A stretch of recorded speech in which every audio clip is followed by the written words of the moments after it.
Live from the LJPCBM studios from Savannah, Georgia. It is time for LJPCBM Friday.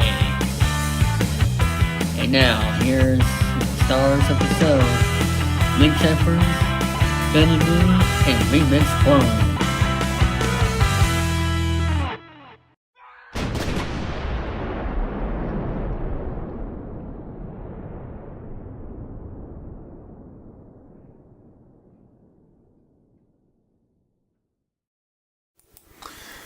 Thank you, David Falzon. Let's begin, indeed. Hello, people.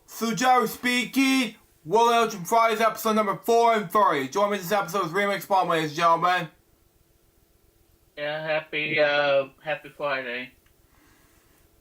And I got, not 1, not 2, but 6 dev topics. Originally going to be doing 5, but 6 today. And I got 7 news reports to tell you about. And some notes. But first, a joint topic about Mufasa Lion King and some news reports from Remix. Alright, well, let's see. Well, I'm glad, oh yeah, okay, yeah, that's him. Well, let me, find it. But yeah, so, as Luke said, well, like I said, this was reported by, Billy Moody, who sent us the message.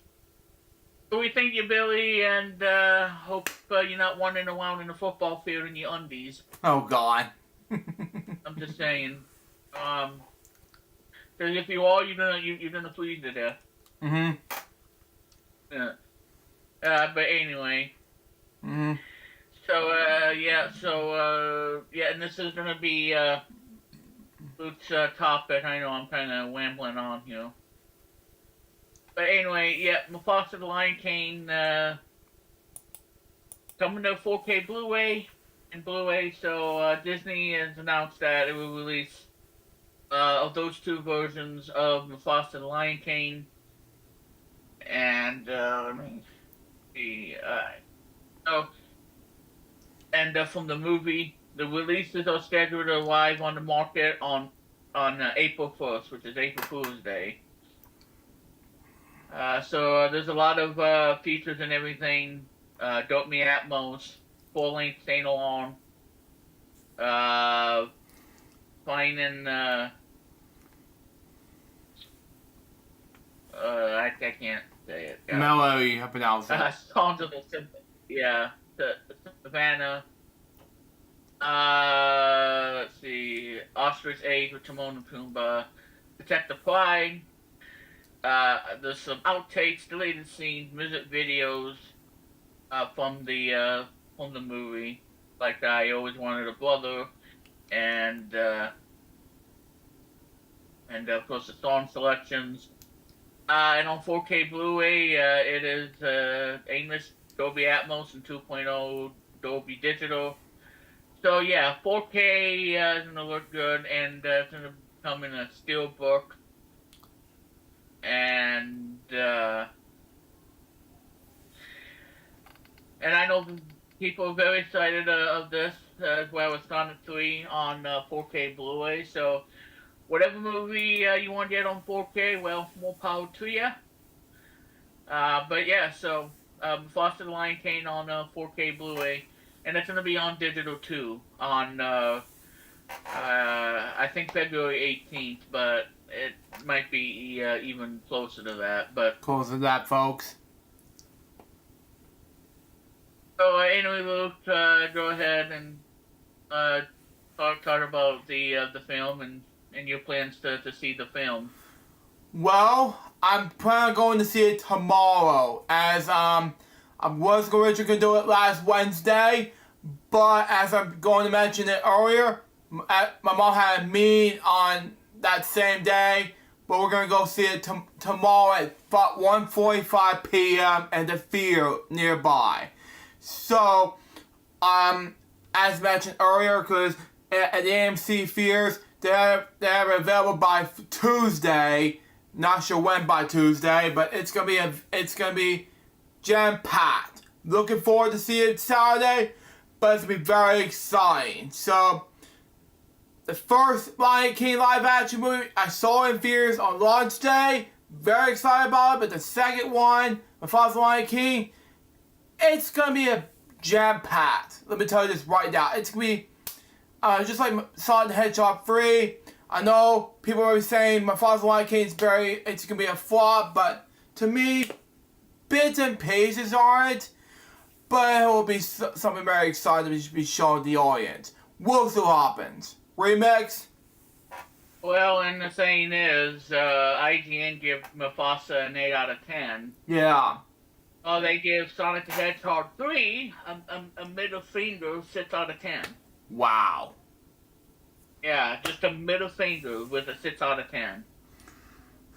And they give Mufasa an 8.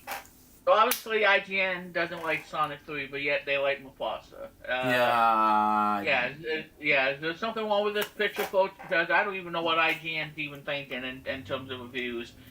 I tell you, IGN has been going downhill ever since, and them giving Sonic 3 a 6 out of 10 is a huge slap in the face. Slap in the face. To everybody. While Rotten Tomatoes is at like 86, 87%, and it's certified fresh, and the whole audience love it too. So what does that tell you?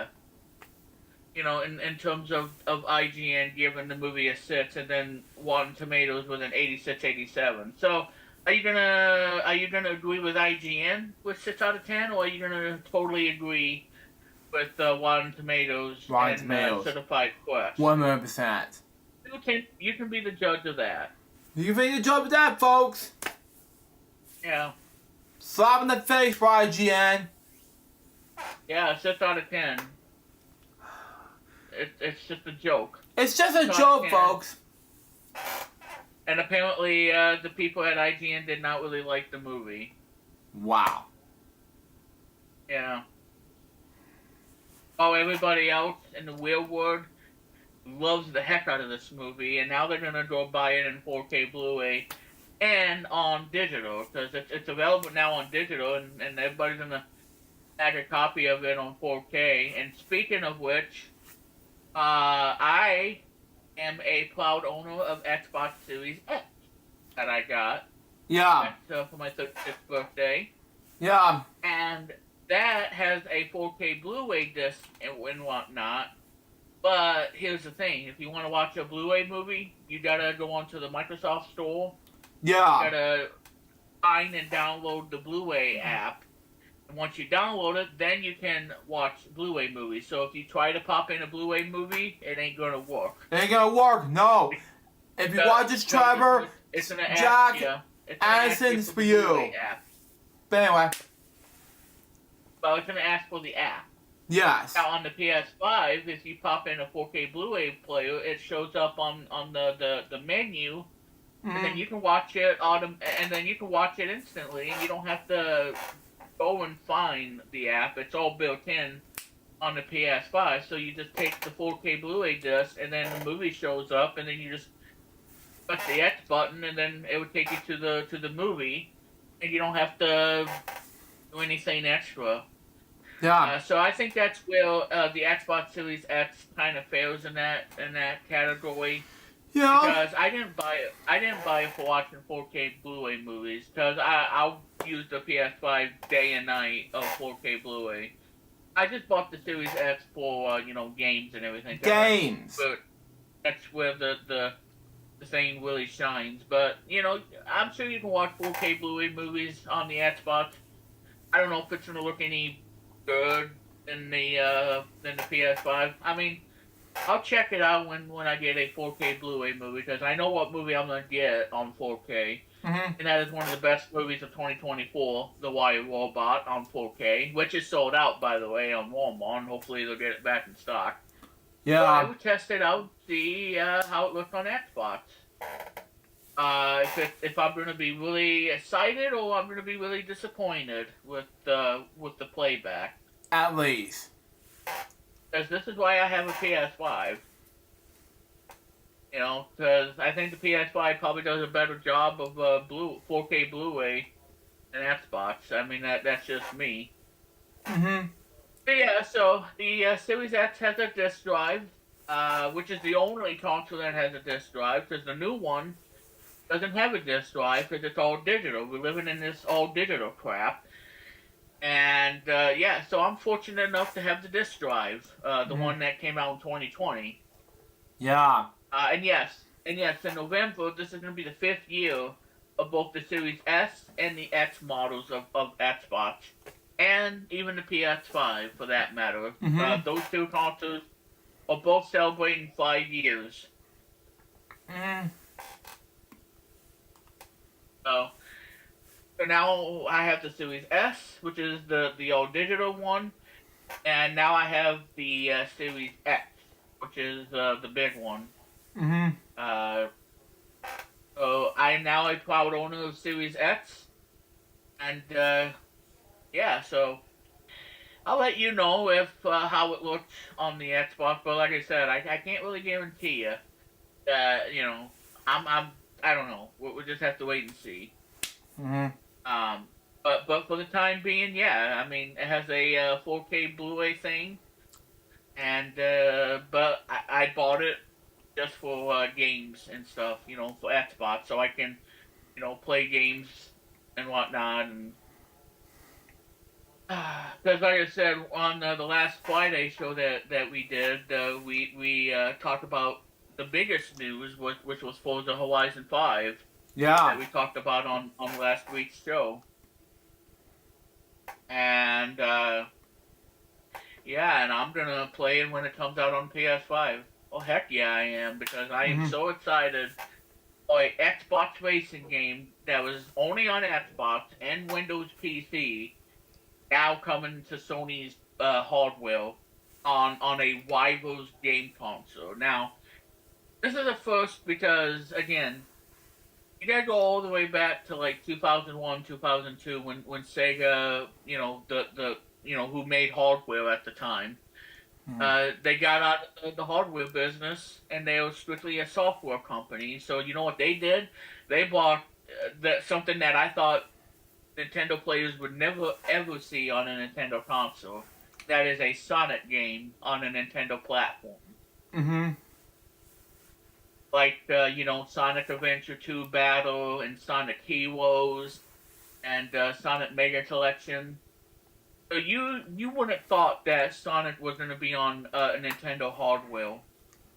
Well, it turned out to be the case, and yeah, so Sonic was on a Nintendo console for the first time. Sorry, folks. On the Nintendo GameCube. That was like 2002, 2003. Wow. Now you look at today in 2025, Microsoft's Xbox Game Studios is releasing a game for Sony's PlayStation. Wow. So like I said, you had Sega with Sonic on the Nintendo platform, especially the GameCube, and now we got Forza coming to PS5. Mm-hmm. So and I thought I would never see the light of day of seeing a Forza Horizon game on a Sony platform. Wow. Because I thought that this was totally, dubbed and all that stuff. We would never see that game on PS5 because it's an Xbox game. Well, apparently, came true, and it's official from the official website of Forza's website for racing games. And yeah, and it has a PS5 logo, so that means yeah, this game's gonna be on PlayStation Wow. for the very first time. So, but yeah, I mean, again, you have to go back to 2000s, 2002, 2003. With Sonic coming to Nintendo platforms Wow. like Sonic Adventure 2. Oh, I know, Luke. I know. It just blows our minds. That you could only play Sonic game on the Sega hardware until they got out. They got out of the hardware business. Yeah. With the Dreamcast, Mm-hmm. which was 2001 when it was discontinued. Wow. And then after, yeah, you saw games on other platforms. So. Mm-hmm. So it's very nice, to have a Sonic game on a, Nintendo hardware. I mean, I know that many gamers kind of peed their pants when they saw Sonic on a Nintendo machine, Yeah. Mm-hmm. you know, and that was pretty awesome back in the day. And now, we're seeing it with what Xbox is doing. Bringing a new game to Sony's console. Again, that's something you have never seen or heard before, like an Xbox game. Especially on the new Nintendo Switch that's coming out. Mm-hmm. Because apparently Xbox is gonna bring some of its games over to the Nintendo Switch too. Mm-hmm. And so you see, uh, Xbox is being more like Nintendo, especially with the GameCube back in the day. Yeah. And now Microsoft. I think Microsoft is the Sega, as we know it. Having a company called Xbox Game Studios to bring some of their titles to other platforms. Mm-hmm. But like I said, I can easily talk about this and whatnot, but we gotta. Luke has a lot of more stuff that he has to go over. Yes. So anyway, but what I do want to say is, come join me this Sunday, everybody. I know everybody's gonna be watching the Super Bowl. I won't be watching, but Luke will, and his dad and everything. Because his but on, birthday Sunday is night- probably Sunday, which is very important. We woke up for it, and yeah, now we'll obviously. be going home with the party thing after that is over. But anyway. Well, anyway, this Sunday night at 8 p.m.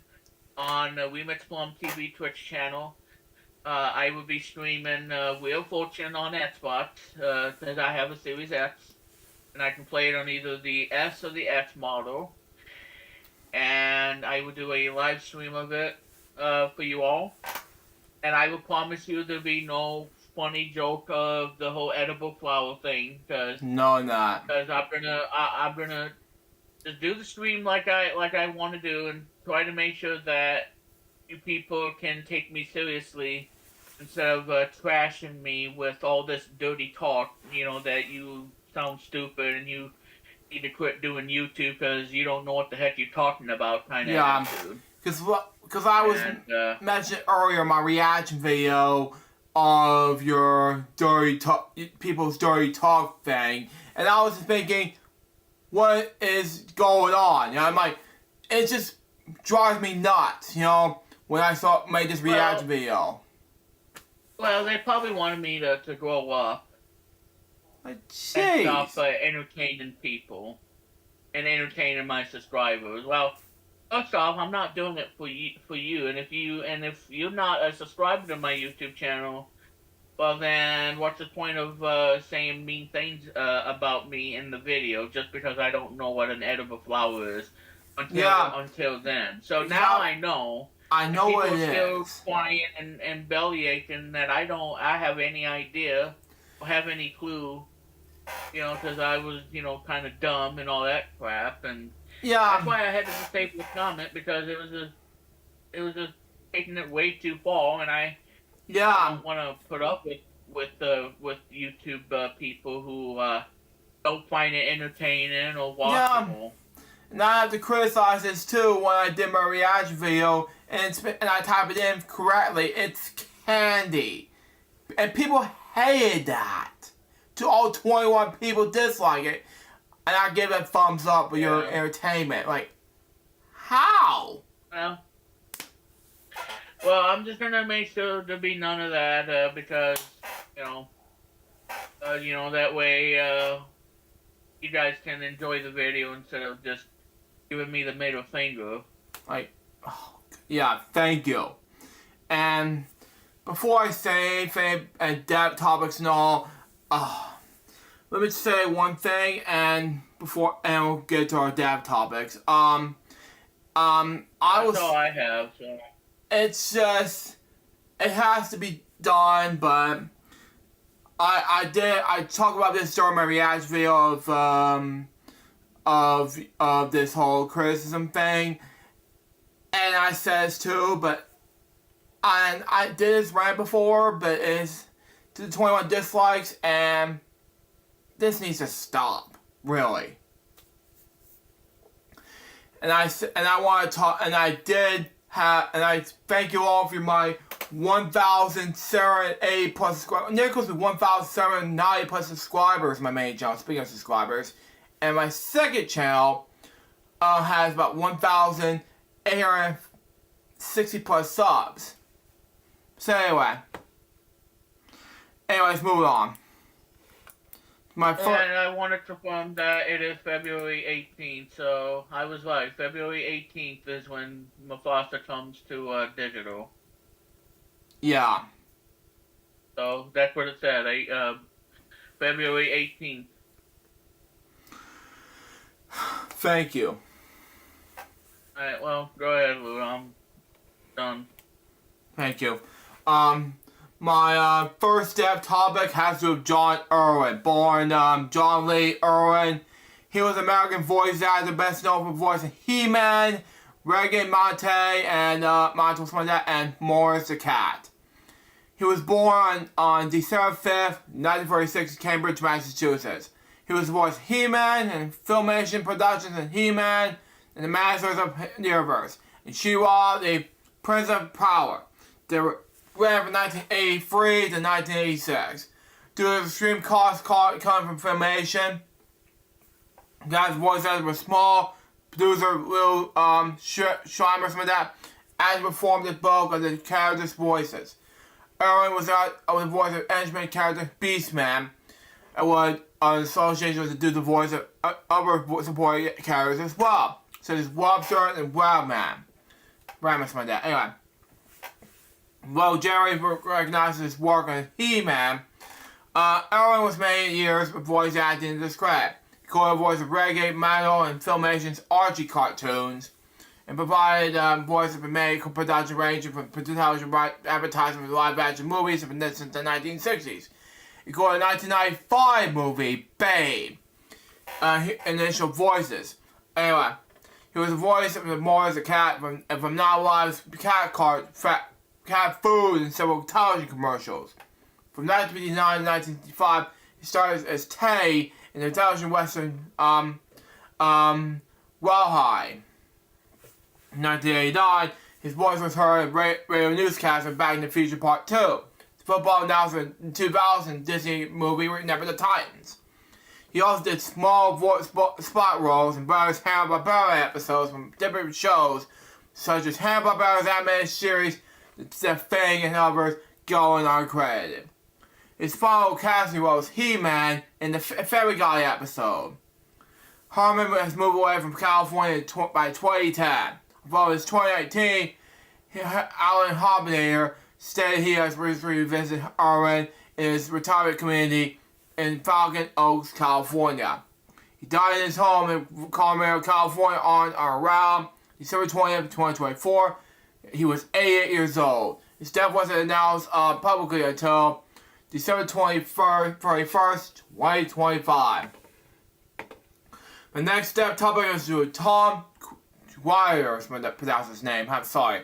Born that name, he was American home improvement author, and broadcast journalist.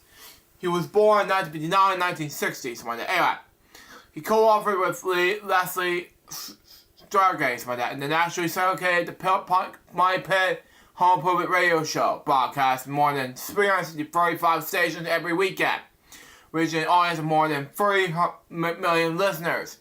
His home improvement tips were also broadcast across 350 radio stations weekdays during morning drive time.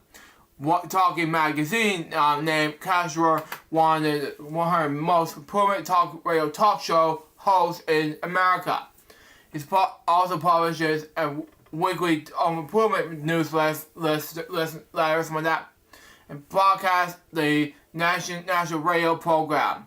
The podcast of the show usually ranked at the top of the home improvement listings on iTunes. Now it's Apple Podcasts like that nowadays. Anyway, quasi-fully controlled content with sites like Oprah.com, AOL Daily Finance, and DIYLife.com. He also served as the home improvement editor for AOL. Provided the site with multimedia content. His book, My Home, My Money Pit, co-authored with Sergey, was published by the NAC imprint of the Globe Publishing Prize in 2008. He also appeared frequently on a wide range of network news and daytime television programs. He is offered quote as a home improvement expert in major publications like the New York Times, USA Today, and CNN. He was model comments on House Beautiful and contributed to being featured in many national magazines, including Smart Money, Reader's Digest, and Conservative Digest. He's more than 2 decades of experience in the professional home inspectors. Anyway, former building constructor and Strutter's house arts educator.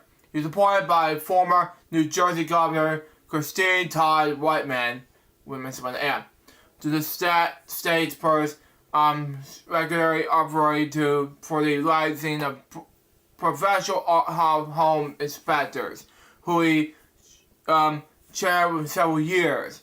He also held BS Instructional Arts and Technical Education for Taichung State College, and completed an international studies program at Oslo and University of Copenhagen in Denmark. He died of a combination of surgery on February 2nd, 2025. He was 65 years old. The next step topic is to do with P.H. Murray, born Paul Hugh Murray.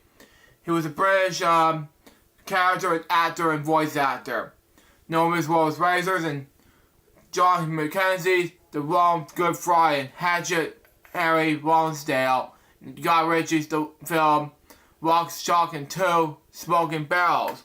He was born September 23rd, 1938, in Deptford, London, England, where he was also raised. He came to acting late in life. He was previously working as a boxer, as a docker, and as a docker in the Surrey's commercial docks. He began acting when he was discovered by a film crew shooting a scene at English docks. His adopted stage name was P.H. Murray, in order to distinguish himself as the actor Paul Murray. He, as well as being known for this role as Razors in John Mackenzie, The Long Good Friday 1980, and the Hitman Peter Ham's film Outlands in 1981.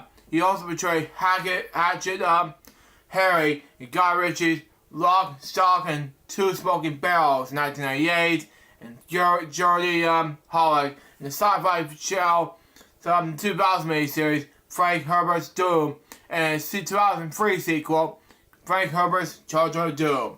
He died in London on February 2nd, 2025. He was 86 years old. The next step topic is Dennis Richmond. Born that name, he was an American news anchor who spent 4 years in Oakland, California-based KTWTBU. He was born in Rosslyn, Ohio on May 26, 1943. He grew up there. Graduated from Rosslyn High School in 1961. He served in the United States Army from 1961 to 1964 with the 82nd Airborne Division. He attended Wayne State University in Detroit from 1965 to 1967. He then attended Columbia State University's Graduate School of Journalism in 1909 on a scholarship he was offered while working at KTBU. His career began when Richmond joined KTBU on April 23rd, 1968 as a color typist. He became an anchor in 1976. It was one of the African Americans to become chief anchor of the major market TV newscast. He co-anchored alongside Barbara Simpson from 1978 to 1986, and Coral served as a co-anchor from 1986 to 1998, following Bessie Griff through 2006. His last co-anchor was Julie Hayer. During his career, he and his wife settled in San Ramon, California. After 4 years KTVU, 31 as an anchor, Richmond retired on May 26, 2008, his 65th birthday. By the time of his retirement, Richmond has become his highly respected dean of Bay Area TV news anchors. The longest-serving anchor in the Bay Area's history, his final show gained 400,000 viewers, giving the newscast a 50.6 news ratings and making him the most popular than Oprah. Wow. He has but one daughter from the previous relationship and 2 grandchildren. Wow. Frank Solomon, a longtime anchor of KTVU's morning afternoon newscast, C. Richmond, as anchor of the 10 o'clock news. Personal life and death. Darius Richmond was a native in the area of Toledo, Ohio, and served in the United States Army for 3 years. He gambled on driving to California without a plan, found employment with KTVU's, the typist, and never left. He was a member of the board of directors of Child Abuse Conservation Fund, that was the California statewide government agency. He served as a general chairperson of the YMCA fundraising drive with the Alameda County. He also served as the Oakland Mayor's Blue Ribbon Committee to save high school sports. During Richmond's years as news anchor, his wife operated a beauty salon.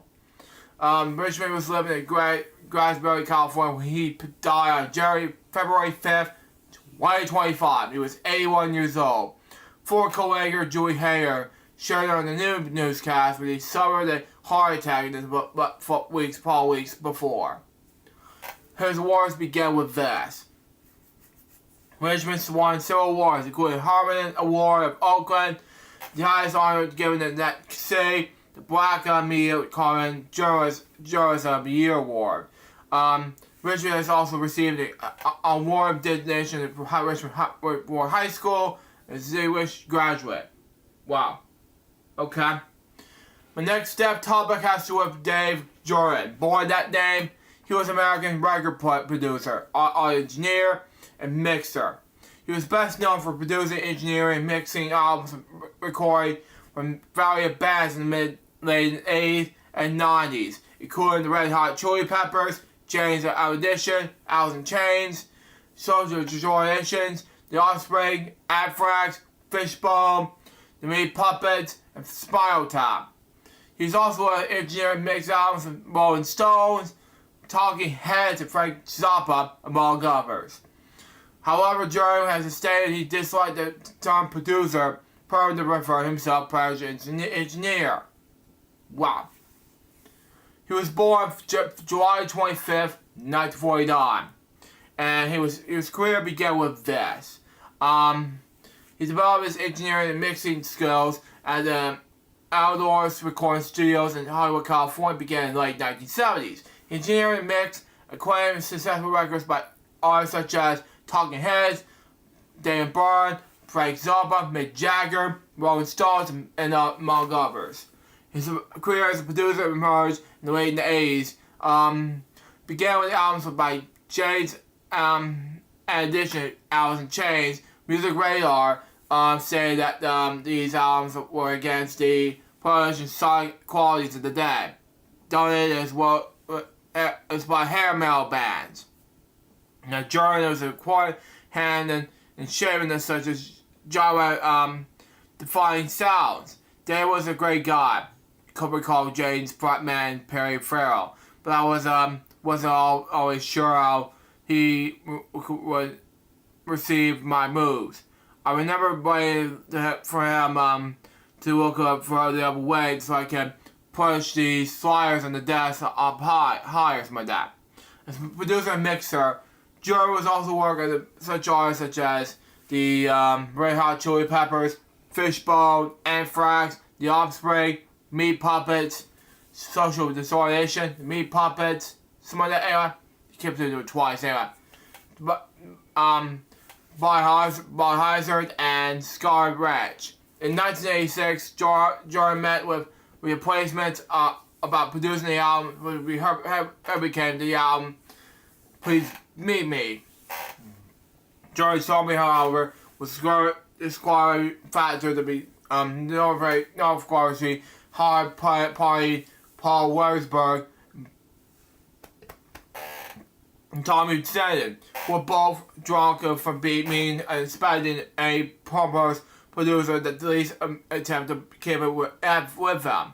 Despite being banned very recent firing since Bubba Bob, some of that era, for drug and alcohol abuse. Jerry was also eventually offered to produce Megadeth's 1990 album, Rest in Peace. But according to engineer Russell Ryan, after a few days, David stated the quote was, "I think there was too many guys named Dave around here. We're going to get rid of one of them." And Dave Jerry got fired. Wow. By the mid-1990s, Jerry felt overwhelmed by the trappings and the success and decided to lie low, working on eventual projects, by primarily experimenting with recording equipment involved in the transition from digital to analog domains. He was a co-owner of Transformer Studio, Burbank, California. He had 2 children, Michelle Jordan Forrest and Brian Jordan. He died on February 5th, 2025. He was 75 years old. We have about live albums to come up with until 2015. He's up until 2025 and 3 years active.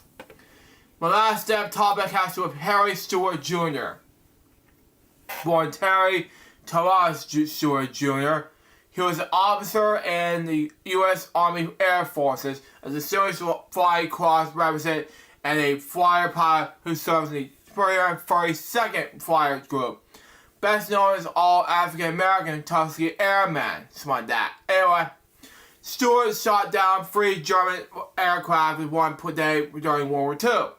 He's the only 4 Tuskegee Airmen, along with Joseph Ellsbury, Clarence D. Lester, and Lee Archer, to have earned the 3 victories in a single day in air combat. Stewart is also a member of the all African American 322nd Flyer Group, weapons pilot team that won the U.S. Army Air Force annual Top Gun team convention in 1949. Something like that. Anyway, Stewart also, along with George Ari and fellow 1949 Top Gun winner, George H. Ari was one of the 5 surviving members of the Tuskegee Airmen.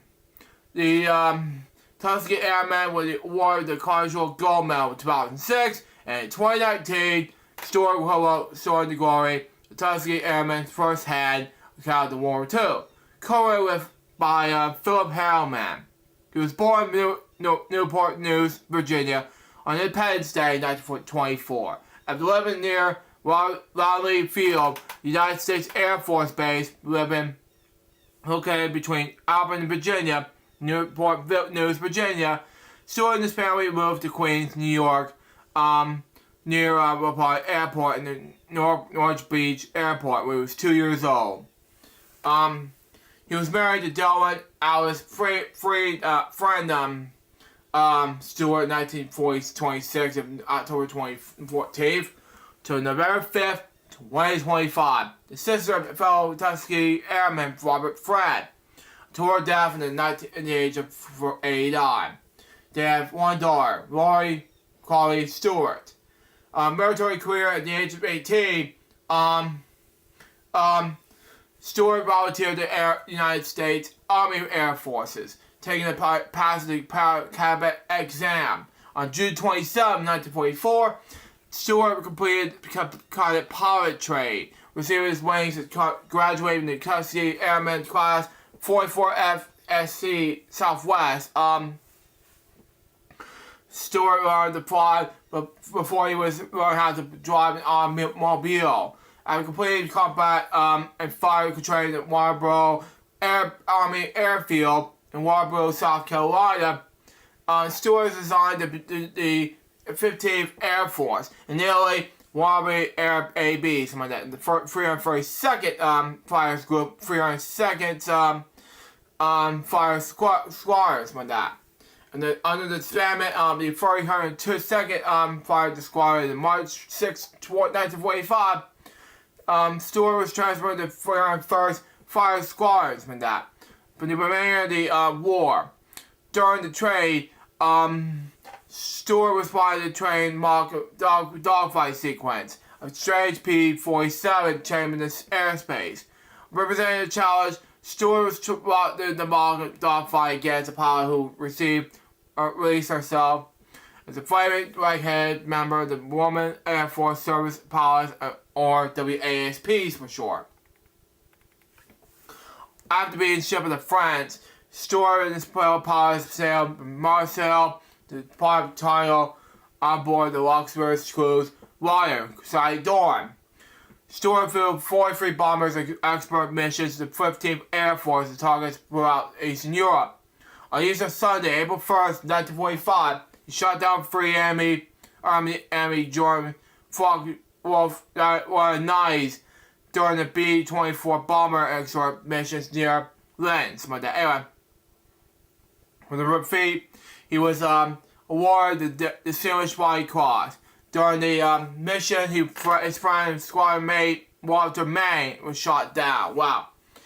Captured by German civilians, Mann was launched by the werewolves, a party group of Prussian, German, and Austrian soldiers who were brought in the jailhouse housing Mann after the SS.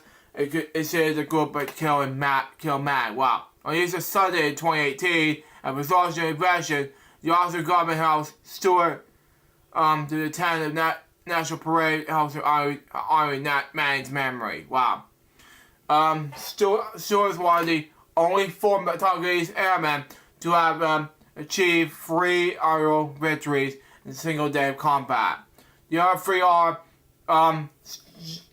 Joseph Osbury, Clarence D. Lester, and Lee Archer. Moreover, Stewart is one of the only 9 pre-32 second fire group pilots were the least 3 companies killed during World War II. The others include Joseph Osbury, 332nd Fire Group, 341st Fire Squad, 4 commanders kills, 1 possible. Edward L. Tompkins, 342nd Fire Group, 99 Fire Squads with that 4 confirmed kill, 1 possible. Lee Archer, 442nd Fire Group, 342nd Fire Squads with that 4 confirmed kills. Charles B's all 342nd Fire Groups, 99 Fire Squads with that 3 confirmed kills with that. Larry M. Jackson, 332nd Fire Groups, 99 Fire Squads with that I pronounce it anyway. 3 confirmed kills. Clarence D. Lester, 2nd Fire Groups, 100 Fire Squads, 3 confirmed kills.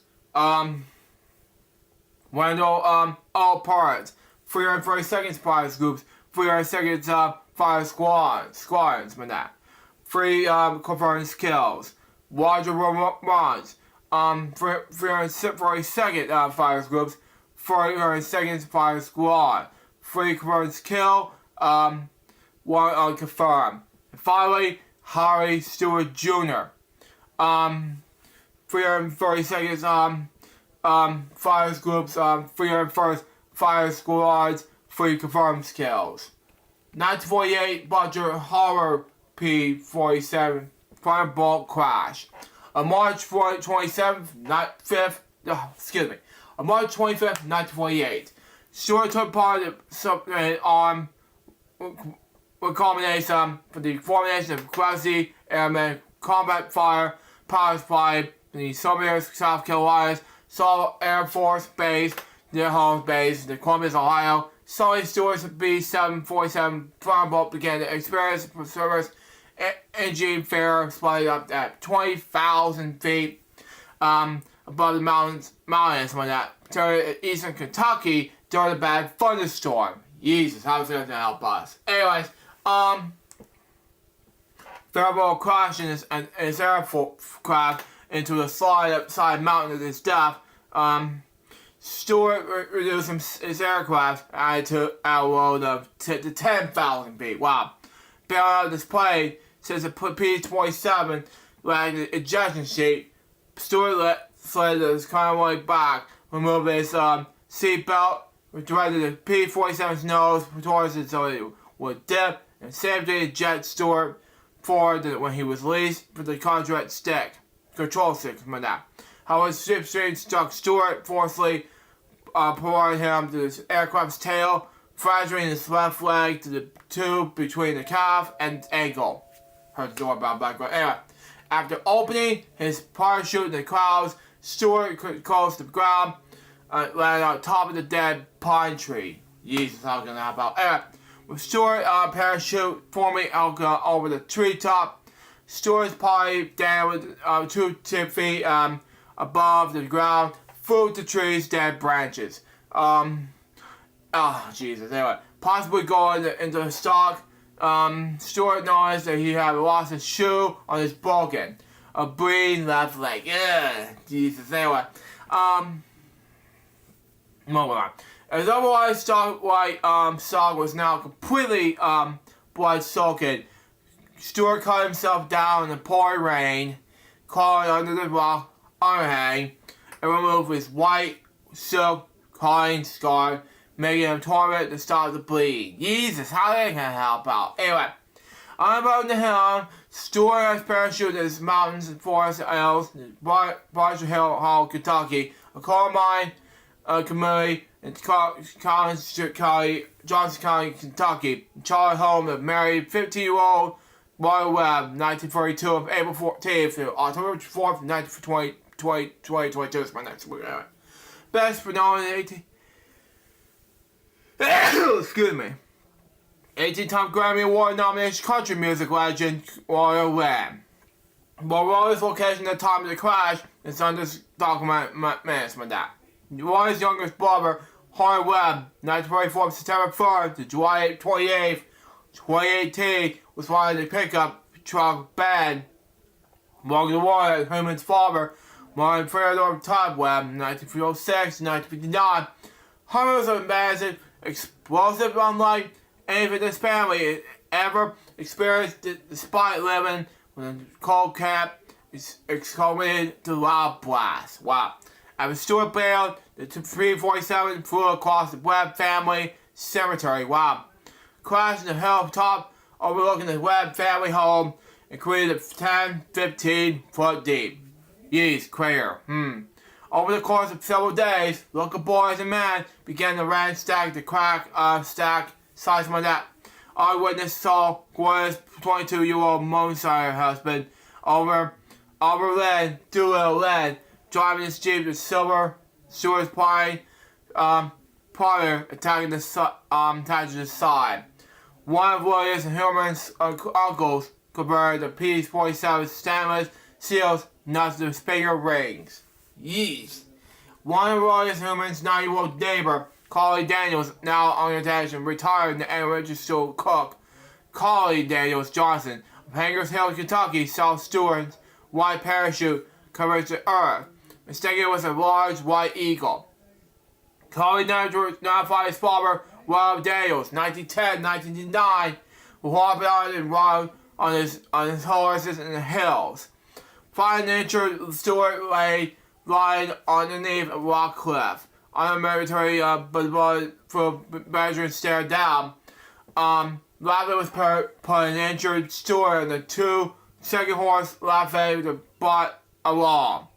Taking Stewart to the Daniels family home, where Lafayette's wife, Mary Daniels, was washing clothes in a large backyard cauldron. Wow.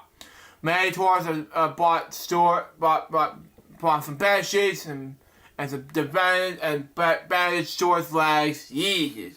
After giving Stewart all-purpose moonshine for pain relief, a bunch of Stewart's garden, and he swung off to Rogers of Lent. Yeesh. rewarded the stewards on the horse and took him on the mud and gravel the roads towards and the local the main road. From there, Stewart was loaded in the pickup truck and transported to the local Paintsville clinic in Paintsville, Kentucky. No problem. The van on board for the J.O. Webb, born January 9th, 1951. Best known for the Crystal Grail Grammy Award-winning country singer, music singer, and Henry Webb is Ronald Wynn's younger sister.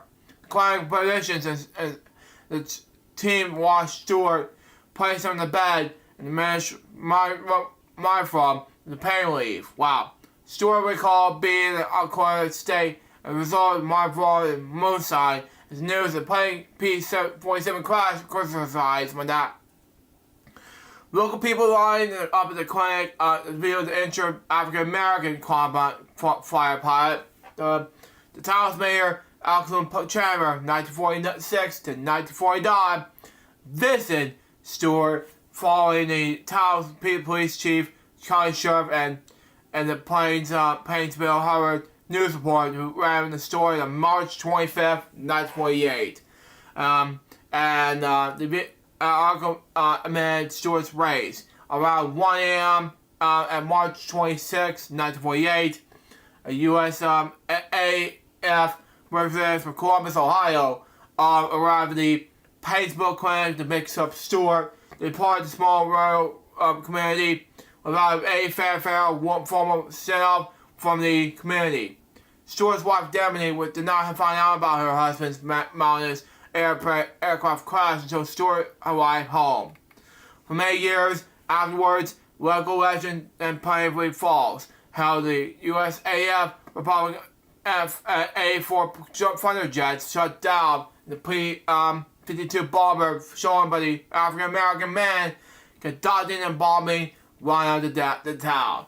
In 2005, Dave B. Keith presence as Johnson Country, Kentucky teacher and president of the Vanderbilt Historical Society tracked down Stewart at his home in Southern Michigan.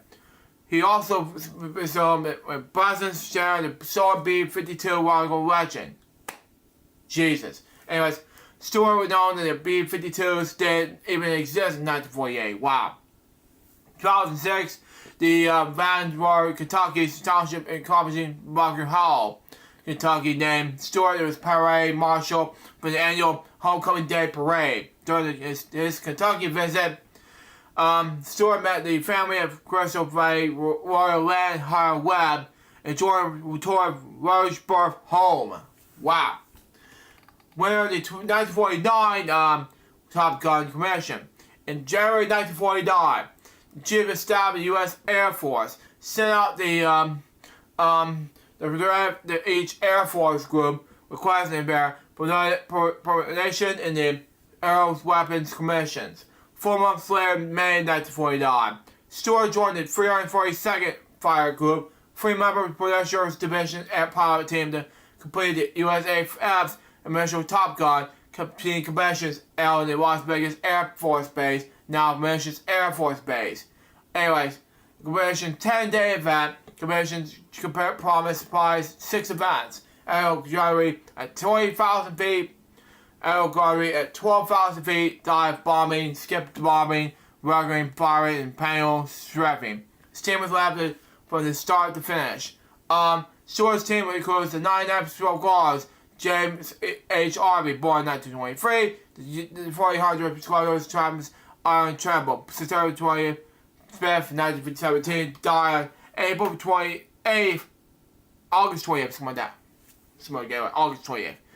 2004, 29% squadrons first Lieutenant, 99 squadrons first Lieutenant Albert Alexander.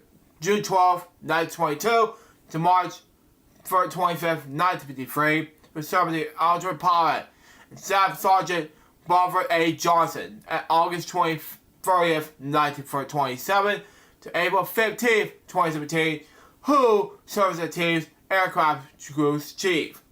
Results into a 3-foot high wind silver trophy sash to the right Patterson Air Force Base. Museum stored the air to the 55 years. Wow. Maps in the aircraft archives until 1995. Year I was born. Wow. Flying Osbars for F-47Ns. Possibly yes, that is. Followers of the P-47 Thunderbolt, Stewart and his team won against U.S. Air Force fire group teams in the far more advanced aircraft. Stewart's team member James H. Harvey remarked, "They know who won, but they're not wanting to recognize us." Reverse service. In 1950, Stewart received the honorable discharge from active duty. He was continued his service as a member of the U.S. Air Force Reverses, where he retired in the rank of Regimental Constable. He head for the military doctors in heart murmur and his childhood about to Apollo. Post-military career. After returning from World War II, Stewart worked as a baggage man for the train depots like that. He also applied to become a pilot in the commercial airline industry. However, two separate airlines, including Default Trains World Airlines, denied Stewart to become because of his race. In response to Delta Airlines, American Airlines granted Stewart honorary captain status in 2018 and 2018 respectively. As a backup plan, Stewart completed his high school diploma and enrolled in New York University, NYU for short, graduating with a degree in mechanical engineering in 1993.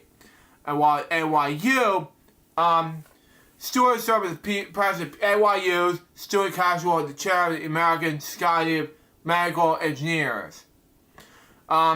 Stewart retired vice president of NAR Pipeline Company, forming the Wisconsin Pipeline Company in Detroit, Michigan, a large-scale interstate natural gas pipeline system operations. In 2019, Stewart co-started the glory of Tuskegee Airmen's first-hand execute of World War II, co-written by Philip Harriman. William Stewart lived in Baltimore Hills, Michigan, with his daughter, Roy Stewart. He turned 100 on Independence Day 2024 and died in Bloomsburg Hills on February 2nd, 2025. He was 100 years old. Wow. Now we have a moment of silence special in regards to not one. Oh, Andrew's a Mountain's peanut butter popper? Oh, God. It says a peanut popcorn popper. Oh, jeez. Oh, man. We're going to have a moment of silence special because there's not one, not two, but 6 step topics right now.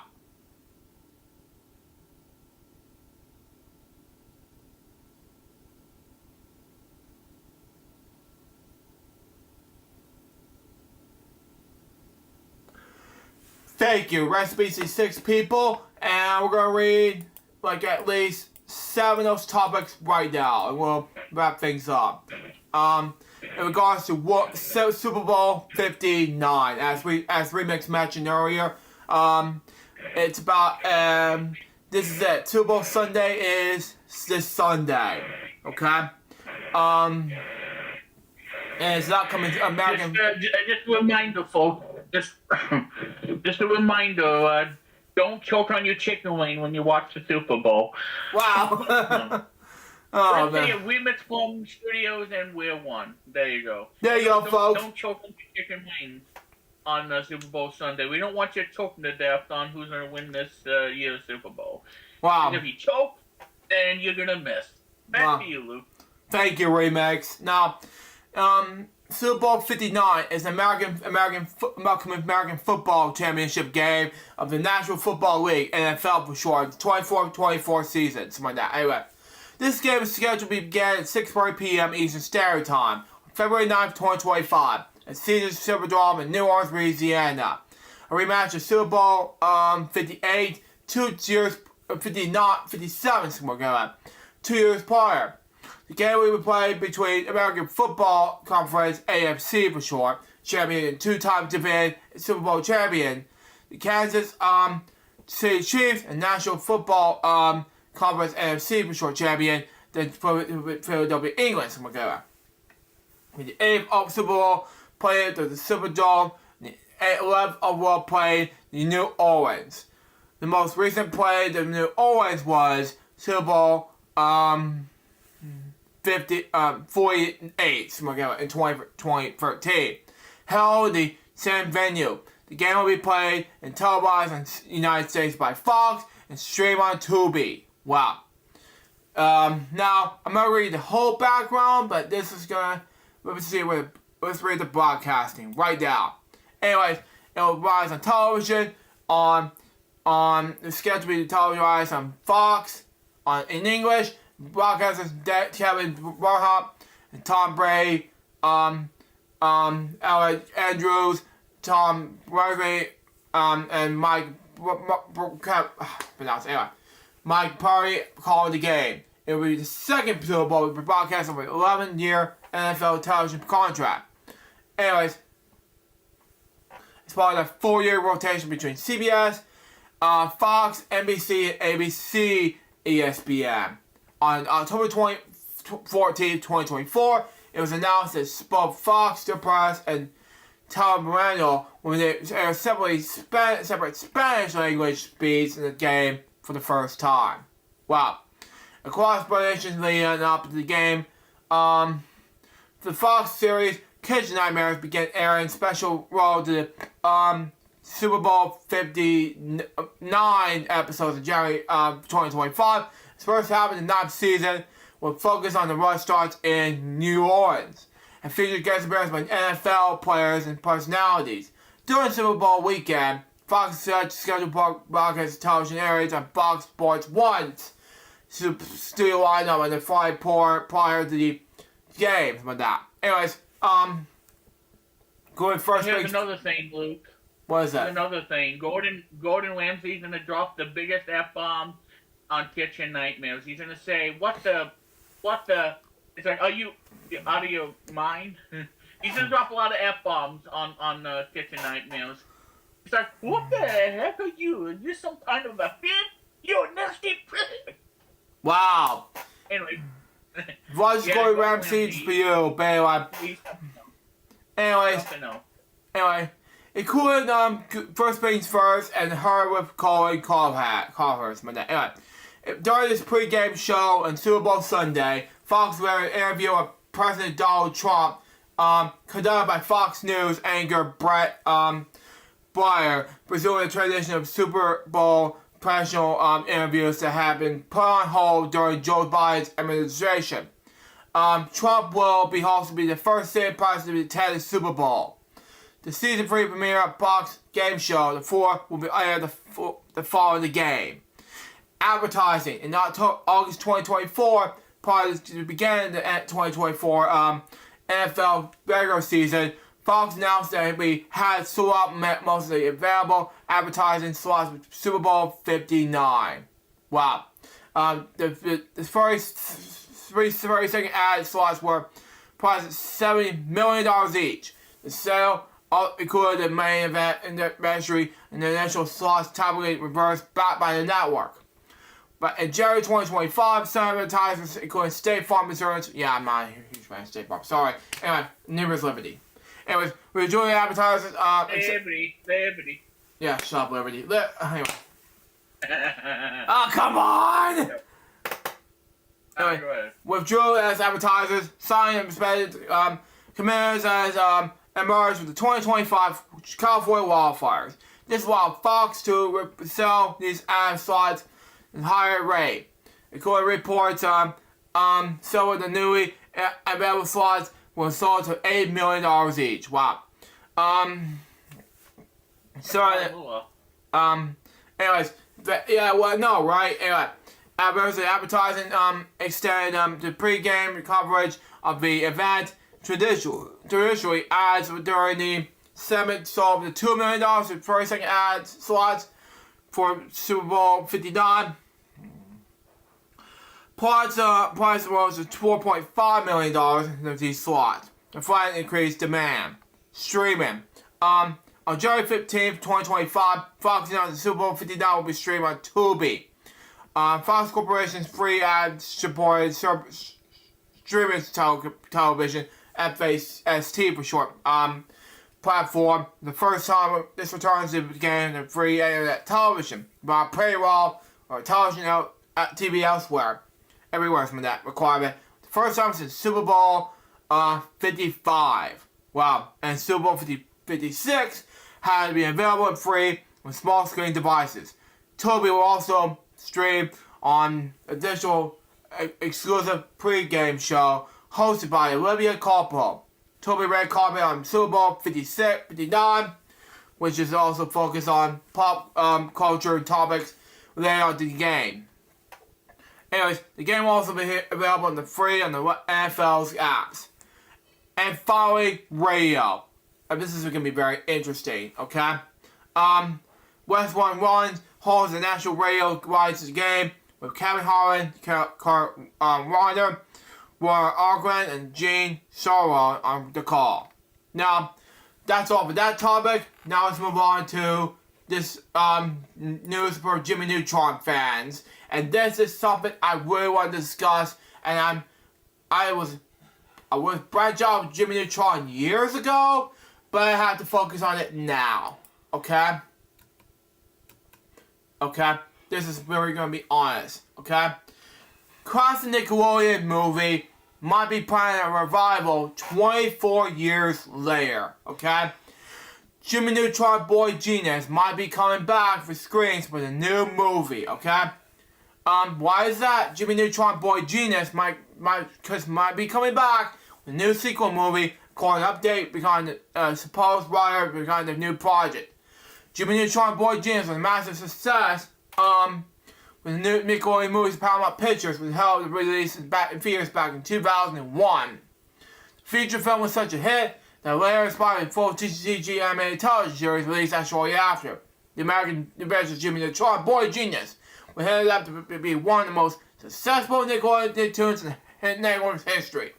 Could it be better coming out more soon? Well, we'll see. According to a LinkedIn update, the screenwriter Adam Pollard, inspired by Minions Fanboy and X, there is now being the work done on the sequel to Jimmy Neutron Boy Genius from Paramount Animation Nickelodeon movie films. The claim is coming out stable outside the LinkedIn post. Powers has experienced writing for multiple animated projects such as Box Trolls, Reanimation, My Jim's Partners a Monkey, Faulkner's At Home Animation Friends, and more. But it's entirely outside the realm of possibility, though. Will Jimmy Neutron get a sequel? Well, a sequel special reboot sequel is the same villain as a bit recent Fairy Odd Parents New Wish revival. Will not be entirely outside of the realm of possibility for a successful franchise like Jimmy Neutron Boy Genius is. Will be a bit of a surprise for this. However, it seemed like lack of the original creative team being involved in the supposed new project. It's not entirely a deal breaker for a sequel or follow-up, as it has been a long time since the Jimmy Neutron movie or television series have been. But it will be starting things off with an odd foot. Jimmy Neutron was such a big hit for Nickelodeon, with that revival sequel seemed to always be kind of on the table. A summoned voiceover star Rob Paulson, who voiced Carl Weezer at the time, yeah, knowing that in an interview with the comic book several years ago as well. I don't think it will be a bad thing at all to reboot Jimmy Neutron. I think it will have one of the those shows will be a lot of people will be still up to see again. It's very good, very smart. That won't surprise me. A follow-up great movie, bringing back the franchise characters, will likely be just as successful with both older fans watching nostalgia's new generation of kids handling it the right way. Now, that's all it gets for that topic. How bring back Jimmy Neutron? Well, that's the main question, though. Anyways, at the time of the publication, probably stated, so I don't know that he's currently working on Jimmy Neutron Boy Genius sequel, but Paramount and Nickelodeon have not officially made any announcement in this matter. So make sure you post with a helping dose of speculation until Paramount themselves make an announcement one way or the other. It would certainly be fun to be seeing the franchise make a return to one of the major 2000s shows that are yet to be revived with something new like the car parts. While there has been spin-offs or conditions of parties such as Planet She in 2010, that is, Venus much more far as return on the main series. If there is a sequel, then must brought for a Jimmy Neutron project that takes us somehow bring back as many of the original cast as cool as possible. But it might make brand new take, and brand new reboot take on Jimmy Neutron. Then started fresh to be tougher than the task than expected. But until an announcement is made, Jimmy Neutron fans will only hope to see a sequel. Next topic I'm going to read you all is Black Sabbath, okay?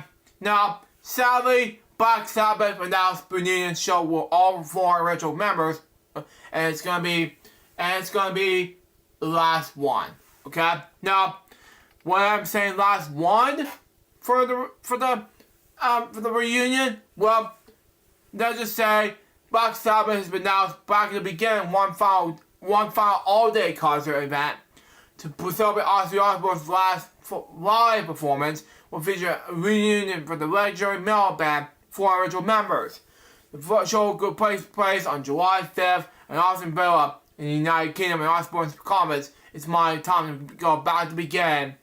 Time for me to get back to the place where I was born. How blessed I am to do it, to help the people I love.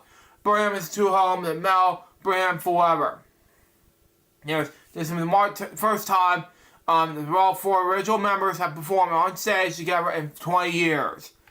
What are other special guests on the show? Well, you may ask you this answer this question.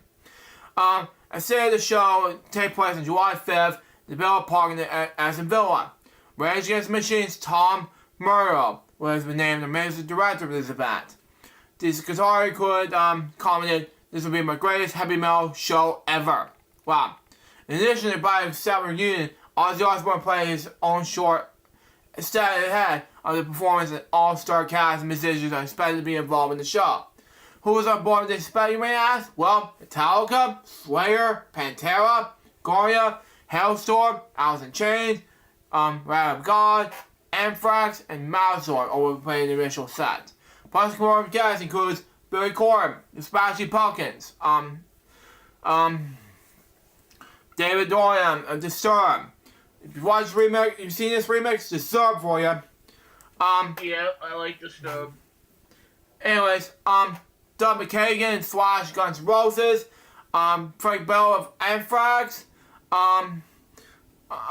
Fred Durst of Limp Bizkit, something like that, like Jake E. Lee, Jonathan Davis of Korn, K.G. Dowling, formerly of Judas Priest, Lizzie Hale of Hailstorm, Mike Bourne of Faith No More, Lucy Sell, formerly of either formerly or currently of Quiet Riot. Anyway, Sammy Hagar, Scott E. of Anthrax, Sleep Token, it was the second of the first. Anyway, Sleep Token, Papa V. Parbia of Ghost, Tom Morrow, Rage Against the Machine, Wolfgang Van Halen, and Zakk Wylde, to name a few. More names are expected to be revealed shortly, and we also be known that the show will serve as a benefit. All proceeds will be going to 12 charities as follows. Kurt Parkins, Birmingham's Children's Hospital, and Acorn Children's Homicides, and Children's Homicides supported by Alan Villa. Since the announcement live, both Omni and Butler have supported a public statement to the hospital event.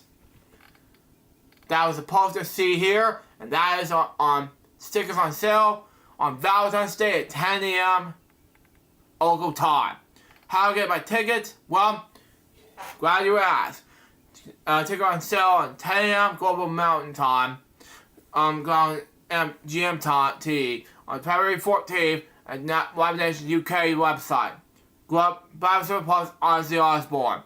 Now, Black Sabbath performed in Birmingham in 1988, and the lineup in Ozzy Osbourne, Tony Iommi, Jesus Butler, and Bill Ward remained intact in the first 8 studio albums. And with 1988's Never Say Die. Osbourne exited the successful solo career with Black Sabbath continued to remain one of the metal's top bands with a number of lineup changes. Over the years, there have been several reunions. The last was initially announced in 2011, but the contract dispute of drummer Burt Ward led the musician to exit before the group's tour initially decision to record a reunion album. The 13th album arrived in 2013. Barbara handled the drums in the album, while Osbourne alongside solo drummer Tommy Grosser joined the band on the road.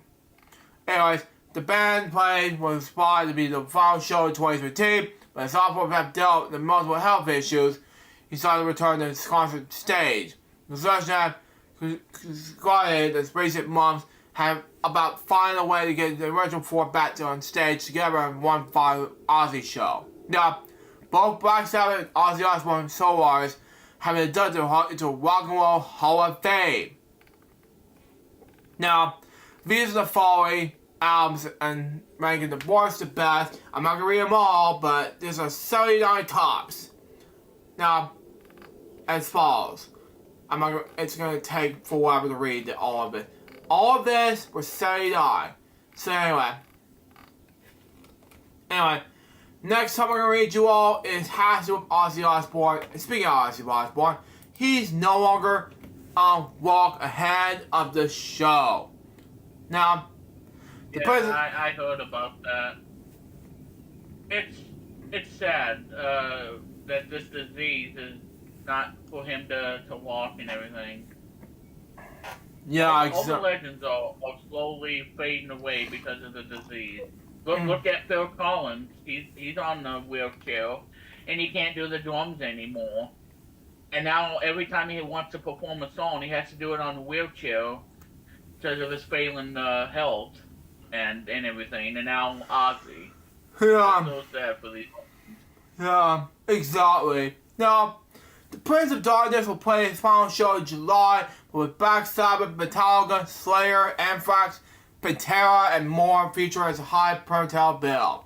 Now, I'm going to say this right now. I admit, heavy metal pioneer Ozzy Osbourne with some beard. He can no longer walk and his head towards the final live performance.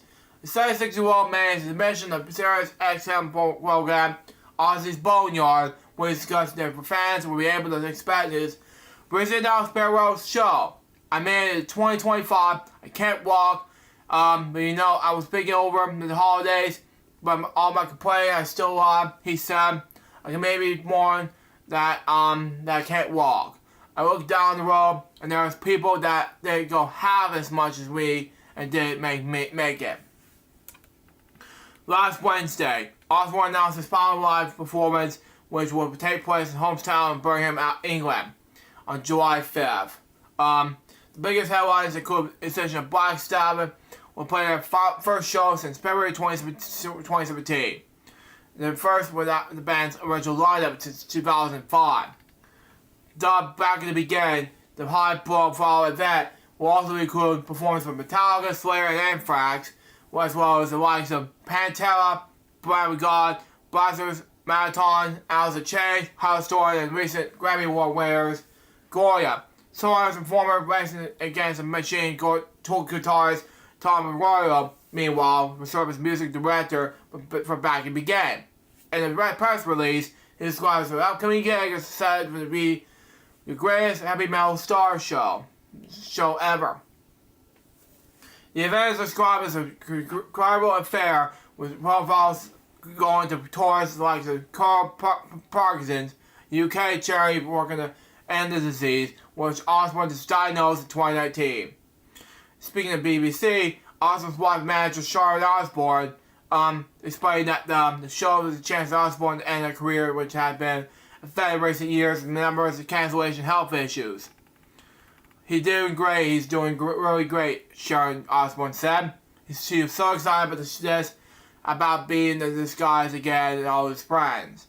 He's excited for everyone. Ozzy to have a chance to say goodbye to his friends, his fans, and he feels he's been the no stop. This is his full stop. My next topic has to do with Fortune Fickle, okay?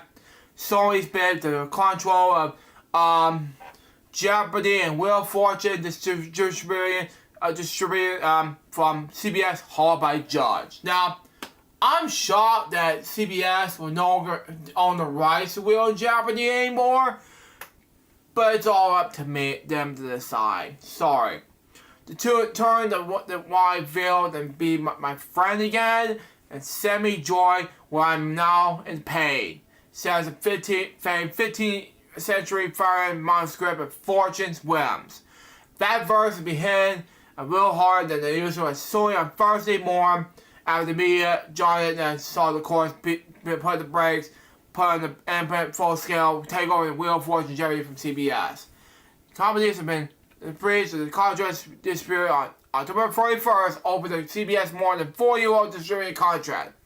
Created Sony Pictures Television by the soon-to-be David Ellison Globalers for that. Anyway, in the midst of all that, SBT had a game show, Sun and Bray, on Monday that sent CBS when portrays a letter that informed her that Sony had taken back all control of Will and Japanese, including their Kobe distribution.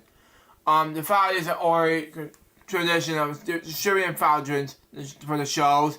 On January 27th, 2025, Sony Pictures delivered to CBS the episodes of the shows to air the week of February 3rd to February 9th. The corporation asserted, "We expect CBS to take all necessary steps to ensure that the episodes are properly distributed to broadcasters." Sony Pictures began delivering the episodes of these shows to broadcasters, starting with the episodes that aired the week of February 10th. This is shocking, I know. Falling down terms of like false appropriate and fan of CBS Media Ventures replied. A collaboration by Sony has been claimed to distribute rights is subject to ongoing judicial proceedings, and CBS will be seeking media relief for the appropriate cards. All businesses should continue in the annual course. At the time, the company said it was seeking a temporary training order. Today, got it with Los Angeles Supreme Court Judge Kevin C. Brazil, issued an order hitting the pause button on the movie movement by Tokyo-run Sony, retaining the contracts that had been placed since 1982 under the respective umbrellas of CBS and Sony since the late 90s. The CRO is effect released February 18th, with the quarter's virtual status conference held and scheduled. Among the other agenda items, February 18th airing is intended to set dates for a session of possible permanent restraining order. The judge is very hoping that Sony and CBS can work something out in the next few weeks to settle this dust up for a long court case. On Thursday, following the court Gregory Span, CBS instead took a measuring TCB approach. We're pleased the court issued a temporary restraining order against Sony's unlawful actions. A CBS measure spokesperson told Deadline after the hearing, "We will continue to distribute Wheel of Fortune Jeopardy to our station clients that have been over 4 years. Having taken a blow in the court today, Sony Pictures Television was a much more fighting spirit. Sony Pictures owns, controls, produces, and finds the Jeopardy Wheel of Fortune, while CBS continues superior to line up its commercial obligations. CSPT believes in its law of lawfully, but that anyway, terminated the distribution agreements with CBS and the shows, and accordingly amused with all global distributing functions, or perhaps the divisions said after hearing it was ordered an issue. Today the court has been instructed SPT to temporarily cease taking on the streaming on the shows under the court, then to further her from the parties on this issue in the near future, it added. To be clear, the courts have ordered more bearing on is now embraces of the eventful outcome of the ongoing relations. SPT will continue to fight CBS and worries from that expanding from that on these beloved shows. We will take all necessary legal action to protect our rights. We'll see on February 18th if fortune favors would be the ball that of course favors the long-term contract. Either way, you can bet on it won't be product. That's all for this topic. Now let's move on to the next topic, and that is Deadpool career cuts ties with Marvel, signing poor treatment. Rob Ford revealed that it was podcast why he was choosing his distance himself from Marvel. Now, the creator behind Deadpool, saying he was showing his ties with Marvel over how he was treated during the release of Deadpool and Wolverine. The fan favorite creator explained his decision to walk during the latest episode of his podcast series, Observations. And Vanity's follow-up interview of Hollywood Report, why Wolverine's decision to no longer work with Marvel seems how his family was treated in the New York premiere of Deadpool and Wolverine. He stated his family did not get invited to Deadpool and Wolverine after party. Wolverine outlet, he was snubbed by Marvel Studios and head Kevin Feige on the red carpet. Wow, saddens me, I know. It was meant to be a prize that managed to defeat me, Robin said to Revelations. He had also had to pose a professional pose with the team behind Deadpool and Wolverine, but his publisher later informed him to pose that were deleted. Wow. His beliefs and this the photos were only taken to courtesy. Photos is on Marvel's family were included Disney's game Image Roundup. The decision of no longer work with Marvel was made after the Deadpool and Wolverine premiere in July. At some point you go on receiving the message and the message is clear. He said, mistreatment refers is contrary to how he was treated during Fox releases of Deadpool and Deadpool 2. Wow. He also told the HR Hollywood Report for short. Anyway, that he was invited to involved in the test screens of Deadpool. To first two movies. He was also met to the Deadpool 2 marketing team.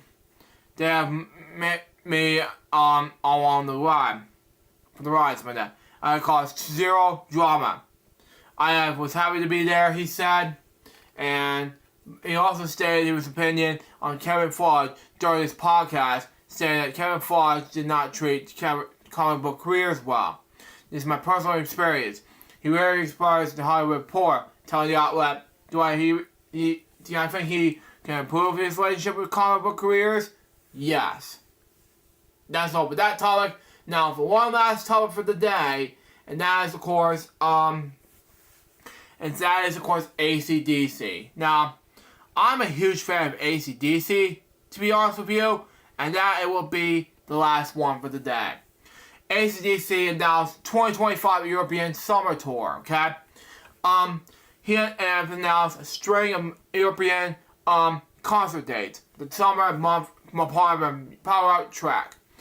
The first day is scheduled to June 26th in Prague, Republic, for the band will make stops Germany, Poland, Italy, and more. We're having the tour at Augsburg, Scotland, August 21st. Playlist of days reviewed below. Tickets for most shows will be available on starting February 7th. Wow.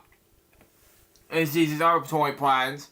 Prior to performing in Europe, ACDC will also tour in North America, for the first time doing so in nearly a decade. The last time they played in North America was in 2023, as part of the Power Trip Festival in New York, California. The Power Trip track included 13 stadium shows beginning April 10th in Minnesota, including May 28th in Cleveland, Ohio. The current ACDC lineup consists of Brian Johnson, Angus Young, Stevie Young, Matt Log, and Chris Kennedy. Now, I'm not going to play this. That's a big no, so that's just me. Now, this is the lineup between the ACC European Tour days in 2025. June 26th, Polish Czech Republic and Airport Lajny. June 30th, Bern, Germany. This is what it's pronounced. Anyway, July 4th, Moscow, Poland. PGA, Norway.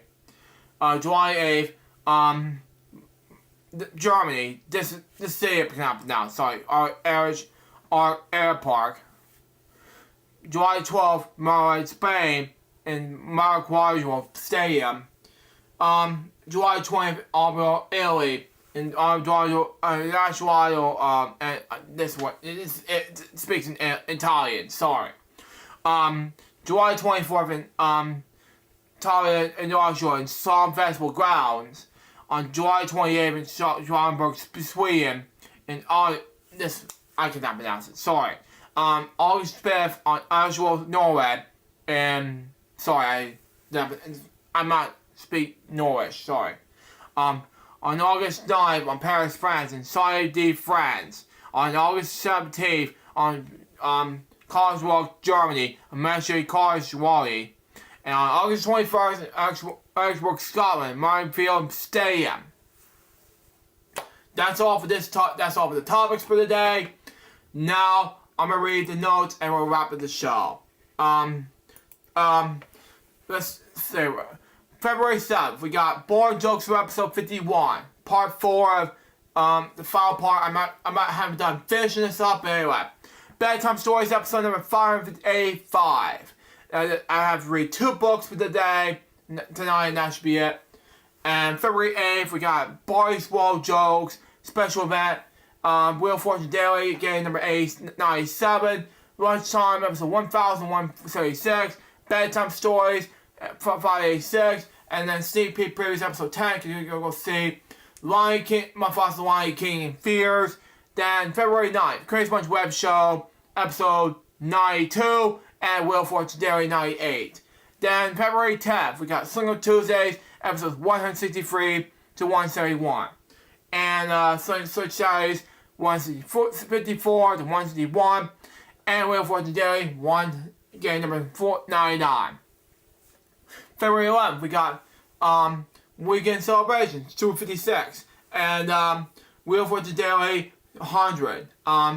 Lunchtime, 1,177. Bedtime Stories, 587. February 12th, we got the special event, LGB special event on Rumble on Valentine's Day, 2025 edition. Ripley's Real Dot and Wheel of Fortune Daily, game number 111. 111, sorry. Lunchtime, Bedtime Stories.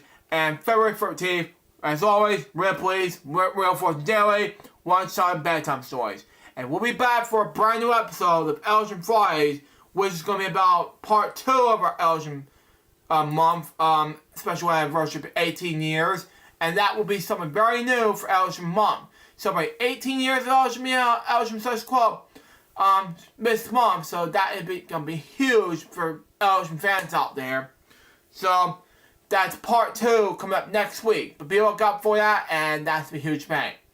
So anyways, guys, that was Elgin Fridays episode number 430. Hope you enjoy it. Stay next one's going to be part 2 of the episode coming next week, and that's a huge one. Till next time, so just by spirit, Elgin Fridays is going to be soon say out. See ya. See you next week.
Live from the LJPCBM studios from Savannah, Georgia.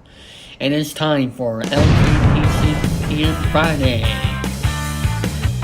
And now, here's the stars of the show: Link Shepard, Benny Mooney, and Remix Clone.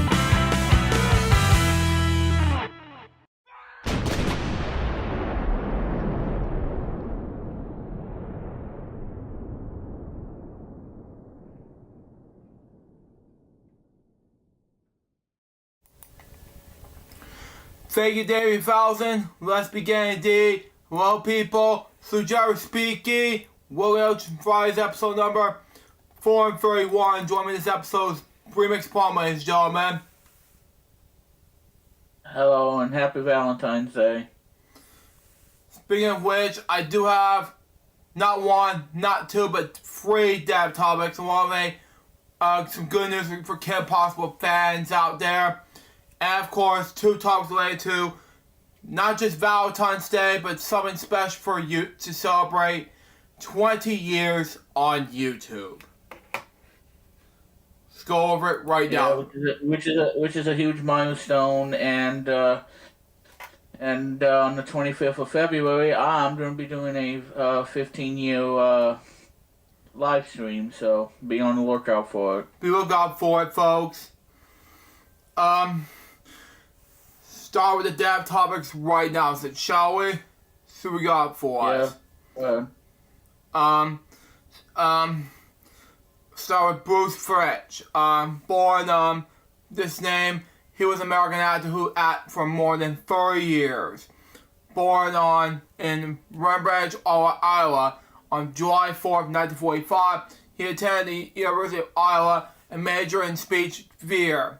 He was married to actress and singer Ellen Barnett. He is best known for his recurring role as Doc Father Roger in NBC daytime drama Passions, apparently over 400 episodes between 1999 and 2008.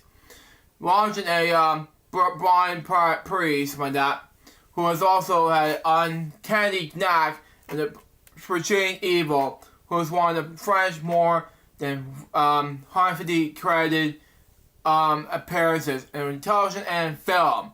He played priest on Another Man in the Faith with such freshman he brought a caller to auditions.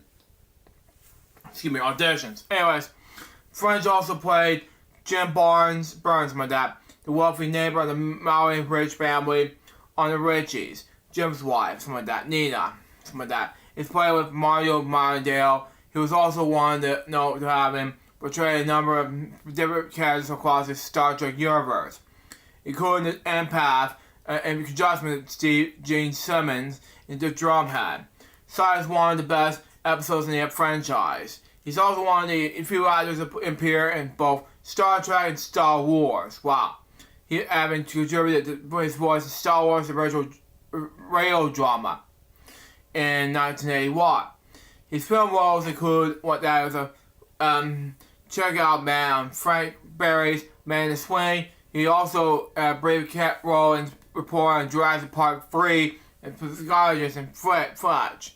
He died of combination of Alzheimer's disease in Los Angeles on February last week. He was 79 years old. The next step topic is Jerry Ainsberg. Born that name, he was an American television producer, animator, storyboard artist, and character designer, probably known for his work in Hanna-Barbera Productions and Ruby Spears Productions.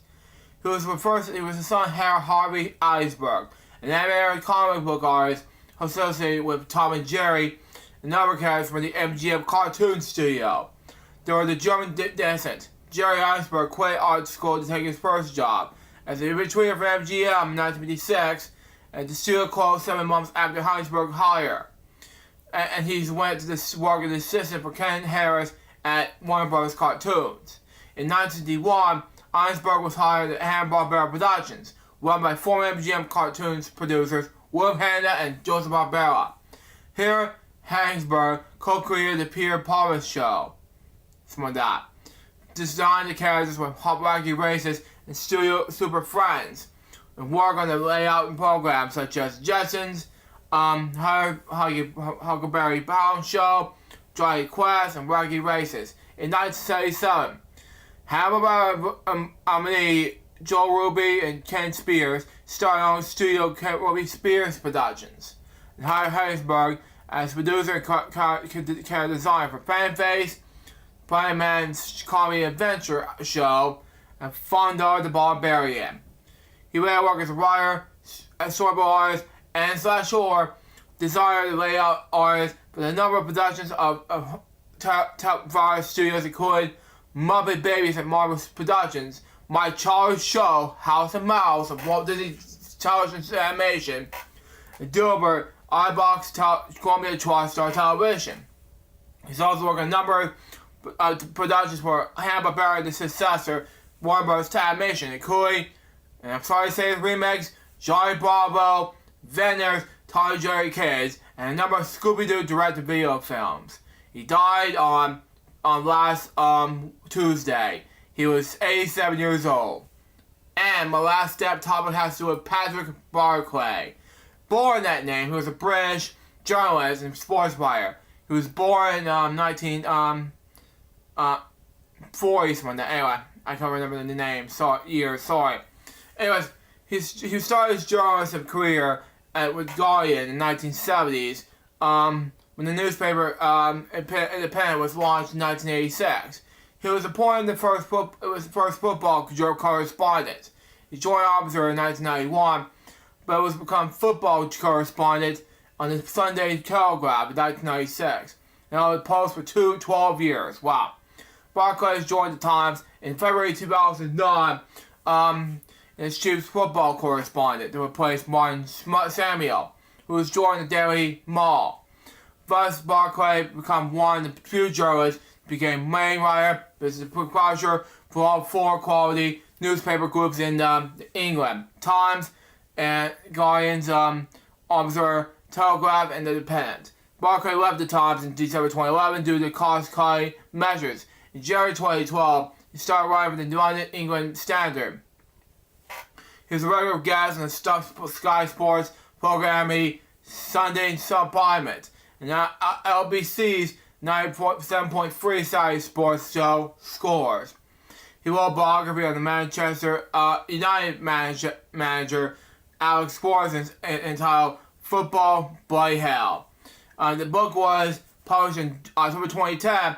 He was also wrote a biography of former Arsenal manager Hubert Chapman, titled as The Life and Times of Hubert Chapman, the story of one of the football's most influential speakers.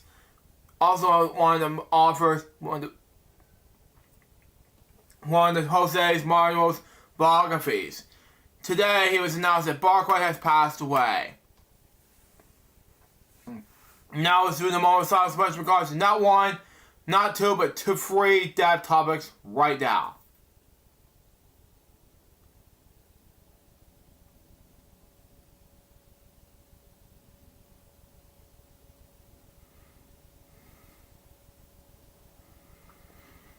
Thank you. Rest in peace, these three people.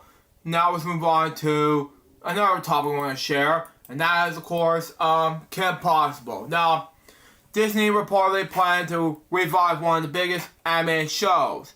Disney's looking forward to bringing Kim Possible back into something new, according to the new report. It's looked like Disney is looking to bring back one of the biggest anime shows in its history, according to the new report.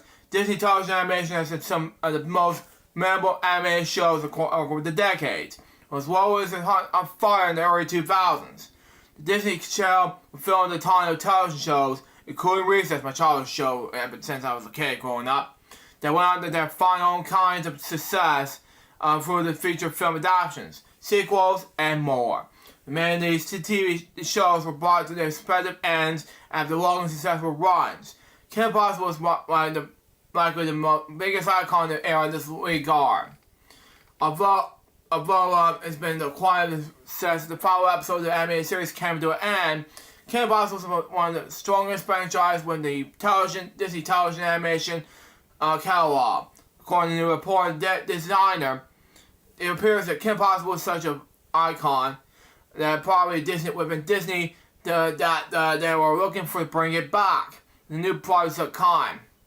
But at the time of our report, the form of shape is a new project had been designed. Now, is Kim Possible coming back? Well, according to our report, Disney is going to do something with Kim Possible, but it's unclear. Anyway, it's whatever to be reboot, revival, or a new live action projects like that. But that said, they're sure there will be a new Kim Possible at some point in the future. Well, those reports does have not mentioned any concrete details to legend, and truly excited to what to be the horizon, something like that. The fact is for his interest, the priority, and the general is sure to be great boom for Kim Possible fans overall and being well such as been active. Wow. Anyway, Kim Possible ended for 4 seasons back in 2007. And that 4th season overall was due to the overwhelming demand of fans having more in the series.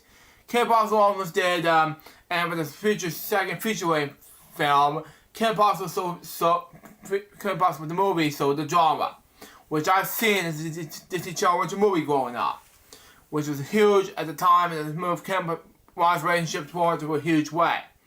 Then fans got to see the follow-up, such as the addition of a full new season of episodes later. There wasn't all the fans to see since, however. Now, since Kim Possible was getting a revival, well, the only bump in the road in the revival, however, is what they probably see all take. Kim Possible experienced a live action pre-revival with a live action film that hit back in 2019. This is the final Kim Possible project release in the franchise. This has the potential to get its own revival that the features to instead of what it gives fans might want instead. But what might we have a huge hit for Disney in general is bringing back the animated series in some form of a new project. Disney brand animation television it's been open to revivals and release like Stupid Fiends and Ferb coming later this year, something like that. So the idea of getting the new animated Kim Possible is getting into outside the realm of possibility. So it will also be possible to get much of the original creative team cast as much possible in the new series. So the topics about will likely be the route to take. As the original Kim Possible focused on so much of Cameron Ross' journey through high school, the new series could either age them up or start a brand new Kim and center as all. The more clean the forward boot roles. What kind of revival you see with Kim Possible? Let us know what you're thoughts about in the comments. Set here by comicbook.com. Now, 2 more topics I want to share, and that is of course Valentine's Day, which Remix mentioned today. And what I'd like to go over is from Wikipedia. Okay? And also known as St. Valentine's Day, or Feast of St. Valentine. It's celebrated annually on February 14th, which is today. It's also a Christian feast day on a Marjorie named Valentine. Okay? Pronounce this word anyway. Martyayr. So, but anyway.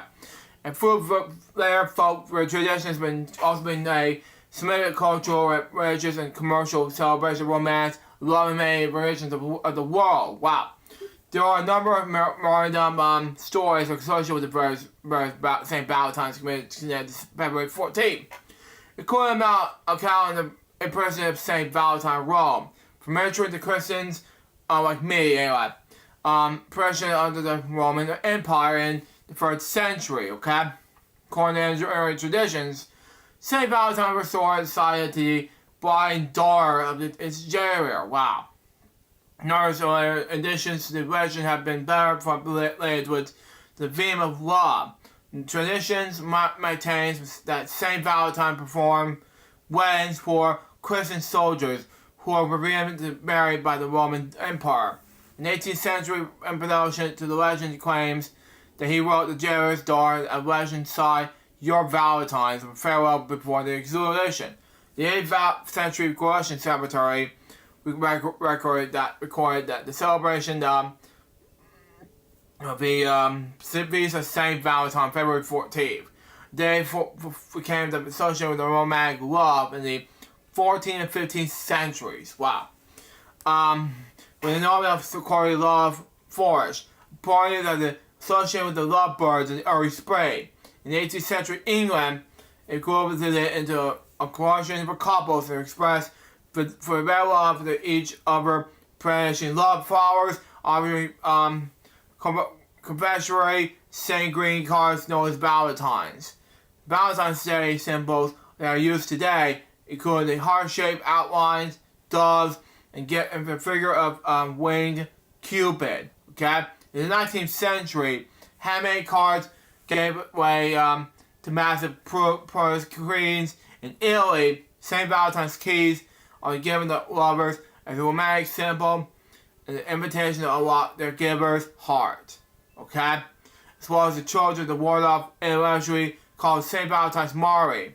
Today, this combination, that's the word, sorry. The regulation combinations is loved in church, okay? Many parts of the Eastern Orthodox Church celebrate St. Valentine's Day on July 6th. Wow.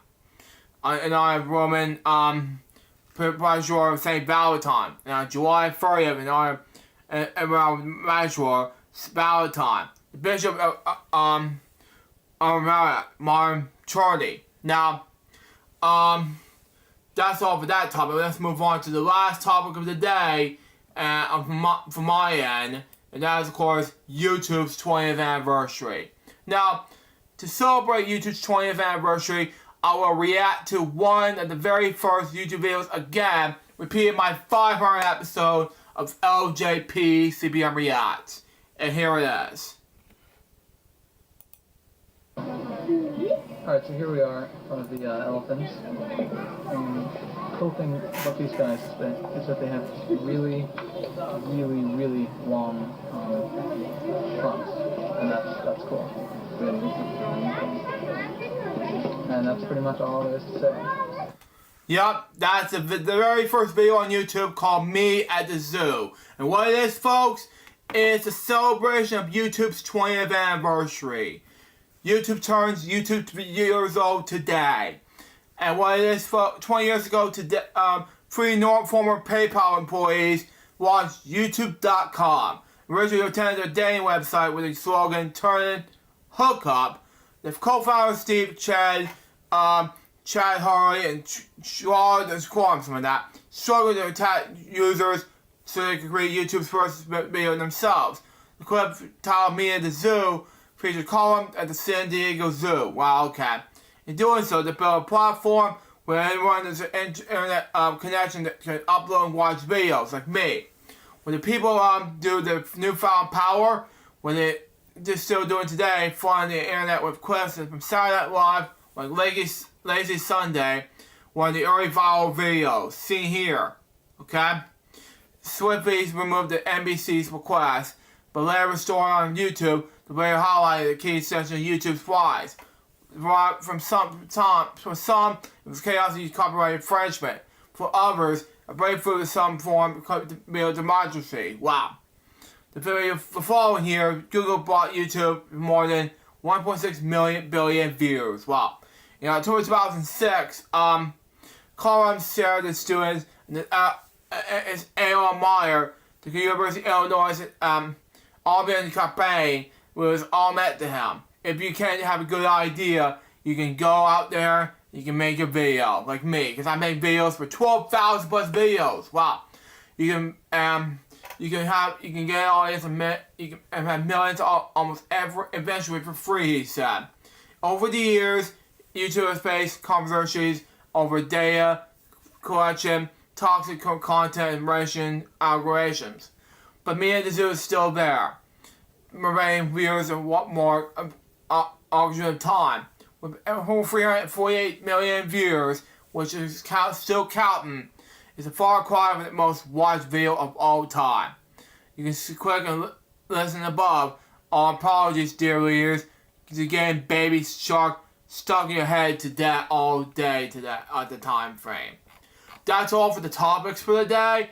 Now, let's move on to what I've watched on Disney Plus, and that is, of course, the Lion King at the Hollywood Bowl. And I have some notes to share with you for this week that I want to share with you. Research Jokes episode 118, then which is part 2, which I was supposed to be doing this week. Then we got LJPCBM episode 1678, which is coming up next, along with Wheel of Fortune Daily, 103, then Dairy Time and Bedtime Stories. Now, I want to make it short for Elgin Friday's episode number 431 because it's been a long journey for me. So there you go. And since Remix didn't have any topics today, so for this episode. Well, oh, there you go. Well, what I do want to say is I do have something I wanna do for a special episode after Luke completes the full part of the thing that he's doing. I think I have a special in mind. Okay. You know, because I'm not like Billy Moody who trusts on Luke's show and like, okay, well, we're gonna play this game first, and then Luke can do the topics and stuff. I'm not like Billy. So. I'm not. No. But what I'm thinking about doing, you know, because the game, 29th anniversary, I would like to at least play the game for you all live on the LJPCBM Friday show, and it's going to be a game that everybody's going to know and love, and I'm going to get my butt kicked by, stage 7 and all that stuff. So maybe if Luke says it's a good idea, then we'll make it happen and do a special episode. Special episode. I'm going to play the game. Mm-hmm. So we'll have to wait and see, but that's what I want to do here on the show. It's good. It's good. Because I am going to be streaming on the weekend, hopefully. And I'm going to do a stream on the Remix Games Discord server, because I had to reschedule it, so I'm going to be doing that on the Discord server, and it's free to join if you haven't joined Remix Games Discord server, which you can see at the end of the ending credits of the show today. Mm. So do that if you wish, and I'll be streaming a Wheel of Fortune game this Sunday at 8. So, because I didn't do it last Sunday because I just had a bad Sunday because it was just a roller coaster ride, but yeah. But I'm gonna stay sharp and stay focused for the weekend, so you can see some stuff for you all. And I'm gonna be doing Halo Reach Firefight. I'm gonna be doing that because I bought Halo the Master Chief Collection on Xbox, and it's an awesome collection. I got it for $10 when it was on sale. So I got it on the Series S and the Series X because I am a proud owner of Series X. So I'll be doing the Halo Firefight. Now, like I said, if you don't mind the violence and everything, me blowing the enemies up and whatnot with a rocket launcher, then this stream's for you. Stream's for you, folks. But if you're concerned about the violence in the video game, well, like I said, Halo 1, 2, and 3 are M-rated, and then later Halo releases were T-rated games. So yes. So the collection is M because of the 3 games, and I think ODST.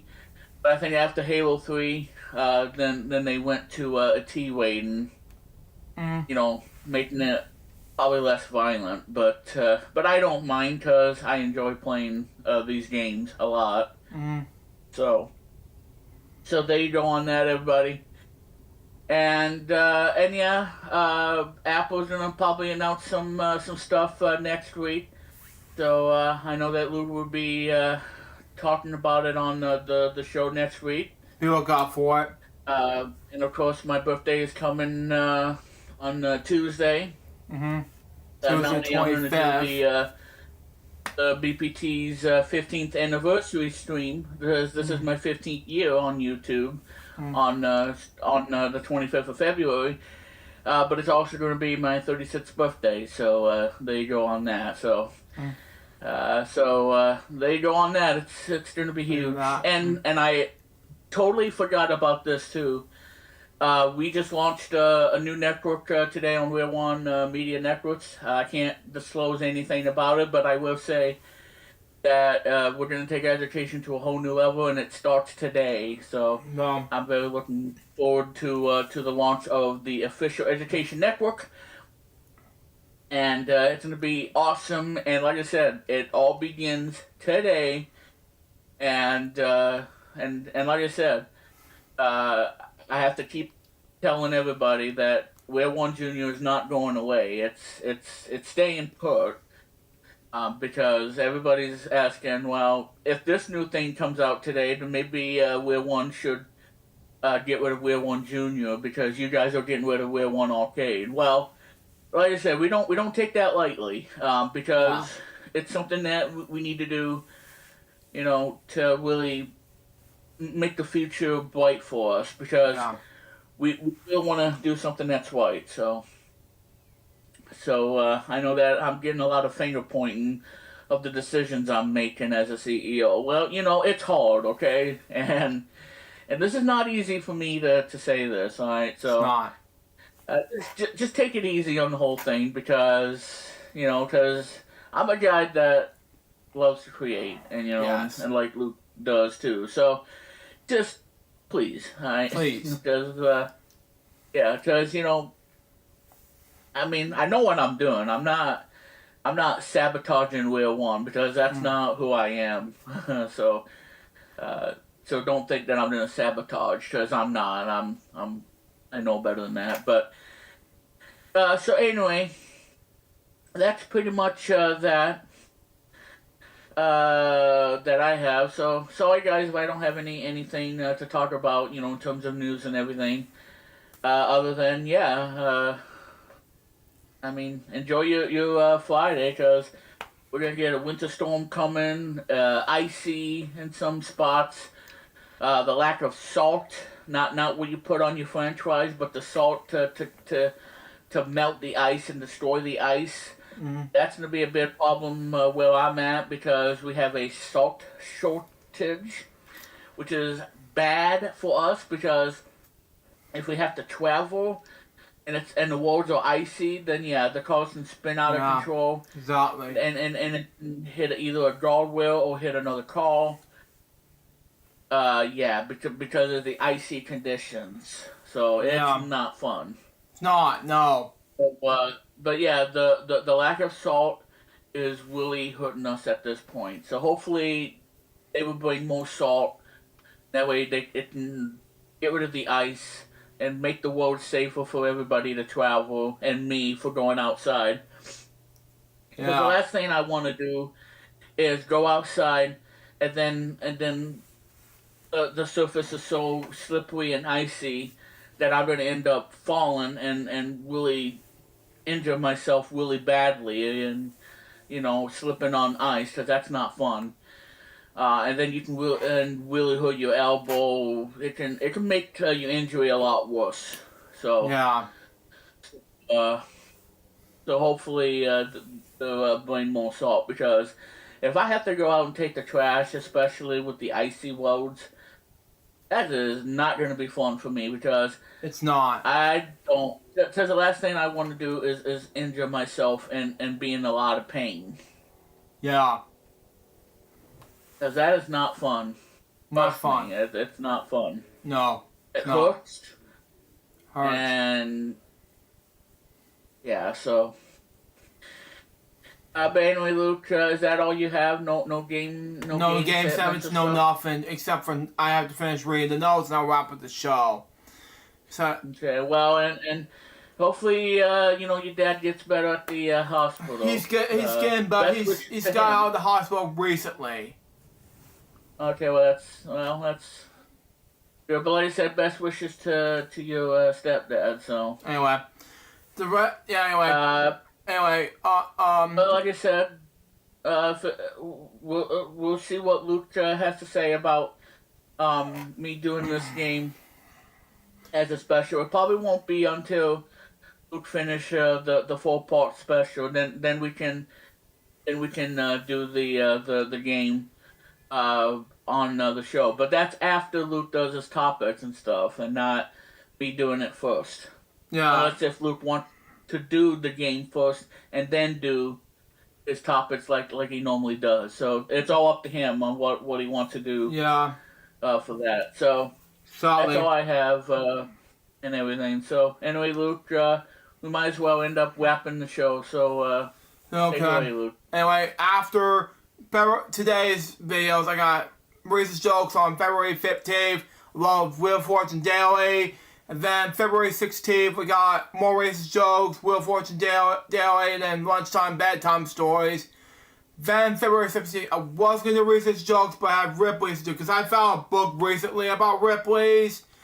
But I got it anyway. Then weekend celebrations, February 18th.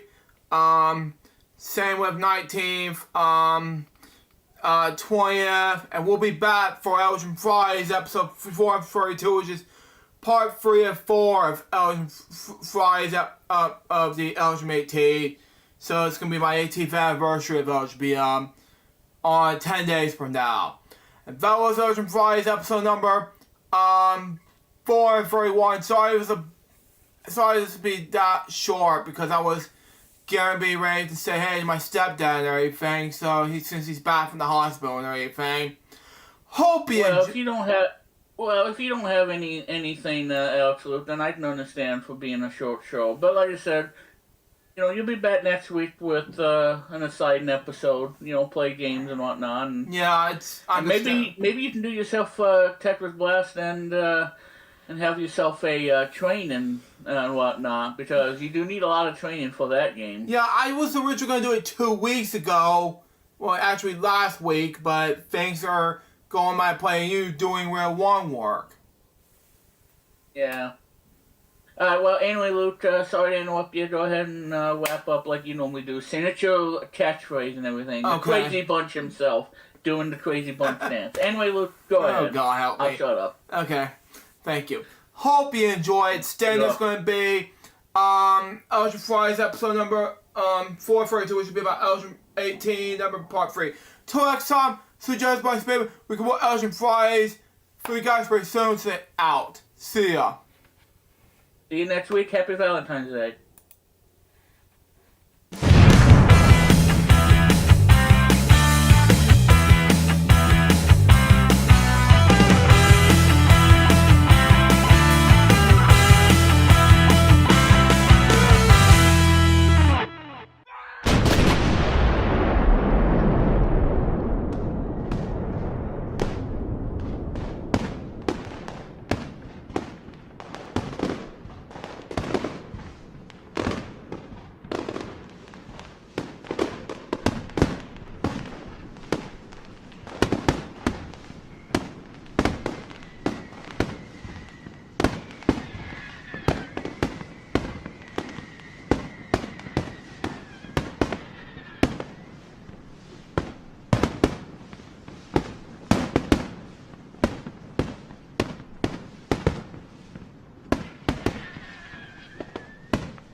Live from the LJPCBM studios from Savannah, Georgia.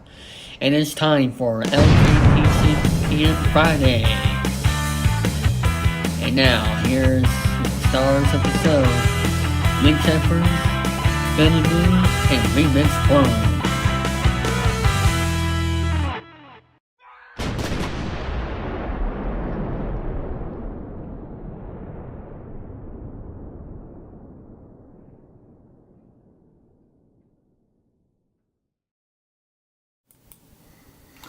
Thank you, David Falson. Let's begin indeed. Hello, people. Thru Jerry speaking. Welcome to Friday's episode number 432. Join me in this episode's Remix Club, ladies and gentlemen.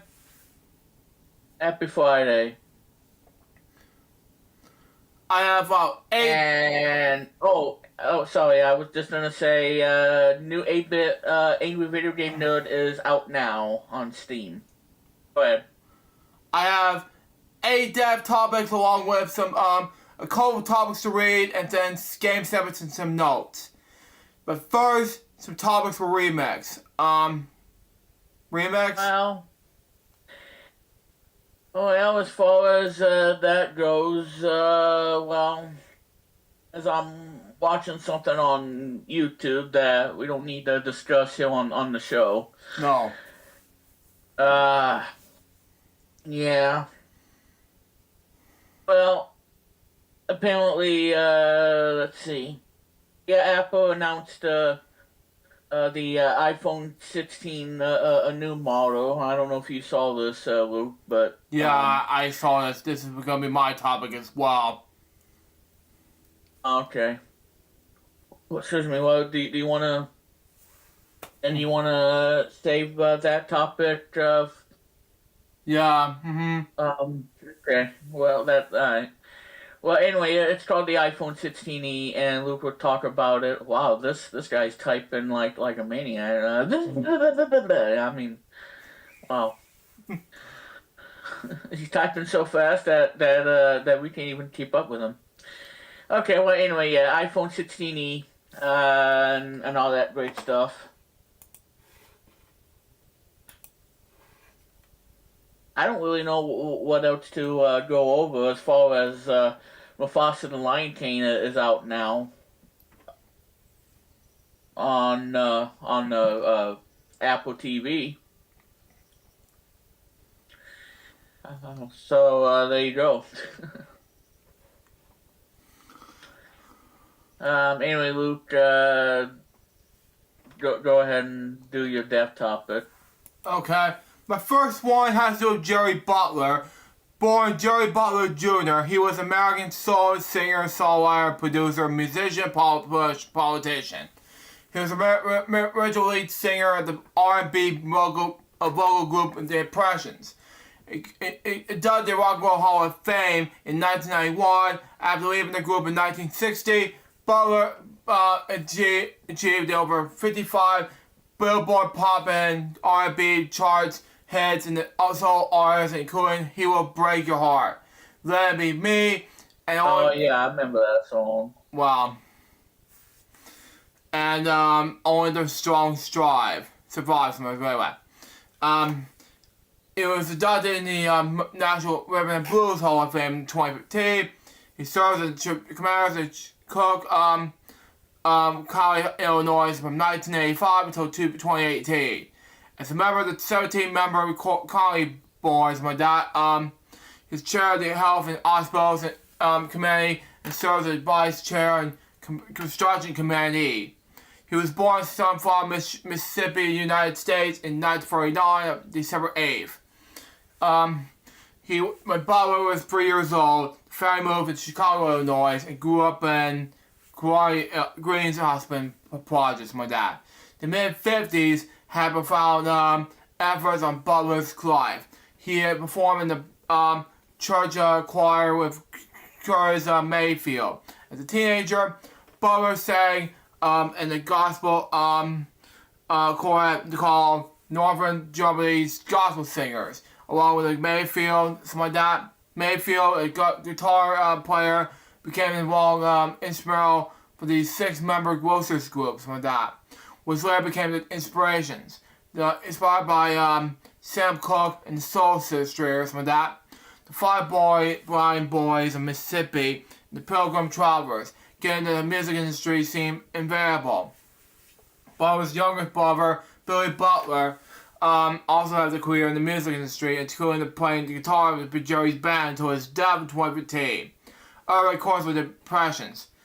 Billy co-wrote the song For Your Precious Love, which was ranked number 327 in the Rolling Stone magazine's list in the top 100 highest rated songs of all time. We wanted to record this. Looking to record in studios like that. The Impressions. The original members were Butler, Curtis Mayfield, Sam Golan, Fred Cash, who left Larry on, and they returned. My brothers Arthur, Richard Brooks, like that. Audition with Chess Records and VJ Records. The group eventually signed with VJ, and when released for Your Precious Love in 1958, it became Impressions of first hit gold record. Solo career. Butler was dubbed with the Iceman and WDAS Philadelphia, and was disc jockey Georgie Woods while performing the Philadelphia Theater. He released the single "He'll Be Break Your Heart" in 1960, and the song was peaking number 7 in the Billboard Pop charts. Butler co-wrote with Otis Ray, the writer's hit song "I've Got Been Loving You Too Long" in the same year, 1965. And Butler's solo careers with that era had a string of hits, including the top 10 successes: "He'll Break Your Heart," "Fine Number Girl," "I'm Telling You," all in by fellow Impression, Curtis Mayfield, featuring Mayfield on vocal. The Maryland selling Only the Strong Survive, "Moon River," "Need to Belong," go with the Impression of You with solo.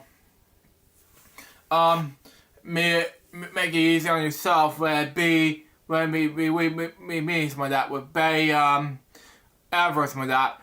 Brand New Me, Understand Mellow, with Brandon Lee Edgar, and what Western UN Man, and Never Gave You Up. It's 1969 movie Western, released before November Soul Favorite, featuring number 369 November Soul Top 500, something like that. But released 2 successful albums: The Iceman Call from 1968, Nice and Nice in 1969. Grammy made successful recordings in the Philadelphia-based songwriting team. Gamble on Huff, in 1972, he had a small role in the cult classic film The Thing with the Two Heads, something like that, in the Prison Guard.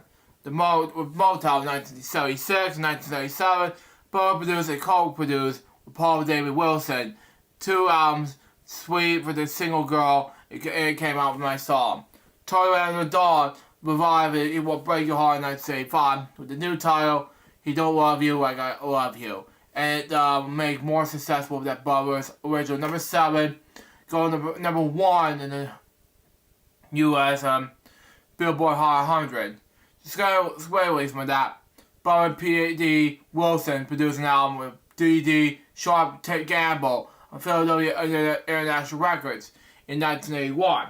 Something like that. Anyway, Breaking Entry Easy Money was released on Sharp Gamble albums, D.D. Something like that. In the 80s until 2018. Butler continued to perform while serving as a Cook Country Football Commander, something like that, before retiring to public office in 2018. Something like that. Anyway, has Cook County Commander, Butler voted up to the pond in his in a restored 2018 Cook Country sales tax increase, which remains the highest in the nation. As a result, the Chicago Tribune encouraged people to vote against him in the 2010 elections. Butler, however, won the re-election in March 2014 with over 80% of the vote. He was served as host of PBS TV music specials such as Doo-Wop 50 and 51, Rock Rhythm, and Doo-Wop, and sold spectacular 4 years in R&B, among others. He also served as chairman of the board of the Rhythm Boost Foundation. In 1991, Bowers was conducted along with other original members of the Impressions, Curtis Mayfield, Sam Golan, Fred Cash, and Richard Brooks, into a Rock and Roll Hall of Fame. Bower released Time and Fame in 1992. The Hives covered Find Another Girl in the 2000 album, Very Vicious. Black Keys covered Never Give You Up on their 2010 album, Brothers. Personal Life and Death. His wife Annette originally had one of backup singers died in 2019. After his 1991 induction in the Rock and Roll Hall of Fame, as a member of the Impressions, some music writer critics stated that Butler has also served the second edition as a solo artist, based upon his successful career as a recording artist and songwriter after leaving that group. He died yesterday from Parkinson's disease. Jerry Butler was 85 years old. My next topic has to appear Jason. Born that name, he was an American character actor. He appeared in over 80 films and 100 television series. And he often played military, commercial, and auto figures in the character that spanned nearly 60 years. Jason was born on January 22nd, 1924 in Hollywood, California. He had a same career, has a 250 credited roles in film, television, and video games. Okay? His first credited role was in a unnamed duty officer in the 1967 television movie, The Belle Ado. Adoption in the 1944 novel by John Ersey. From there, he appeared in Here Comes the Bride in 3 different roles in Gunsmoke.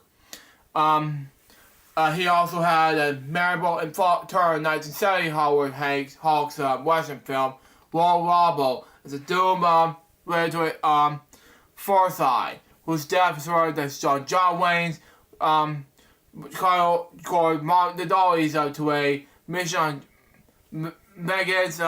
He later played a Civil War soldier on the acclaimed miniseries The Blue and the Gray.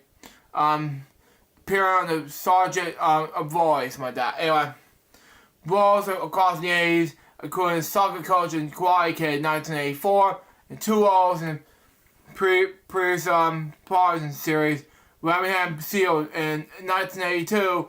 Jason will go on to enjoy a rare leading role as Malcolm O'Keefe, Desert Killer, who terrorized a young boy and his teenage babysitter, like that. And the parent horror slasher flick Trick or Treat. Near the end of this decade, will mark the beginning of the working partnership with the iconic horror director John Carpenter, which he will star in 7 of his films over the course of 3 decades. He first appeared in 1987's Prince of Darkness, followed in 1988's They Live. Later likes the In the Mouth of Madness in 1984, Village of the Damned in the year I was born, 95, and Escape in LA in 96. Eventually, Jason has worked with Walter Hill 8 times across his career, including the racist bartender in 48 Hours, and appeared in Red Heat. In the first episode of the television series, Dead Wood. Anyway, in the later lives like that, he played in the Dim Wit, called it several times like that. In the course of the 26 episodes from 2004, 2006, and 2019 reunion movie. Sabotage based on the part of the real person of the same name, was also one of the and only city marshal in the stereotype. Though you also heard held the role of the 7th year.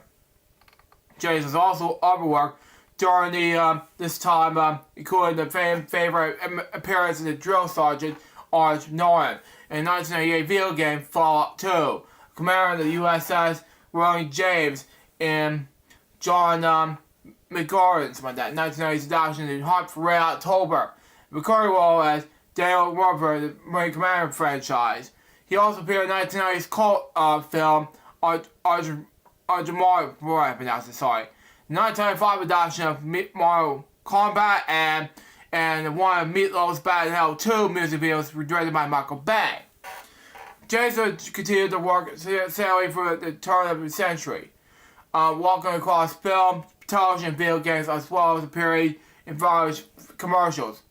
He has small role in 2003 Jerry Ross film Sebastian, something like that, and led his voice in the American spoof Hair High, written and directed by Bill Poverton. And in 2007, Jason received a acclaim award for character Murder Entertainment Award for short, something like that. Anyway, for his return in 2006 made for television Hallmark Channel film, The Christmas Card. In 2009, Jason made his first appearance on NCIS as Sergeant Major Robert King. Watch his dad, but NCIS for you. Anyway, retired soldier with links to a first who exposed the knowledge of Abby Squadron, played by Polly Perrette. To sell the black market, but Sargent targeted him at the last moment. Jason will play the role again nearly a decade later in 2018, with King just seeking revenge against Sokol, leading a retirement agency, something like that. The episode was Purge's last as a series regular. Jason also played Orson Welles in 2014 short film The Tribute to the Director. Anyway, the two also previously worked together as Welles' last project, The Other Side of the Wind, but was eventually completed and released in 2018. He also played as the director of John Coen Brothers' Hail Caesar and appeared in 1600 pen Justified, the two roles in Arrested Development. In 2020, Jason was nominated for the Best Supporting Actor Award for the Christian International Film Festival for his performance in the independent film Heavily Deposited 2018. Eventually, he provided his voice to a number of two video games, narrating Dog Watch Curse of the West and playing Dizzy, The Wall, and Grease and Wars 2 and its sequel. In 2022, Jason appeared in Real Gather Here Today, a movie filmed remotely over video calling service as a result of the COVID-19 pandemic. It's coordinated with the narrative. His last credited role, because of his passing in February 2025, was a Tales of Two Fathers, a short film directed by Douglas Spade. Born in Hollywood in 1944, Jason grew up in the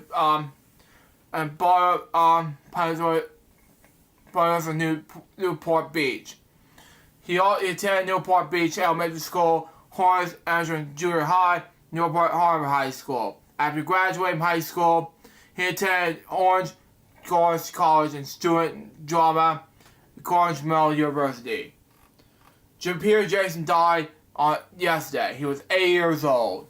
My next step topic has to do with Snowy Fleet, the born Gordon Henry Fleet. He was professionally known as Snowy Fleet. He was an English-born Australian drummer, best known as a drummer of the Easy Beat between 1964 and 1967. Born Gordon Henry Fleet on August 16, 1940. He was from Liverpool, England. He was a builder's apprentice in England before moving to Australia sometime before 1964. Before emerging, he was married to his wife, Marie, which remained married to his death. He had a daughter born in 1962. Daisy Beats. In the early stages of his career, when Fleet was still in Liverpool, he played drums in the many Liverpool bands, and sometimes shared the stage with the Beatles. Before he moved to Australia, he played in Normans. The band was become the Mojos. In 1964, now in Australia, he meeting the members of the Easy Beats on the train ride, and met up with the in the migrant hostel, where the members were staying. Due to him being a lot more older, he eventually took the manageable role before becoming their drummer. He was nicknamed Snowy by the band due to his jet black hair. Wow. The common trait of Australian humor that someone is nicknamed based on the opposite of one of the features. Flea's claim to be the member of the name of the band Easy Beats. The group commands of Jordan, now performed as Snowy, Stevie White, vocalist originally from Leeds, England, George Young, guitar from Glasgow, Scotland, which we talked about my Friday show back in 2017. Harry Van der guitar, and Dick Diamond, bass from both the Netherlands. The band relocated from Australia to London in early 1996. They were recording the biggest selling hit, Fire in My Mind, in September that same year, reaching their number 6 on the British charts, something like that.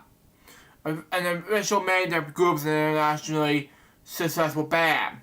Flea was born in 1940, several years before the next album's member Harry Vanda, born in 1946, where the band was famous.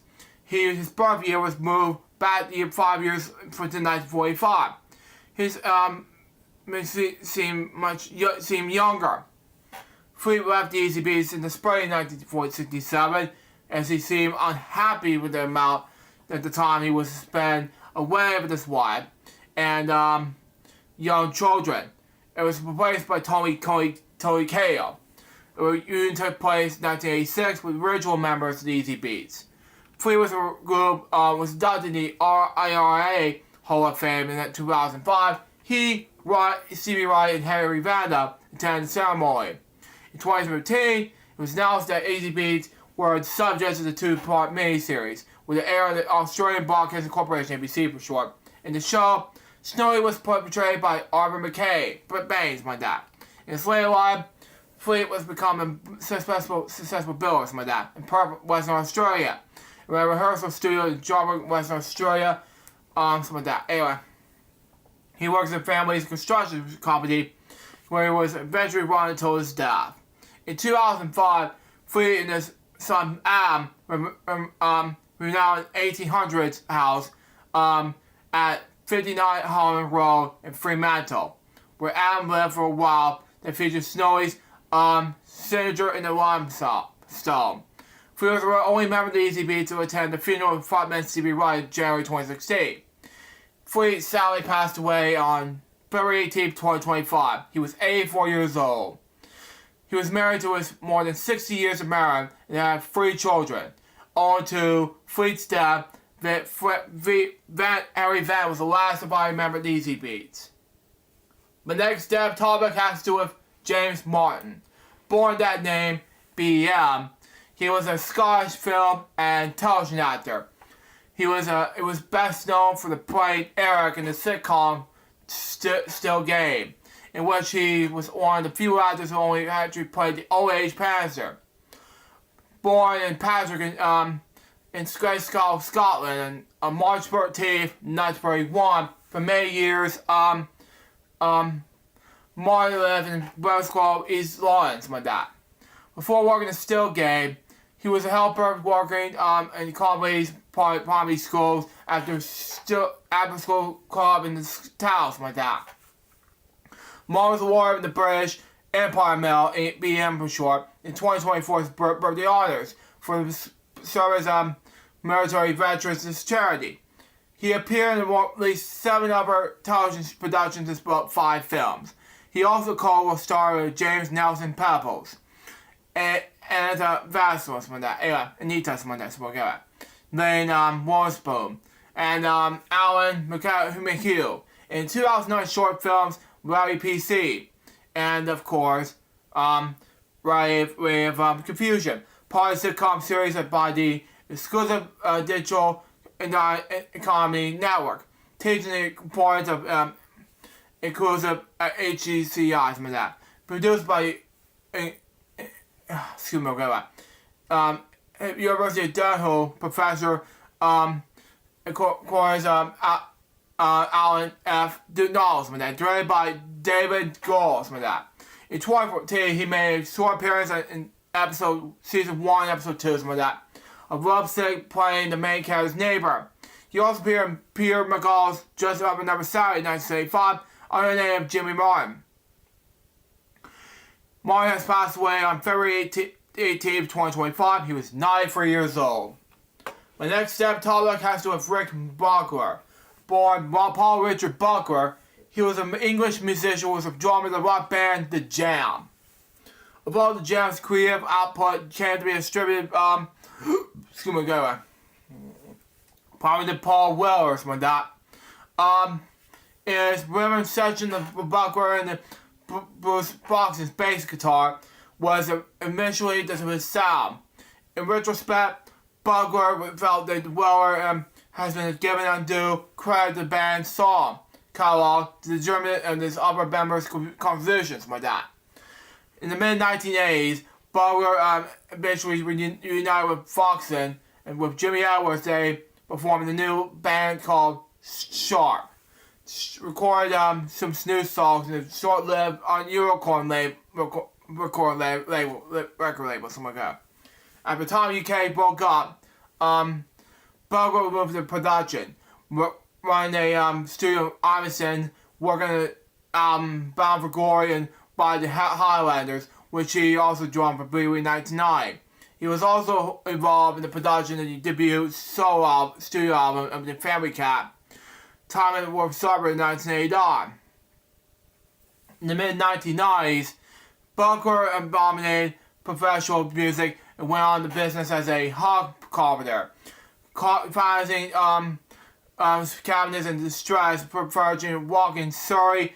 In 2005, Buckler re-entered professional music where he set up a new band called The Gap, named after the Spiral Studios album released by The Jam, with Russell Haslings and Dave Moore, with himself on drums, playing several material with The Jam's back catalog. In 2007, Foxon joined as a bassist as the new band began touring under a new name for The Jam.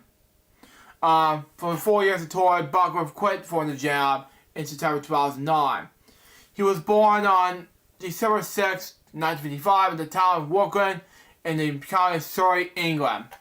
He received his education in Surrey Secondary School in Woodley. While there in the early 1970s, he joined up with Paul Weller and Bruce Fox in the new formed band called The Jam. In the Jam band, see here, The Jam emerged at the same time as the punk rock bands such as The Clash, The Damned, and Sex Pistols. The Clash is the early evidence of the band, something like that. Anyway, and then the support of the Riot tour in May 1977. The Jam's first single in the city took them in the UK top 4 in May 1977, something like that. Anyway, in 1979, the group released the Elton riffle, something like that. Anyway, then first broke into the top 10 in the number 3 spot in November. The increasing popularity of the blend of Weller's barbed some of that lyrics with pop melodies eventually landed the first number 1 single, Going to the Ground, in March 1980. The Jam became the first band since the Beatles to perform both sides of the same single, top called Malice and Prayer, something like that. Another one addition to Top of the Pops, they also had 2 singles. That's Entertainment 1981 and Just Who's at 5 O'Clock Hero 1982. Reached number 21 and number 8 respectively in the UK singles charts, despite not having released the single in the United Kingdom on the stream and import sales in the German single release. At the time, That's Entertainment was a best-selling single, so an import-only single today in the UK charts. Buckler was the drummer of the Jam in its formation in the early 1970s through his breakup in the early 1980s. During which time it was claimed that commercial successful rock band the original sounds as part of the modern revival movement in England's music and fashion scenes the period. Of all the band's creative output came to be attracted primarily to Weller. Its rhythm section, the bugle and functions, bass guitar with measured the sound. In retrospect, Bugle felt that Weller had been given undue credit to the band's song catalog to the other members' compositions. The band broke up in behest of Weller in 1982, and Bugle and Weller, apart from the being green had changed and passing the chance mean, did not speak to each other again. Later career. In 1983, Bugle set up a new band entitled Time UK, featuring himself on drums, Jimmy Edwards and Ray Simons with that. Anyway, they Cosmos with that. Anyway, and the bassist is Michael Martin George. Something like that. In the mid 1980s, Bugle briefly reunited with his former jam bandmate Bruce Foxon with Jimmy Edwards. They performed in the new band called Sharp. Something like that. Anyway, recording some new songs in the short-lived Unicorn record label. These recordings were separately reissued in the Time UK, eventually college release. Something like that. Anyway, after Time UK broke up, Bugle moved into production, recording the studio in the Iceland, something like that, working the album by recording for the Highlighters, which is also drawn for briefly in 1990. It was also involved in the net productions of the debut solo album, The Family Chat, something like that, Teleworth Story in 1989. In the mid-1990s, Bugle dominated professional music and went into business in the ad hoc carpenter.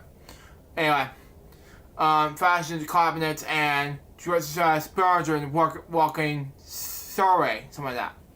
In November 2005, Bugle re-entered professional music when he was set up a new band called The Gift, named after the final studio album released by The Jam, when Russell Hastings vocals on guitar, Dave Moore on bass guitar, himself on drums, playing exclusively on material from The Jam's back catalog. In 2007, Bruce Foxon joined the basses, Moore moving the rhythm guitar and keyboards. Then the new band began the tour under the name of From The Jam. After 4 years of touring, Bugle quit From The Jam in September 2009, being replaced by Mark Presley of Big Country. Chris knew at distance by Paul Weller, considered that it was not going to be means by the formation of the original band. Bugle felt that the continued performing without Weller, whereas the rest of the family, his and Foxon's, find themselves in a situation because of Jam tribute band. In July 2012, Bugle circularly unveiled a strat art sculpture Richard Hayes is entitled "The Space Between" on the Gopher Woe and Woking, commencing at the cost of £45,000, and by Woking Carshall, the release of Jams in the brand's hometown. Wow. In 2014, Bugle moved out of the management commercial role with a number of new musical acts, including singer guitarist Sarah Jane, the band of Branson Mix. Bugle's autobiography entitled "That's Entertainment, That My Life Is a Jam." It was published in 2014 by Ominous Press. However, his wife Leslie and Wilkin, they have 2 children. After leaving the Jam, he offered several publications on the as history. He died following the brief illness of Wilkin on February 17, 2025. He was 69 years old. Weller paid tribute to Bugle, saying that "I'm shocked and sad by Rick's passing. I'm thinking back to all of rehearsing in my bedroom and Stanley Road Wilkin." My next topic has to do with Anne Marie Hochhuller. Born that name, she was an American gun violence activist who was a survivor of the 1999 mass shooting at Columbine High School in Columbine, Colorado. She was shot in the spine and paralyzed during the attack. In age 17, in that decades that followed, she spoke out against gun violence and opposed publications, killers, names, and the media, and as part of the No Novelty movement, arguing that social media companies were appropriating the content. She was also an advocate for some social value payments for the people with disabilities. 6 months after this combined shooting, Emery's mother, Carla, who also been suffering from depression and mental health issues previously, shot and killed herself. Wow. In a palm shot after asking her that she was a revolver. She was found dead at home in Rochester, Colorado on February 16th, 2025. She was 43 years old. Her family stated that believed she died from the natural causes related to injuries she sustained during the Columbine shooting. My death topic has to, it's not the last one yet. Anyway, it has to do with Julian Holloway. Born Julian Robert Stanley Holloway. He was a British actor. He was the son of comedy actor and singer Stanley Holloway. And former chorus director and actress Charlotte Jane. He was a former actor of Author for a while, Sophie Dahl. He was born in Walton, Oxfordshire, England, on June 24th, 1944. He was educated in Welsh Grove High School, Herald School, and the Royal Academy of Dramatic Art, graduated in 1963. And his career began when in 1962-1963 television series season of the A Man Higgins, Holloway was cast in the first major acting role, and credited in the first four episodes remaining. He began the mainstay and Carry On film franchise, appearing in 8 films between 1957 and 1976, as well as one of the Carry On Christmas television specials. In the 1970s, British police drama The Swede episode Big Spender, Holloway appeared on John Smith, the brains of the organized crime family who involved themselves as 2 dishonest employees in the car park comedy involving fraud. His other television appearance credits includes the Uncle Starless comedy drama variations, Elizabeth Arm, remember W-E-N, and something like that. What happened to Likely Wives, to Beverly Hills 90210, something like that. Miners, Professionals, New Avengers, Zeed's Cars, The War of Warhouse, Doctor Who's Story Survivor 1989, something like that. Anyway, his film includes Young Wilson 1972, Porridge 1979, The Great Rock and Roll Suite 1980, Christmas Carol 2009, and The Room Diary 2011. He also developed a production of a successful voice actor, vocal artist, mainly in the United States. In 1991, he formed part of the Captain Z, the Z Zone, Rainfall Milkbanks, and James Bond Jr. He also voiced Surford Fritzbacher in Father the Pride in 2004, and Prime Minister comic in several episodes of Star Wars The Clone Zone 2008 until 2020, and the main antagonist Outlaw in Where's Wall 1991 series. Outlaw was also performing the vocal artists for video games including Pirates Caravan at the World's End and models of higher European Outlaws, something like that. He was by the voice of Death in the Cartoon Network animated series regular show from 2010 to 2017. His personal life and death began with this. Holloway was the son of Stanley Holloway and his wife Violet Ray. In 1971, he married Zane Walker, something like that, but divorced soon afterwards. In 1976, he had a brief relationship with Tessie Cadell, daughter of Patrick Neal and Robert Dahl. The relationship produced one daughter, the author and former not Mall, Sophie Dahl, who was born the following year. In 91, he met with voice overall as an actress Debbie Weaver. The marriage ended in divorce in 96. Holly received an English artist and science designer Oliver Percy Bernard. Joey Holloway has died from the long infection of vomit disorder on February 16, 2025. He was 8 years old. My last death topic has to do with legendary rock guitarist. It has to do with Carl Cartran. Now, I'm gonna read this right down. Legendary rock guitarist dead at 61 after car crash. Now, it says here by Bruce Collick, seen here, and it says it's on X. Accordingly, said here said this. The tragic news of Carl Collins' death in the car accident was gut-wrenching to hear. Carl is a fantastic musician who I've worked with in a band called ESP, Eric Singer Project for short. He was a gentle giant who was taken too soon for all of us. The struggle was affected him many years ago, took nothing away from his spirit, love, and humanity. It made him even so special in his own unique way. Special guests on the Kiss cruise, everyone that met him was so touched with a smile and a special passion of life. But condolences to his family, his wonderful fiance, Gear, fascinating else, my dad. Was a loving partner, rest in peace. Now,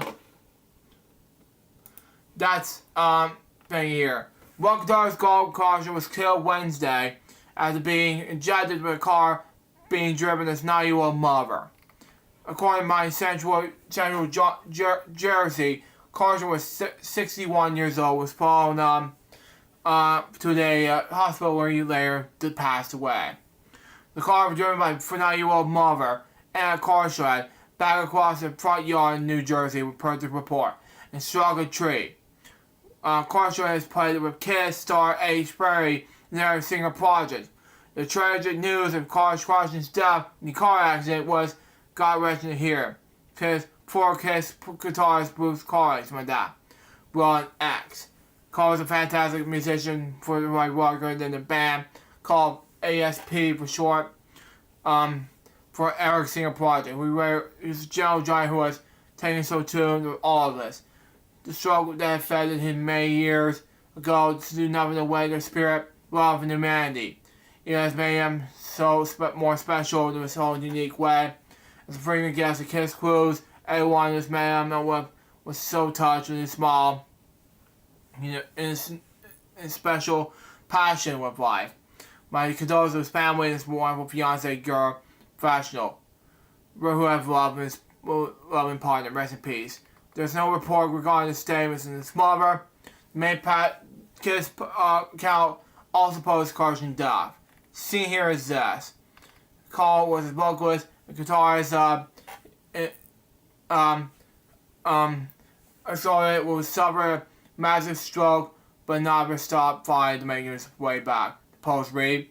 He was loved by our fans worldwide. That all his experience worldwide was considered inspiration as our guests on Kiss Cruises are deep condolences to Jerry and family. Now, see here is on Kiss's X account. It says this: our dear friend Carl Cartran was killed in a car accident on February 19th. Carl was a vocalist and guitarist. Cartran will suffer a massive stroke. They never stopped fighting and making his way back. He was loved by our fans worldwide throughout his appearances worldwide, and was our considered inspiration to our guests and the Kiss Cruises. Our deep condolences to Jerry and family. Now, that was it for that death topic. Now, let's do a more thoughts regarding not 1, not 2, but 8 death topics right now.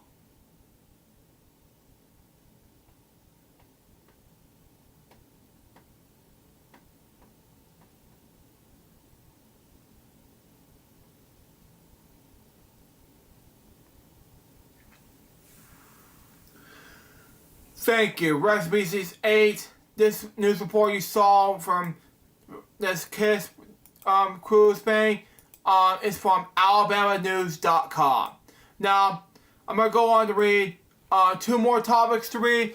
As Remix mentioned earlier, there's a thing coming up called iPhone 16e. And I'm not going to read all of it, but it has to be apple.com, seen here. Latest iPhone, greatest And I do have another topic. I do have a topic. Okay, that's fine. But go ahead and talk about the Apple 16, iPhone 16. Go ahead and continue. Okay. But here's some scrolls regarding this, but it has to be some highlights regarding this.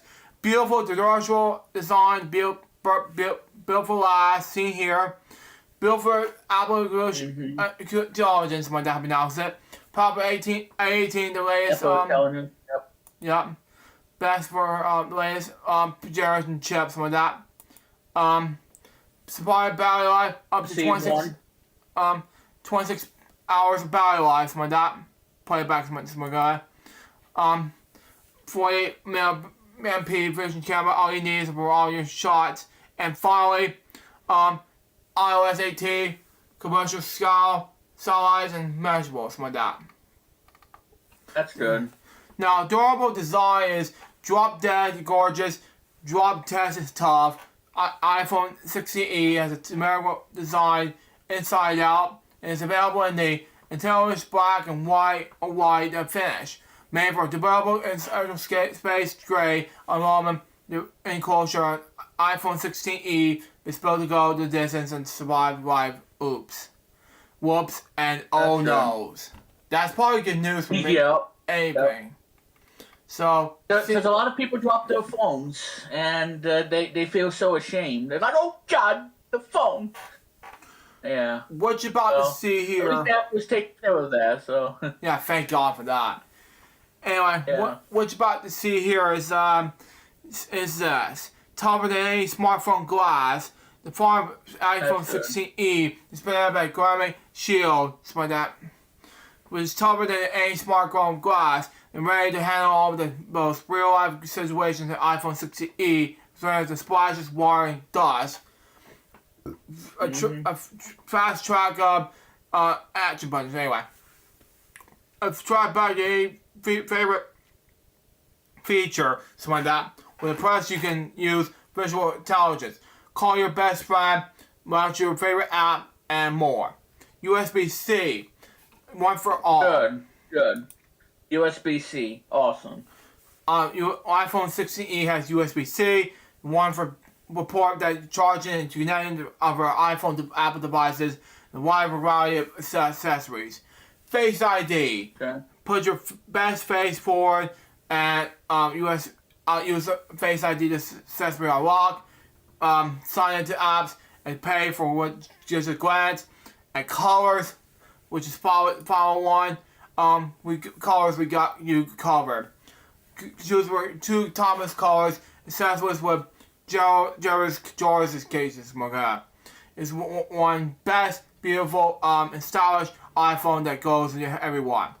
Now, 6.1 inch Super XDR display, 5 top of inches, one that lines one that. Anyway, Stunny is one in the family.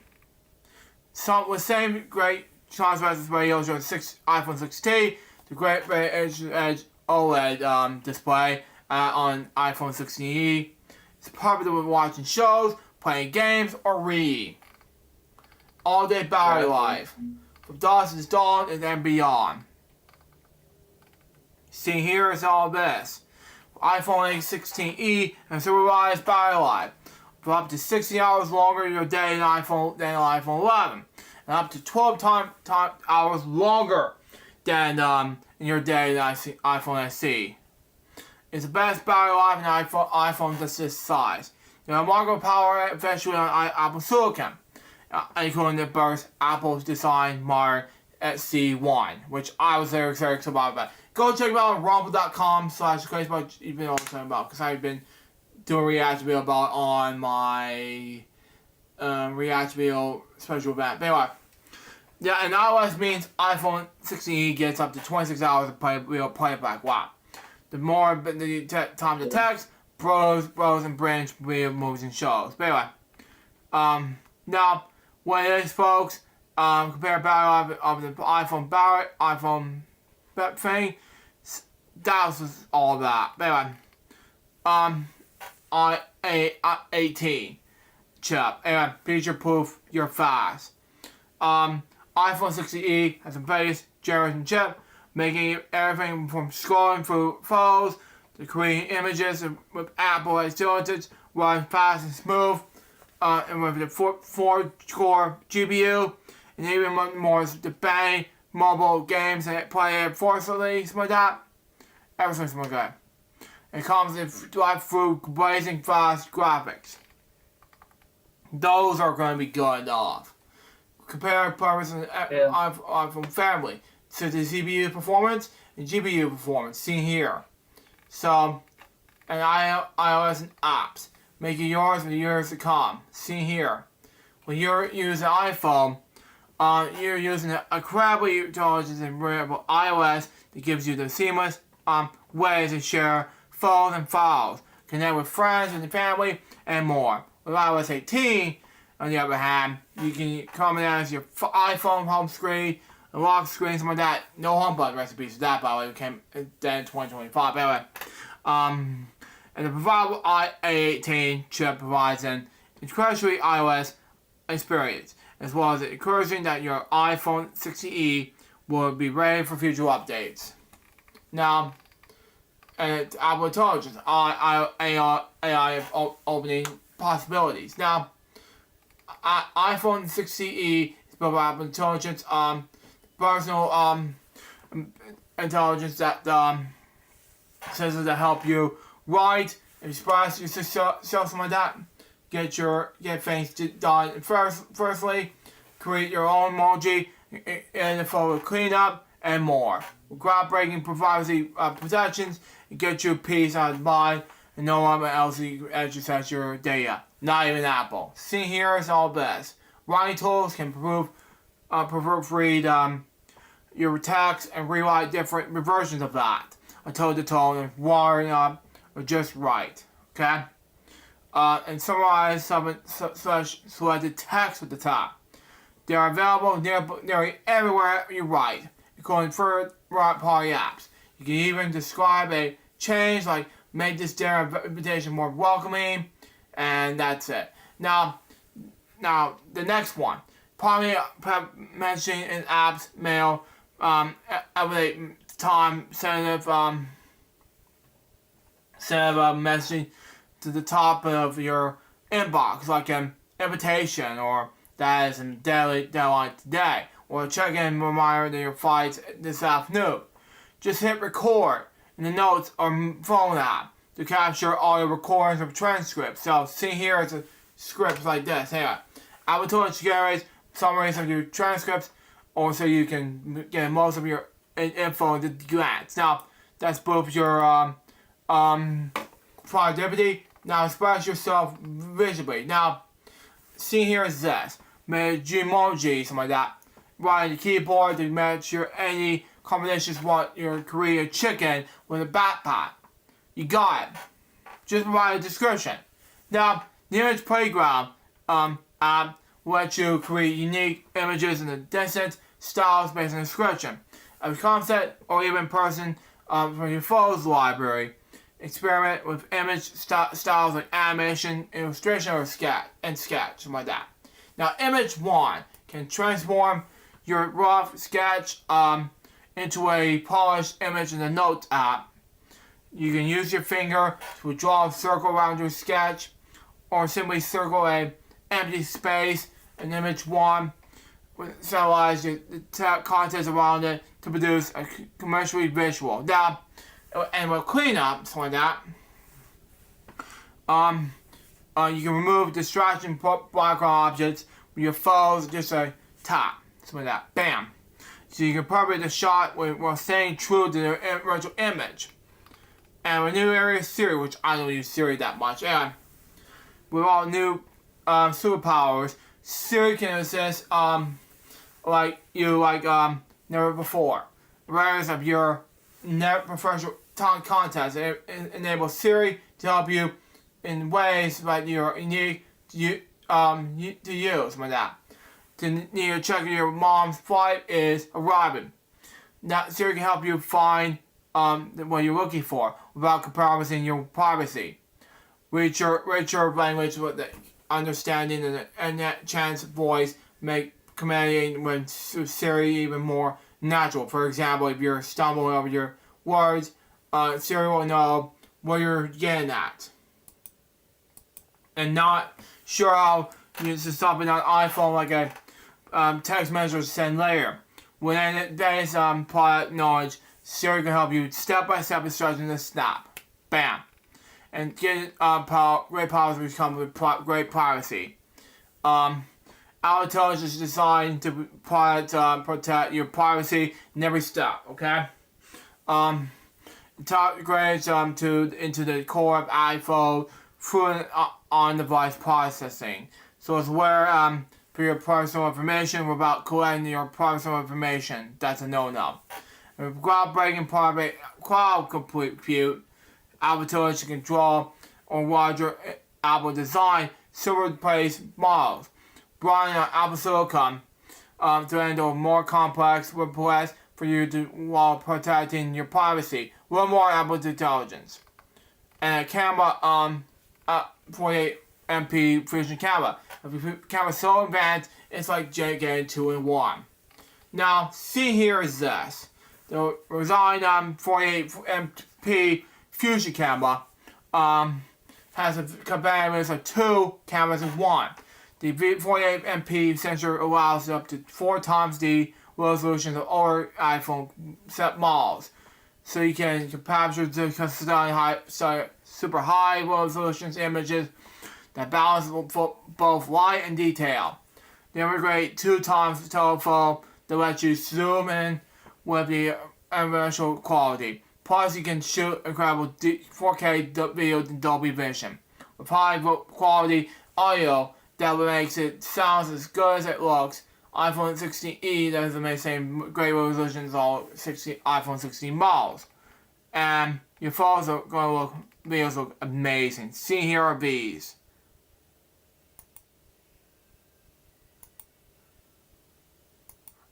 That's all the things you're going to see here, so yeah. I'm not showing the 4K one, that's copyrighted, but anyway, visual intelligence. See the world's with an entirely new lens, okay? See here is, you use, visual intelligence for the action button or central control center to actually, learn the, about objects, places you see. Just point your iPhone 16e to discover more and interact with some in the front of you. Pull up reviews of the restaurant you pass. Search for where you bought to buy and more new items you spot and more. And finally, connect with something like that. Anyway, let's go down more. Anyway, I can get less. But anyway, peace of mind on and off the grid. Now, iPhone 16e comes with Wi-Fi 5G connectivity and eSIM. This means your calls and clear. Something like that.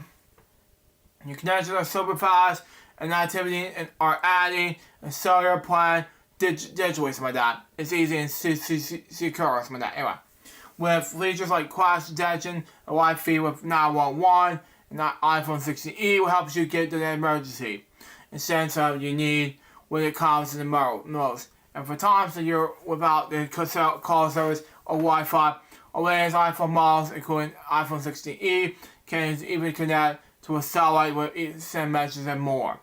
Super fast 5G connects eSIM, crash innovations, satellite features free for 2 years. Learn about eSIM right here. And never seen a better time for upgrade. So, few ways iPhone 16 gives you more, as follows. Built for Apple Intelligence of this 80% times faster CPU performance, up to 9 more hours of video playback. Super high resolution 48 MP phones, solid features, and double design with camera shield. Apple trade-in, get credit towards a new iPhone when you get trade-in opportunities and see what the device is worth. Now that's more faster than the iPhone 11. And values designed with make a difference. iPhone 16e contains over 30% recycled content, and iPhone 16e uses 85% recycled item in its cores. What about the Apple insurance and privacy is a viable human right, which is why we design our products and services to protect it. What about Apple and privacy? This is the best technology works for everyone. That's why our products and services are created by design. What about Apple and accessibility? See here in the bottom please. This is why Apple has the best place to buy an iPhone. This is the following. Save with Apple trade-in. Get up to $50 and $170 trade-in credit when you trade iPhone SE 2nd generation or newer. Pay one over time and interest-free. Free some of that when you choose and check out with the Apple Card monthly installment. Apple, with your one-stop shop with the incredible carrier deals. Get up to $383 to $899 in credit on the new iPhone with AT&T, T-Mobile, or Verizon trade-in may be required. Get fresh delivery and easy pickup. Choose 2-hour delivery from Apple Store and free delivery and easy pickup options. Shop live with a specialist guide you live over the video and answer all your questions. Meet up your new iPhone professional staff and control online sessions with the specialist to set up your iPhone and discover new features, and finally explore a shopping experience design around you. Use your iPhone Apple Store app to get more professional way to shop. Keep exploring your iPhone as follows. Those are going to be cost from $599 for Apple iPhone X 16e. And the iPhone X 16 is $799. Those are going to be happening from camera control and this. So that one, the new one, does not. And it's going to be released, this one's going to be released on next Friday. So that's all for iPhone XE topic. And then we're going to move on to the last topic. That is, of course, Elton John. And that is going to be it for that one. Elton John announced a special performance after retiring from touring. Yeah. So, Elton John retired from touring in July 2023. He still plays one-off steps from time to time. Last Wednesday, it was announced that the iconic singer-songwriter will be performing on Singapore's 2025 performance Grand Prix this fall. He's set to close out the event on October the 5th. The Wild Man's last performance this past December Coast of Meta, California, for the 50th annual Candlelight concert. He also plans to play a show in London next month, with Brandy Cradle to celebrate their upcoming collaborative album, Who Believes the Angels. The album was made freshly about after John's final tour date. And during the recent interview with iHeartRadio's Ellen K, he admitted that the first few days of writing were tough. I was very tired. I wasn't feeling very well, and I was grumpy, and the mental process was very difficult. It was 4 people involved. He was convinced, and Andrew Watt and Barry Tallman helped write the album. And mostly it was my fault because I was just being unreasonable. And I was very worried about the album. I had a lot of self-doubt, but you may not believe that. But I have a lot of self-doubt because I knew what I was. Hold on, let me close this up real quick. Because I wanted this album to be. but you can't say we say that you can't guarantee that what it was album we sound like. But we got over the first few days and I calmed down. The process feel and it was one of the most joyless, most encouraging process I ever had in my life. Moon Raising Angels is slated for April 4th release. Yep. Which is going to be on Apple Music and everything, because I subscribe to Apple Music, switch from Spotify. And just to tell you, Luke, I don't know how I really feel about the album, because I think that he's better off with being part of the Elton John band that he's been part of, because I'm a huge fan. Mm-hmm. But I'll give it a listen, and just to see what happens. And yeah, and also during those tough times of recording new material, he reportedly smashed either his or something, smashed an iPad, and then tear up paper of lyrics, and then just threw them up. And when I saw that, I'm like, oh God, why is he breaking? No. Sorry about that. Anyway, as I was saying, sorry, I had to. Anyway, what I was saying is, why is he smashing an iPad? Now he has to go out and buy another iPad. God. Yeah, he's known for throwing temper tantrums.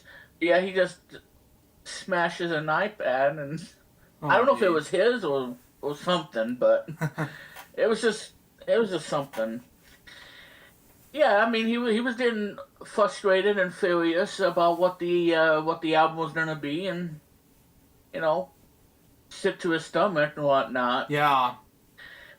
But like I said, I'll give the album a listen, because like I said, yeah, I'll give it a listen and everything, and but yeah, smashing an iPad, I'm like, oh my God. I guess that's what temper tantrums are, I guess. I don't know. Would I ever smash my iPad? No. No, you will not. Yeah. Never So apparently Wendy says Elton John destroyed an iPad and told her to... Ooh, ouch. I'm not going to say that word. Oh. Wow. That's harsh. That is. Yikes. Yeah, so Brandy Carlisle says Elton John destroyed an iPad and told her to, I'm not going to say that word, while they were recording an album. So she told her, wow, ouch. I'm 77, I don't push myself. What's the point of carrying on? Yeah. Yeah, so he, I guess he was ticked off, I guess. He was. And then he kind of smashed an iPad. Mm-hmm. Yeah. I don't blame Dolphin. Oh, it was his iPad. He broke his iPad. Wow. Elton uses an iPad to do FaceTime with his son and the husband. So now he's gonna have to get another iPad. He needs to. In order for him to play a piano. Yeah, so he smashed his iPad. He smashed the headphones. They were really amazing. Classic outburst. She added, my lyrics got torn up and thrown on the ground, he goes. He would yell predictable.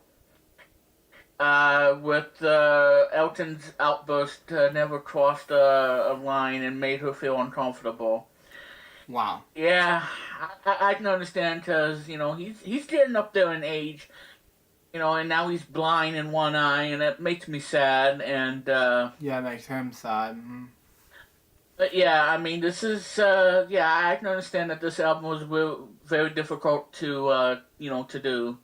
Yeah. But now that it's finally done, now it's going to be coming out in April, and now Elton's going to have to get himself another iPad. He needs to. Probably an iPad 10 or probably, something new. Or 11. Because hopefully, because we're going to be getting a new iPad sometime this spring, so. Yeah. My friend Chris, who I'm talking to right now, he has an iPad. He just got a new iPad. I don't know what one, but he got an iPad. He got an iPad. I want to get an iPad for me. Yeah. But yeah, so that's a whole nother story. Yeah. But yeah, I mean, he just smashed his iPad, so now he ain't gonna be able to do FaceTime with his sons. I don't think the sons want to see him have an outburst like that. I mean, oh my God, I don't know. That's kind of scary, having an outburst like that. It's kind of scary, yeah. Because he's known for doing outbursts and everything. Yeah. Especially he was in the Tantrums and Tiaras, which, oh boy, talk about don't upset, do not mess with the Rocket Man guy, because don't. He'll just tear you up like it's nobody's business. And apparently he did it all for entertainment, and from what I've heard in the movie documentary, it was all just for fun and entertainment, just to see the fun side of Elton and not really take it personal. Yeah. Because like I said, I don't know, but I don't either. But anyway, I'm just glad that the album's finished. That's all I gotta say. But there you go. Yeah. That's all my topics for the day. Before I get to the game segments, now I'm gonna let Remix talk, and I'll do my game segments. Yeah, because I totally forgot about this, and I don't know what I'm thinking, folks. I probably didn't get my sugar rush. I didn't get my my Pepsi, and I don't have Pepsi right now because I'm all of it. But I need my caffeine, because I'm just like, oh my God, what news do I have? I'm like, oh, I forgot about this one. Oh my God. I tell you, I don't know what's wrong with me, folks. I don't know what's wrong with Remix, folks. I don't know. Let me find it, and I'll send you a link. Mm-hmm. But yeah, so like I said, Mufasa is the Lion King is available on Apple TV, and it'll be on 4K, Steelbook, all that good stuff. Oh my God! Stop. Sorry about that. You're fine. I hope it didn't. I hope it didn't pick up the audio, but if it did, I apologize. It did not. It just says. Thank God. It just says PC. I'm just trying to make sure that well, because like I said, I have autoplay off. Mm-hmm. Alright, well, anyway. Well, ladies and gentlemen, this show that you may not have known of, well, here is something for you, everybody. Because, ladies and gentlemen, this year okay, come on.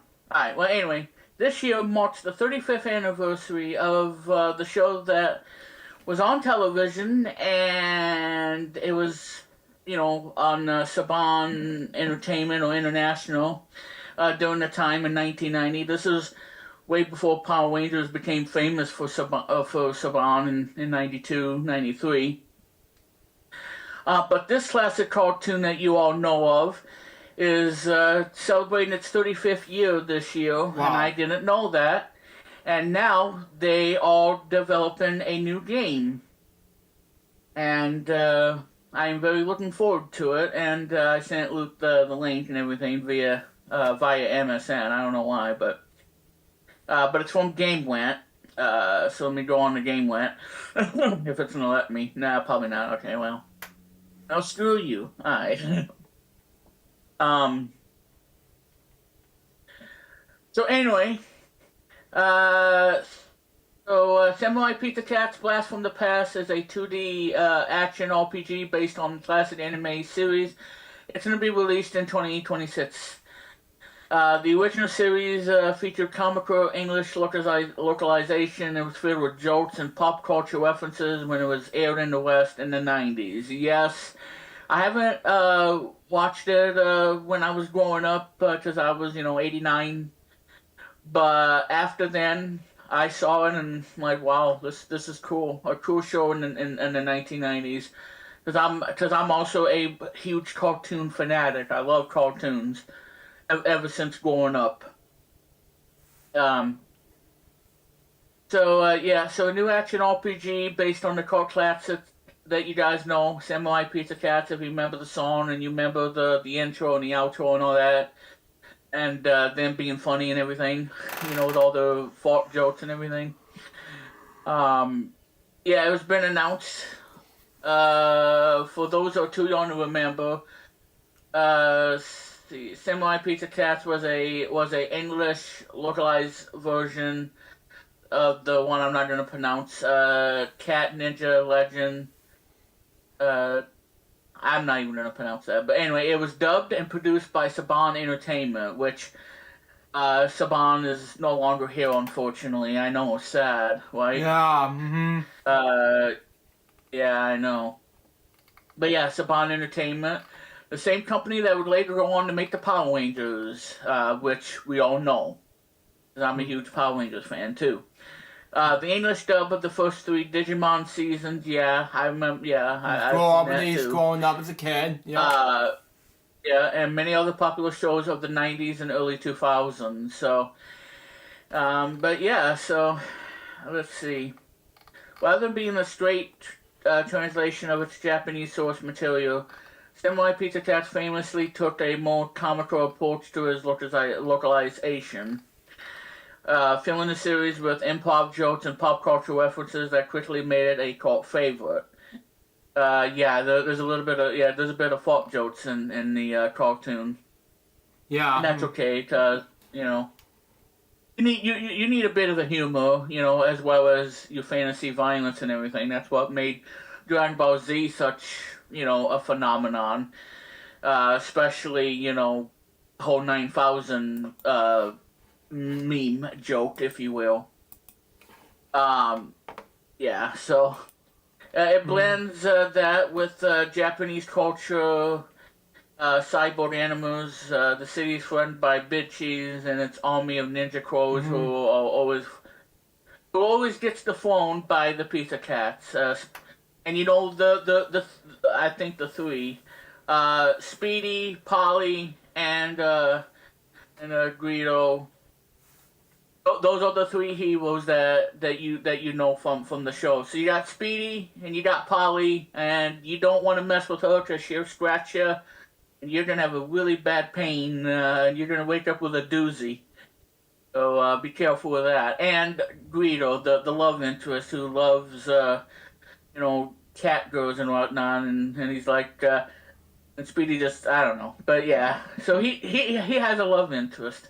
So, all you ladies out there, go fetch Greedo if you can, and then watch Samurai Pizza Cats, and then you be kissing the television screen. Wow. Yeah, I know. So, so Samurai Pizza Cats, the video game is in development right now as we speak, to honor its 35th anniversary. And it's gonna be on PC, and I'm hoping it's gonna be on, the other consoles too, like PS5 and Xbox. So we'll have to wait and see, because I don't know. At least. Saban Entertainment, North America.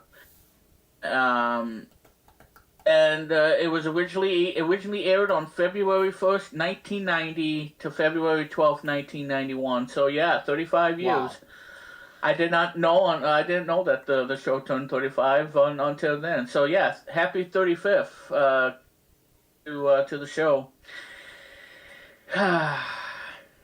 I tell you. So it's an action role-playing game, and it's currently in development. Wow.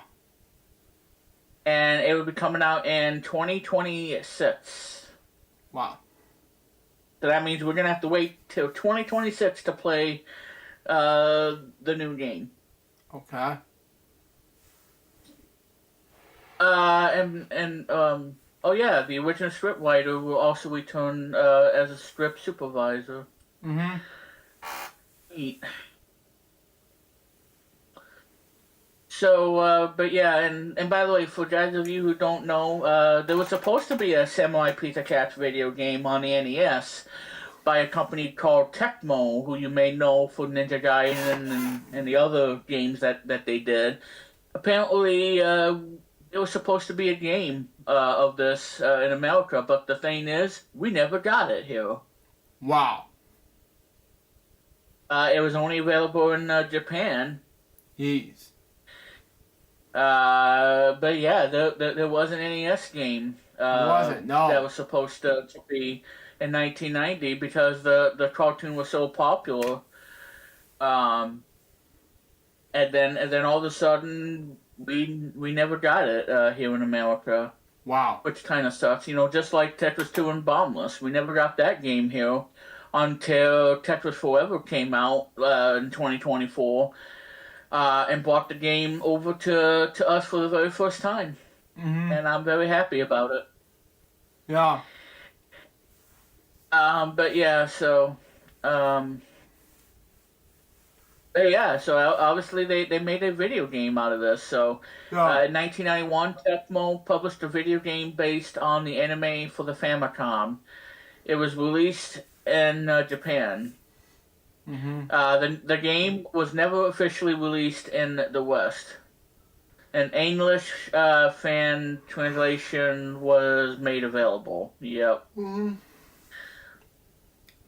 I tell you, I played this game on and whatnot. It's pretty good.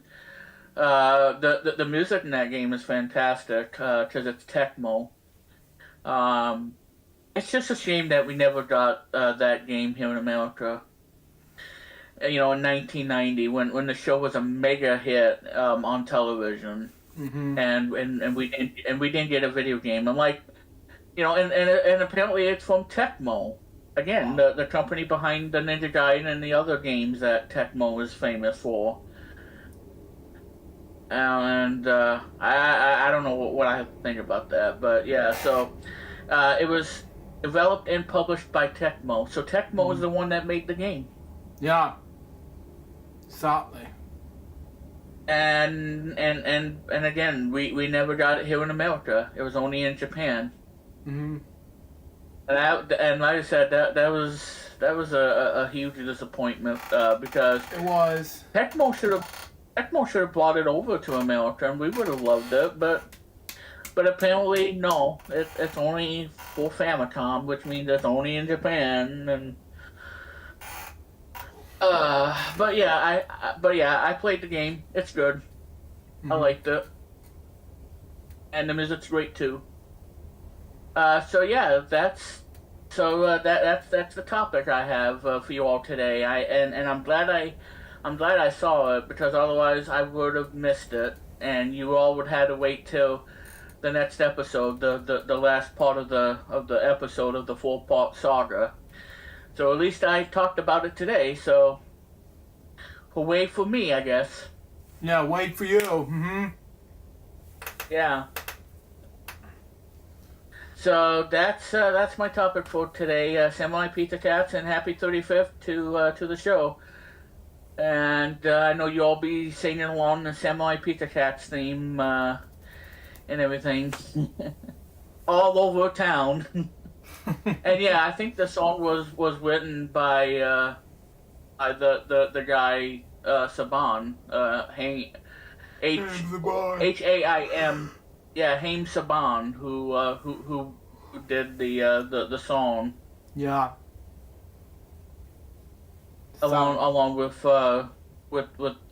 Levy, I think. But yeah, because like I said, he also, wrote the song to the Super Mario Bros. Super Show. It's like do the Mario. Yeah. Yeah, it's like, that made me want to twerk all the time. The Mario song. Yeah. Anyway. Yeah. Just as a reference joke I came up with in 2010s, ladies and gentlemen. Next. Like I said, he and his partner became known for soundtrack for children's television programs. So, Oh, wow. So him and Levy did music for Wow. children's shows for Saban, Okay. like Kid Video, Maple Town. Power Rangers. They scored another production companies like Spectre Gadget, The Mysterious Cities of Gold, MASK or Mask, Dino Saucer, Dragon Quest, He-Man, Chiwa, Wow. and Yeah. and he became a television producer, founding Saban Entertainment in 1988. But again, Saban's not here anymore, unfortunately. Saban Company, no. Yeah, which is now Hasbro. They are known for Power Rangers, like you said, Masked Rider, VR Troopers, which I've seen, Big Bad Digimon. Beetleborgs, which I've also seen as well. And because I grew up with Digimon, and especially the fact that some of the Power Yeah. Rangers seasons, Yeah, but That's just me. But anyway, yeah. So he did the music for Samurai Pizza Cats too. So Yeah, that too. Which I yeah. have not seen. But I'll watch it. yeah. Well, like I said, it has all the folk jokes you can handle from the '90s standpoint of the generation. But yeah, so. But that's all I have for you all today, and so go ahead, Luke, and what's our next theme? That's all I have for topics right now. Now I have game segments, and we have to get ready for notes after the game segments. Alright, so come on, ride the train with us, everybody. It's time for Luke's amazing super duper game or whatever. So come on and join us in the train. It's free to join. If you don't want to be in the train, well then go swim in the ocean. Oh my God, help me! And make sure you and if you want some chocolate chip cookies, well, you're gonna have to find your nearest Walmart to get yourself a cookie. U, T, and G. Okay, waiting room. That's what I do at work at Aqua. That's a waiting room. Yeah. That's it. Carries applications. A, E, A, O, U, T. I know this is astronaut. It's not it. Okay, never mind.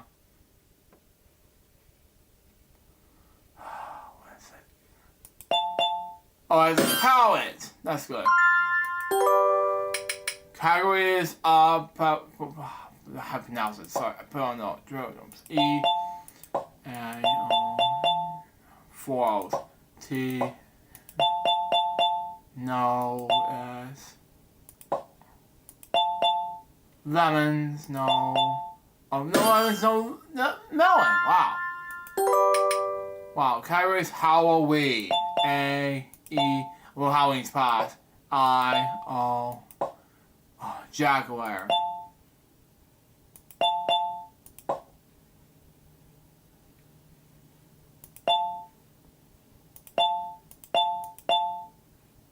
It's not it. Okay. That's it. Okay. Category is a everyday object. A, E, I, O, U. No. T, S.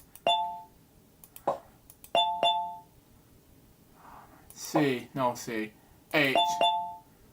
Flashlight. That's it. Got it. Category is movies. A, E, I, O, U. Oh, I know what this is now. Beetlejuice.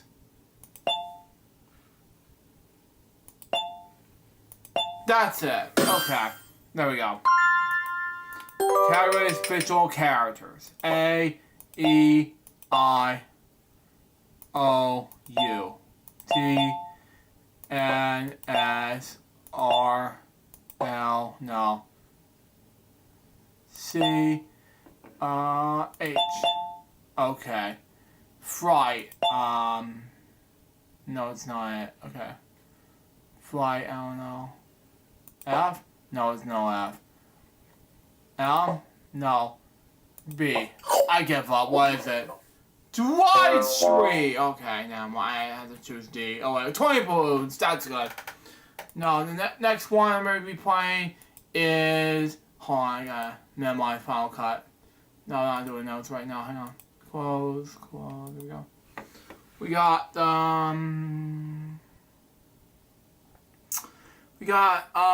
Paris is Dutch Group stuff. There we go.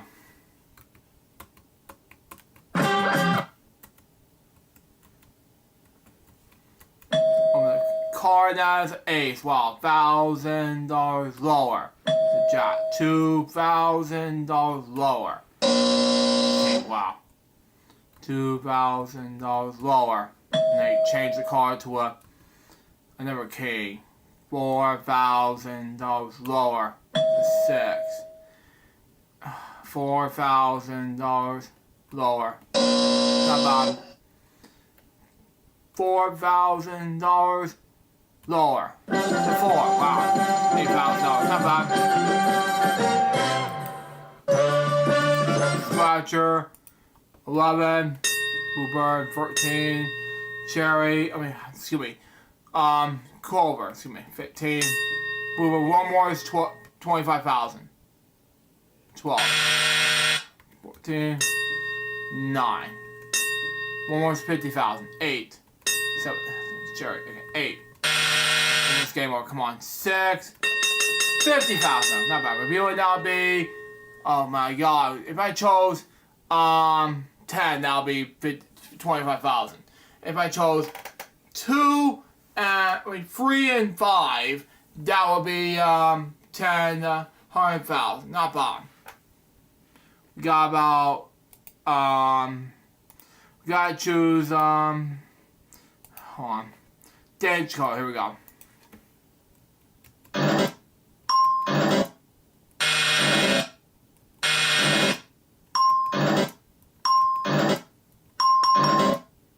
Not bad. Game over. Home stretch, here we go.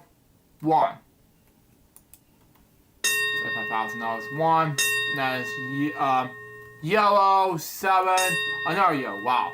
2. Blue. Okay. 8. Blue. 3. Another red. Wow. 9. One more. One. Then competition. 4.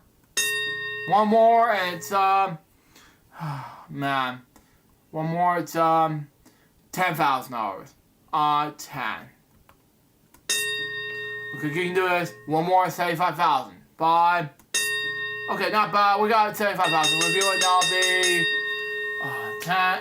11 had red, and 6 and 12 had blue. Okay, not bad. We got the Barnes Banana Challenge. Here we go. Do it.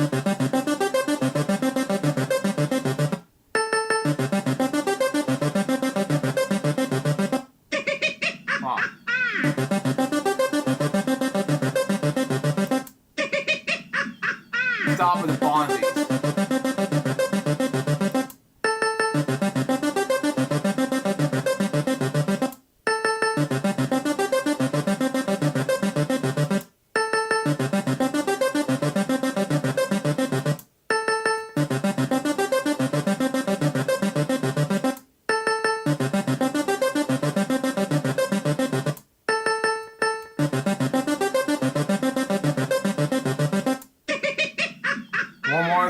tomorrow. Come on, we can do this. Wow.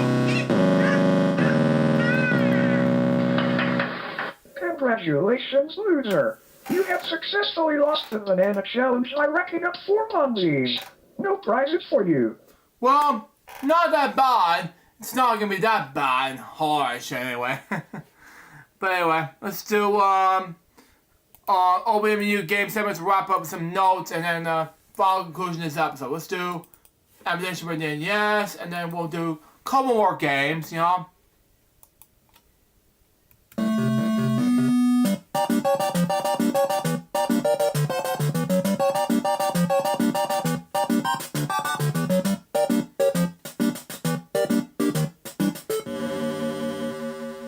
Okay, here we go. Category is a... I know this is math, anyway, T, anyway. Pi. Some reason is why they but letter pi, number pi, letter B. Another, something else. Anyway, next.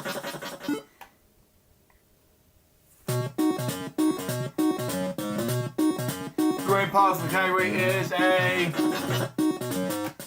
alphabet. It's U.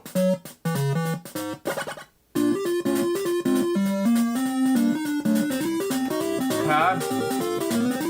Send me Roger there with the number pi, the letter U. Next.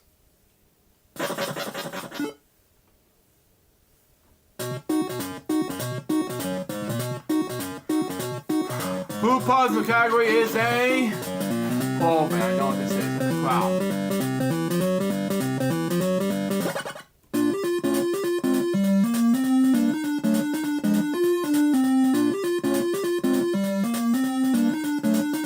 John, wow. Thank you.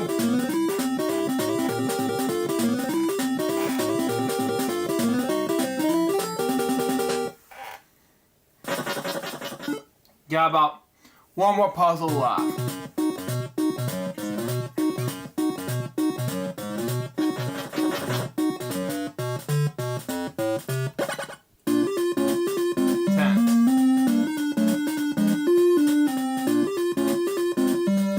Got it. Man-made category. Got it. That was easy.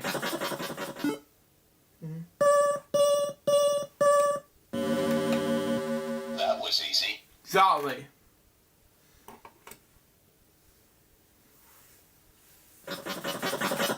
Category is leisure. I know it says band ball.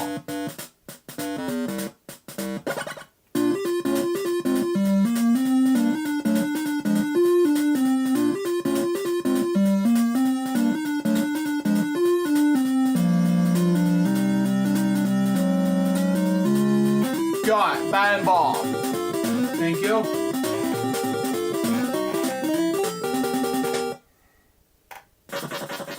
Got about 3 more puzzles left. The category is in green puzzle. It's going to be food. Known as sausage. Sausage. I don't know what's going next. Next.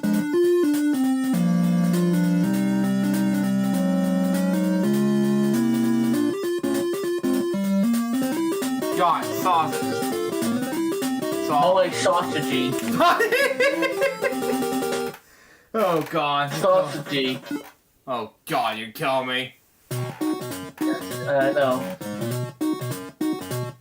Blue puzzle category is a miscellaneous, known as a space invader. Yeah. More like Space Invaded. Oh god, help me.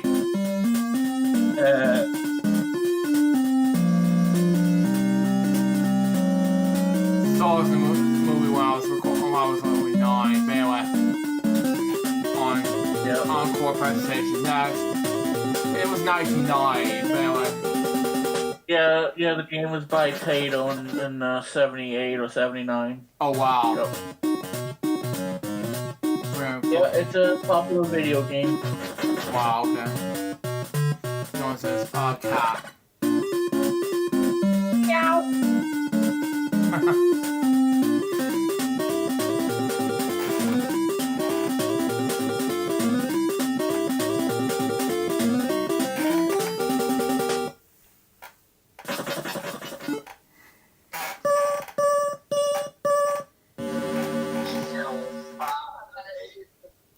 What's going on in the background? Oh, nothing. Sonic released their category. Wow. Camera, I know what this is. Okay. Camera. Camera. Done. I'm not being random. Next.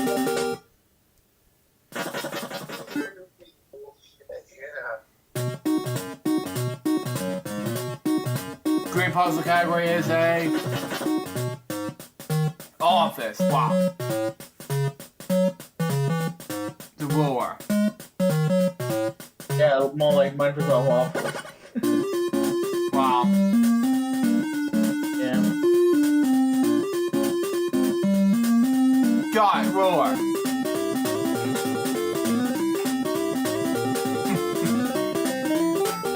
Wow. Well, then the yellow puzzle is tool. Yeah, it is so. When my stepdad's especially my dad Chris, if he's watching this. Anyway, next. It is. Oh, I know this key. I'm gonna buzz into 3.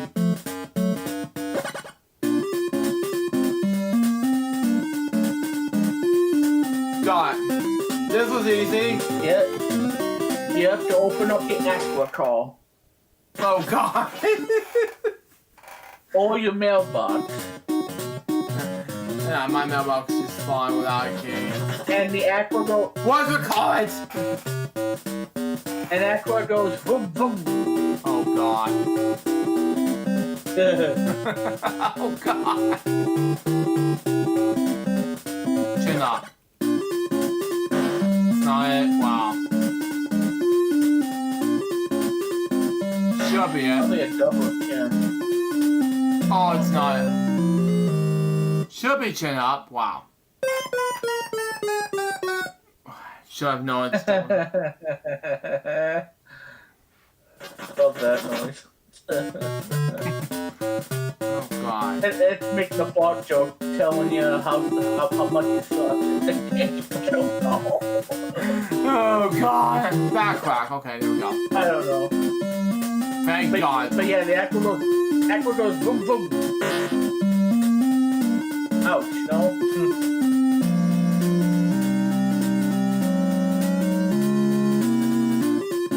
That's not it. What is it called?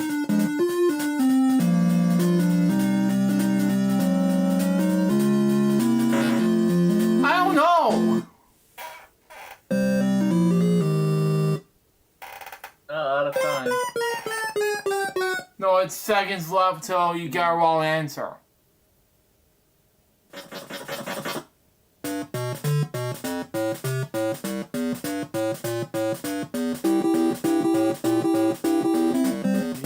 What does this mean? I have no idea. I'm gonna say.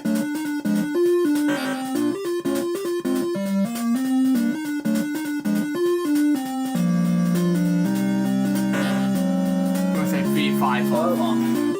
Whatever. Screwed that one up.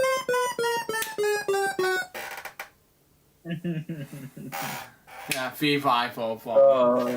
Are we gonna hear that 50 times? I hope not! It's alright, there we go. Thank you! That should be a long clock. That wah wah wah wah wah. That should be an alarm. Telling you, hey, it's time for bed. Get your butt up.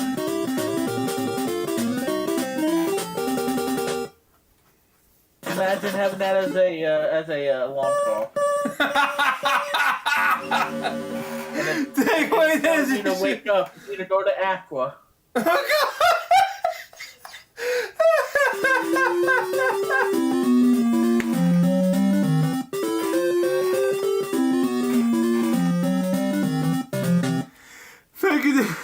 There you go. I'm just full of jokes today. Yeah, full of jokes today, folks. Anyway, let's play some Wheel of Fortune starting. Oh, God. No. Hang on, I'm in the wrong Wheel of Fortune game. Let's play some Wheel of Fortune Deluxe.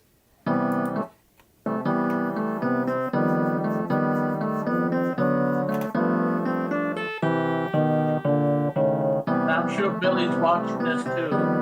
Hope so. And I was playing Wheel of Fortune on Xbox last week. Wow.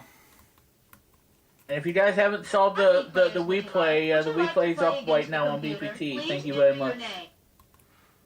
Yeah, go check it out on Remix Plum's channel. And I'll do an LJPCBM soon. It was a fun stream, Luke. Yeah, it was. Mm-hmm. I'm not gonna spoil the outcome because you haven't seen it, but it was a great stream. Mm-hmm. There was no controversies, and I used Streamlabs to stream it, and used a capture card to play it. Thank God. Mm-hmm. Yeah, and I did it all on the M2 Mac Mini. And I did not use OBS. You did not, no. No, I used Streamlabs. Yeah, let's go with plays. There you go. There you go. Perfect. Yeah. $500.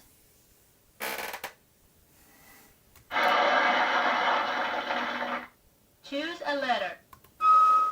Yay. What?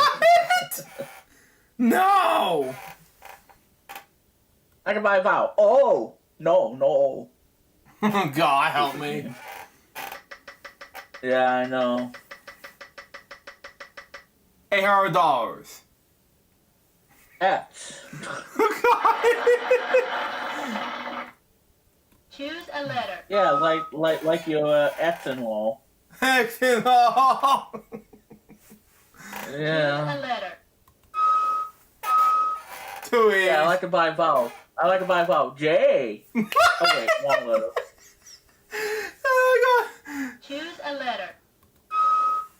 E. my God. 3 A's. Wow. Choose a letter. Y.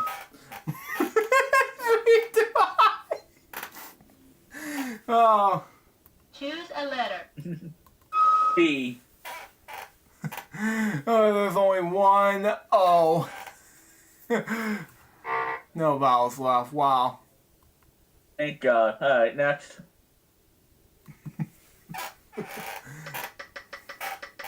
Oh.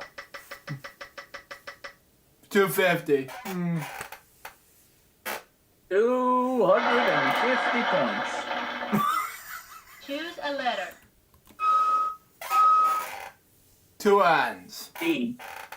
What? Yeah. Oh my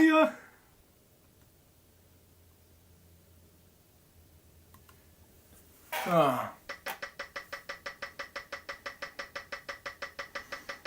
$400.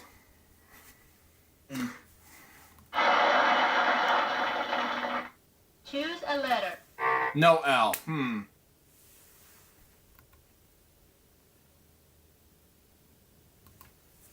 Oh man. 200. Okay.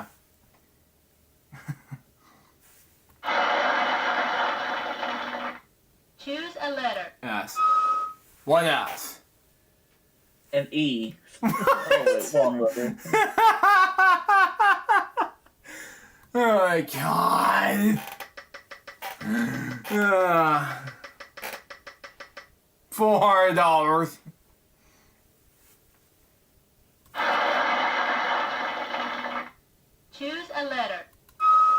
I. Oh god. Something. Oh, I know what this is now.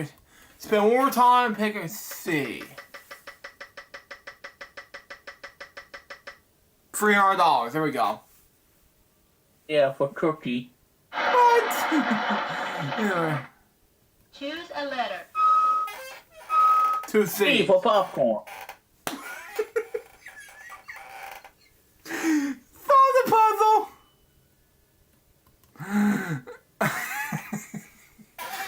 Here we go. Canadian Rockies. Oh yeah.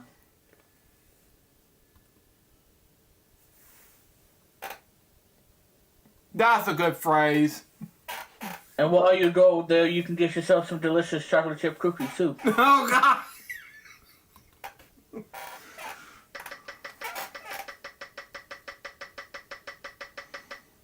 Oh, 150, 150. Cookie quiz. Oh God. Choose a letter. 1 T. X. What?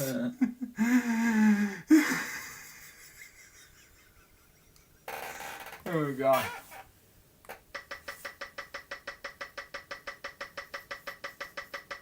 $200.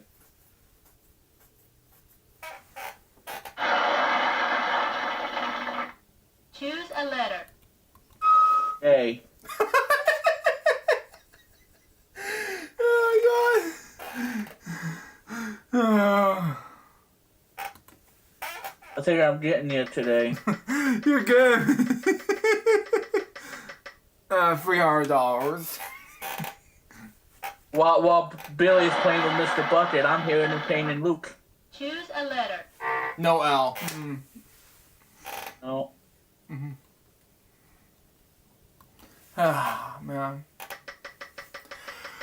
Whew, free spin. Yeah, yay, free spin.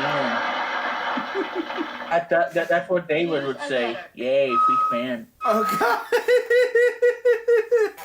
2 Sorry, hours. David. For entertainment purposes, David. Yeah, I did spoke to David about you getting messages from David. Like what's going on? Yeah. 400. Speaking of David, yeah, pass the bankrupt. Good. Choose a letter. Free S's. W. What?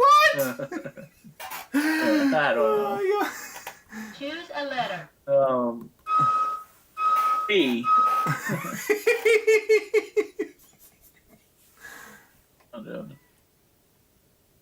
Choose a letter. P.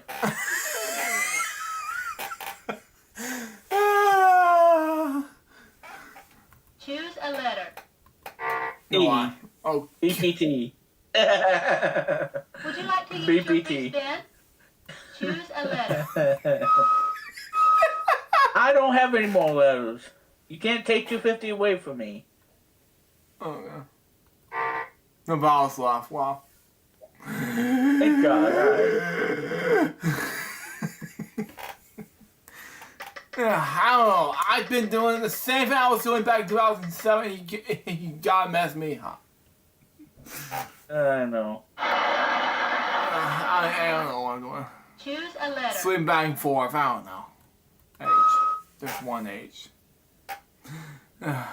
Or go to a mattress store and sleep and go sleep in the store. Oh God! And you'll be getting a good night's sleep. 800. Wow. Don't forget to ask about some comforters. You need one for the winter time so you don't freeze your butt off. C. 2 C's. Wow. Yeah, C for cookie. Oh God. Man. Oh, the other words were Yeah, cookie chips. cookie chips. Oh, 25.50 down the drain. Wow. Well, I don't know. So much worse than that. $2.50. It's like the devil from Slinger. Devil from Single, yeah. Choose a letter. Jerk. 2 B's.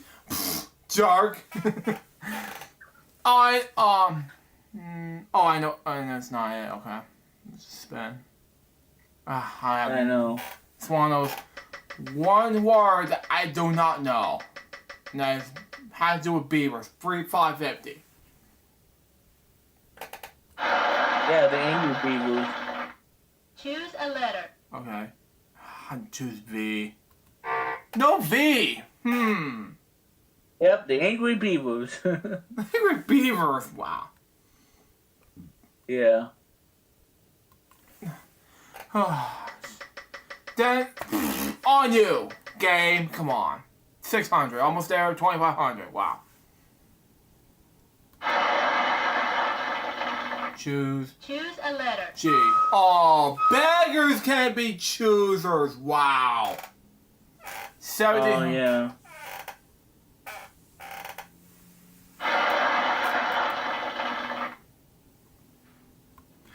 I don't know this phrase puzzle. Sorry. Anyway, I'm skipping this thing. Come on. Puzzle, come on. Oh, yeah, husband and wife. There we go. That's better. Husby and wifey.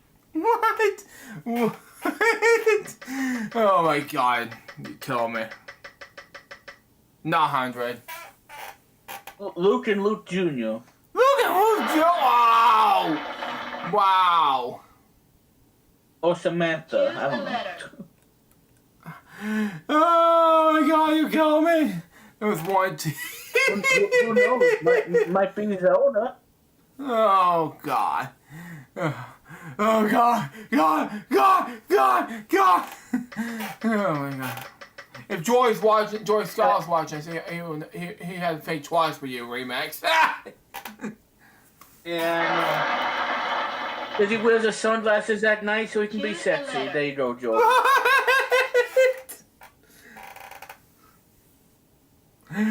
Oh, man. So he can be sexy. Yeah. If I tell Jory this on one of the Ray podcast episodes, next ones, he may get you for this. I Oh, he might. I might have to go hide in a closet somewhere. don't know.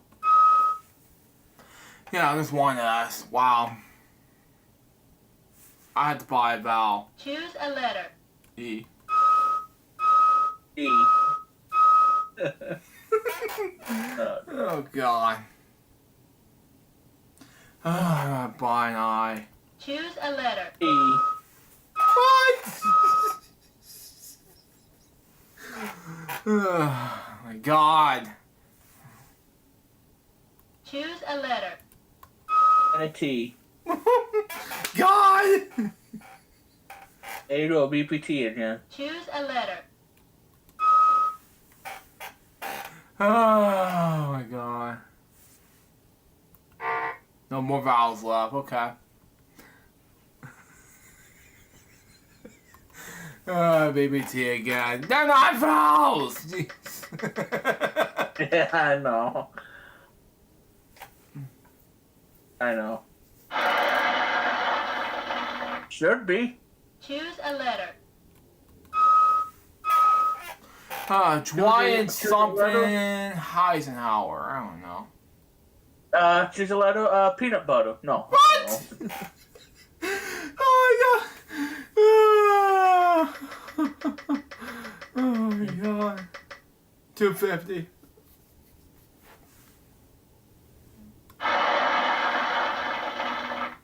Choose a letter. One and. Applesauce. Well, she said choose a letter, so I said applesauce. It's a food. Yeah. Yeah, you're right.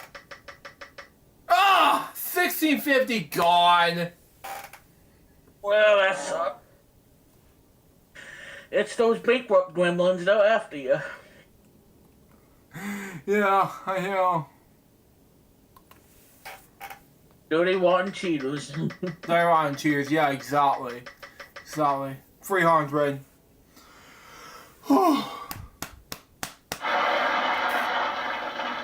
Sir W. Choose a letter. 2 W's. Yeah, www.loot.com. Oh my god! Actually, don't do that.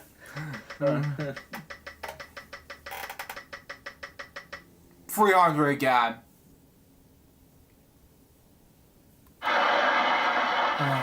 J. Choose a letter. 1 J. Yeah, G for googly. Googly, yeah. Oh man, you have me right. Oh, $1,500. Oh man. Ooh, make it count. D. Choose a letter. 1 D. Oh, it's something and Jamie. Oh, yeah, I'm going to solve it. Yeah, D for dum dum. I don't know. Well, it's not it. Oh, okay. It's not Jamie. Okay. It's not it. Okay.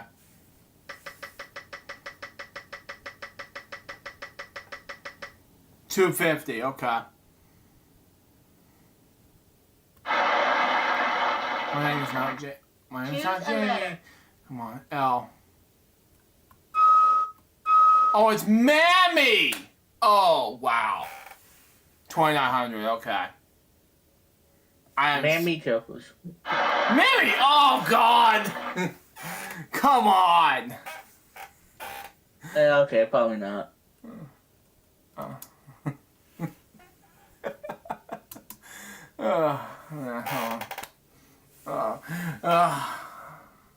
Oh, no, we're skipping the same name category. Come on. Come on. Okay, that's better. Before and after. A dump. Yeah. That's after and before. Wow. 200 again. Choose a letter. 1 T.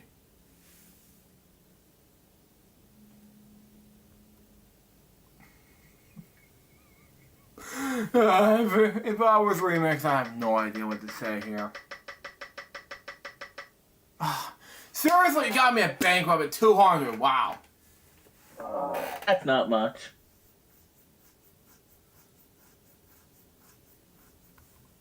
Oh, If man. it was 10,000, we would all wire it. Yeah. Yeah, it's not much. Yeah, exactly. $300. I'm gonna choose Choose a letter. H. I don't know. 1 H. Good. I'm gonna spit again. And pick an N.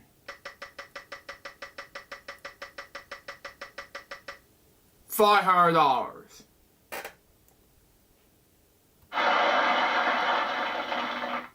Choose a letter. 1 or 2 N's. Oh man. Choose a letter. E. I was just wondering what that banging noise was. I have no idea either. There are 4 E's. Well, no, it's probably coming out of the living room. It was somebody banging Choose a something. letter. No way. Choose a letter. No applesauce. Oh, that sucks.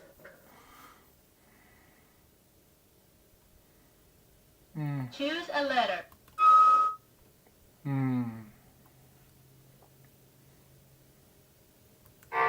No vowels left. Wow.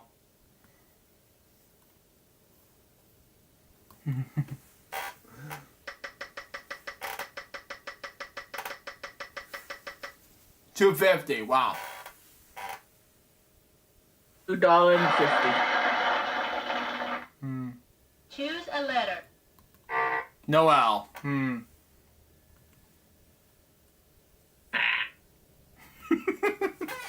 Oh God. 250. Again. Smalley checks. Yeah, $2.50. Choose a letter. What? Oh God. $3. Wow. Oh man. I had It should be called. It should be called Budget of Fortune. Wow. $200. Well, something like that. Should be that. Oh God. Choose a letter. J. There's one J.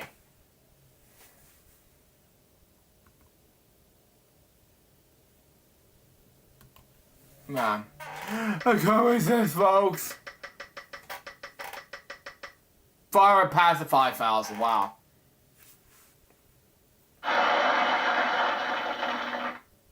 Choose a letter. Why? Why? Wow. Not to. A lot of weird things are happening in Georgia. Holy crap. Oh, I know what this is now.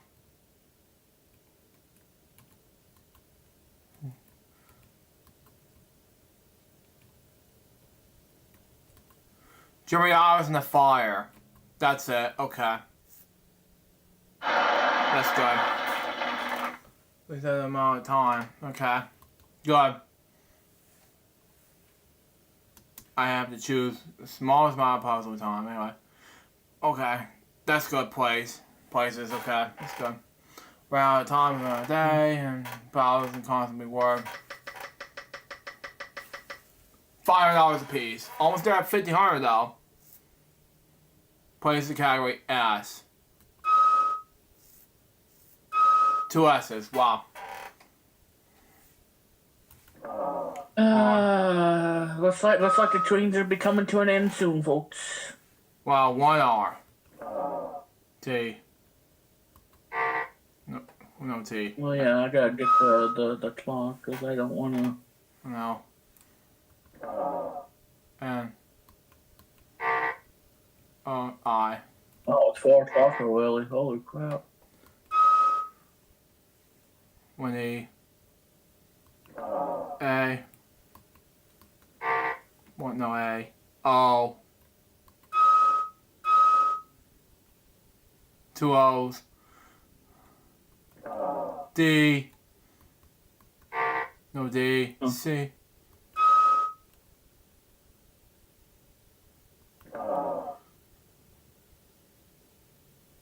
P. No, yeah, bounced the hall, I know. H. No H. C. G. I know what this is. Golf courses. That's it. Yeah, keep your toes there. Wow, 12,850. There we go. I have to do something. Okay. Got it. Oh, man. No, we're gonna skip the phrase. And, yeah, person, proper name. That'll be good. W. First W in this. RSTNA. Come on. Let's do this. Choose a letter. Let's see.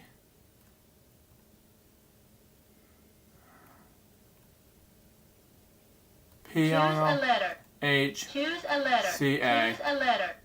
I don't know. Something Foster. I don't know. Well, it's Joey Foster. And we guys lost in the speedboat. Wow. That's unfortunate. I don't know the last of the letters. Sorry, I don't see any. Sorry. Anyway, let's play some Tetris. I'm thinking about doing Tetris, and we'll wrap things up.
I almost had it, but I was so close.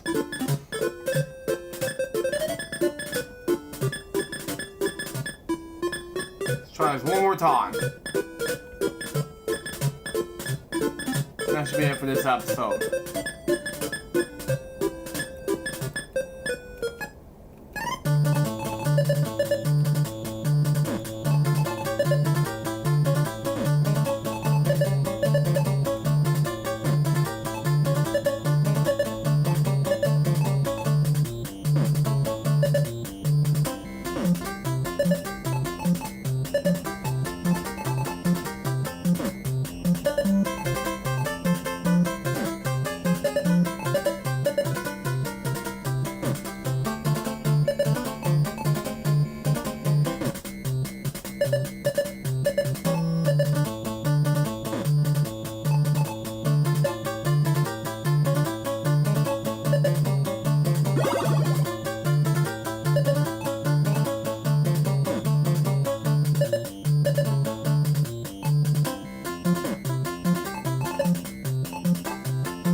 Wow. Hang on. Okay, that's all I'm doing for Tetris. I was going to play one more, but oh well. We try. But anyway, that's all for game segments. Now let's move on to notes. Anyway, today we're going to be doing LJPCBM episode 1,678, and then we got 1,690. Then we got Dare Time episode 140, and we got then that's all we're doing for today. Then we got February 26th, which is Network 3000 content, and we got Ripley's Wheel Force Daily Lunchtime Dare Time. Then for February 23rd, the LGBT, which is celebrating 18 years this Monday, LGBT special bet, Ripley's Believe It or Not, Wheel Force Daily Lunchtime and Dare Time. Then February 24th, which is thanks to LJPCBM 18, which is thank you all for celebrating 18 years. And Music Zone taking over the world. Music Zone video for version number 3. It's been Wheel Force Daily. Game number 113, Lunchtime Dare Time. And February 25th will be Weekend Celebrations for 258. and my guest appearance on BBT's 15th anniversary special live stream, Will Forge Daily, getting 114 lunchtime dairy time. Then February 26th, Will Rivers Will Not, 2,166, 2,167.95. Will Forge Daily, lunchtime dairy time. February 27th, Network 3,000 content, Will Rivers Will Not, Will Forge Daily, and lunchtime dairy time. And we'll be back for Elgin Fridays episode 433, which will be about the final part of our Sega for celebrating 18 years of LJPCBM. Now, before we go, I'd like to tell you one thing during the marathon for LJPCBM to celebrate 18 years of LJP's and such club. Just a reminder, there will be a marathon coming to February 23rd, 2025, till March 1st, 2025. Starting with the following. Elgin React, episodes 238 on Word Bank, episodes 1 to 3, hosted by Remix Palm. Then we got Elgin React 228 on Fickle Chat with Fred Ficklehorn and the Mariposa Trip 22. Then we got Ripley's Bring It On, and episodes will be released on that day. And then Elgin React 250 on LJPCBM 250 episode is released on Rumble right now, and on Ripley on LJPCBM, and then February 24th we got LJPCBM episode 6. We got Billy's Movies Instagram's Post Volume 1 Remastered, and then the following classic LJPCBM videos. So the following classic videos following: Football Turn Off TV Fight, one without sound, one with sound, and Trey Sarah's Way movie, 2009 partial video YouTube edition. The full partial film will be available on Rumble right now. Go check it out. Elgin Reacts Friday 25 was on Wednesday. Go check it out right now. Fred Season 2 is on LJPCBM 2018, and The Life of Carol Spain from 2011. And I'm not sure what we're going to be doing on the following week until March 1st, so go check it out right now. So anyways, guys, that was Elgin Fridays episode number 432. Hope you enjoy it. Stay tuned, it's going to be the final part of Sega for Elgin Fridays. Elgin 18, Elgin 18, celebrate 18 years of LJPCBM, of Elgin Such Club.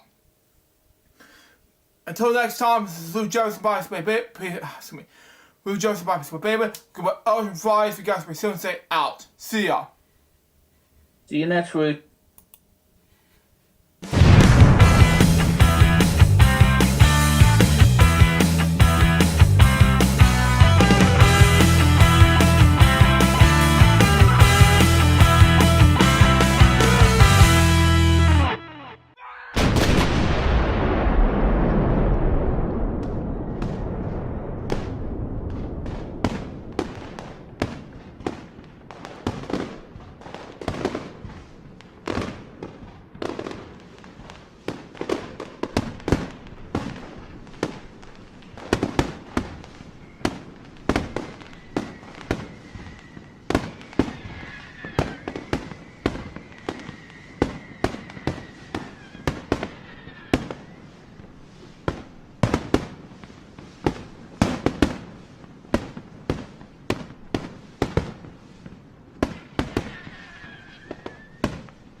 Live from the LJPCBM studios from Savannah, Georgia. It is time for LJPCBM Friday. And now, here's the stars of the show, Nick Shepard, Benny Mooney, and Remix Clone.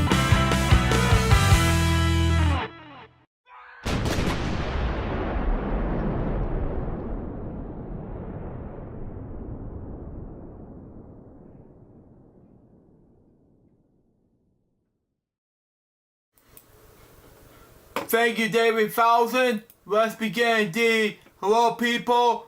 Jerry speaking. Welcome to episode 104, 133 of Elgin Fridays. And joining me in this episode is Remix Bomb, ladies and gentlemen. Happy Friday, the last show of the month of February. And we'll have a lot of dev topics, 2 topics on my end, and of course, some brief history, just 3 of these brief history regardless of what happens this week, and some game segments and some notes. But first, 2 video game topics from Remix. Alright, well, give me a minute and looking at things. Alright, well, anyway. Yeah, I do have some video game news. Including one that I talked about on the 15th anniversary stream that I did on Tuesday, which was a lot of fun. If you haven't seen the stream, check it out, because I was busting Luke's butt in the episode, or in the special. And I said about Mr. Bucket and everything, and I don't know if I said something about Mr. Bucket. Yeah. But check it. It was a fun stream. It was a funny stream, and got Luke and Chris laughing. Yeah. And Ridge Racer thing to Mr. Bucket to the John Man popcorn popper. Yeah, that too. Fun I've ever had on a stream on YouTube. Yeah, fun stream. You know, probably the funnest stream in a very long time. So yeah, it was. Over a month. You guys enjoyed it, and I know Luke enjoyed it too, and it was a great stream. So just wanted to get that out of the way. But anyway, so yes, ladies and gentlemen, we have video game news. I have video game news. So let's go ahead and talk about it. I'm going to talk about this in particular out of the Gold Master series that's going to be coming on physical media. And let's see, okay. Anyway, so this is from Digital Eclipse website. The box for the collector's edition of Tetris Forever itself is a collectible. It's a special modular design that lets you reconfigure the package into the shape of your personal Tetris, or should I say Tetramino, and inside, yeah, in Tetramento, yeah, sorry about that.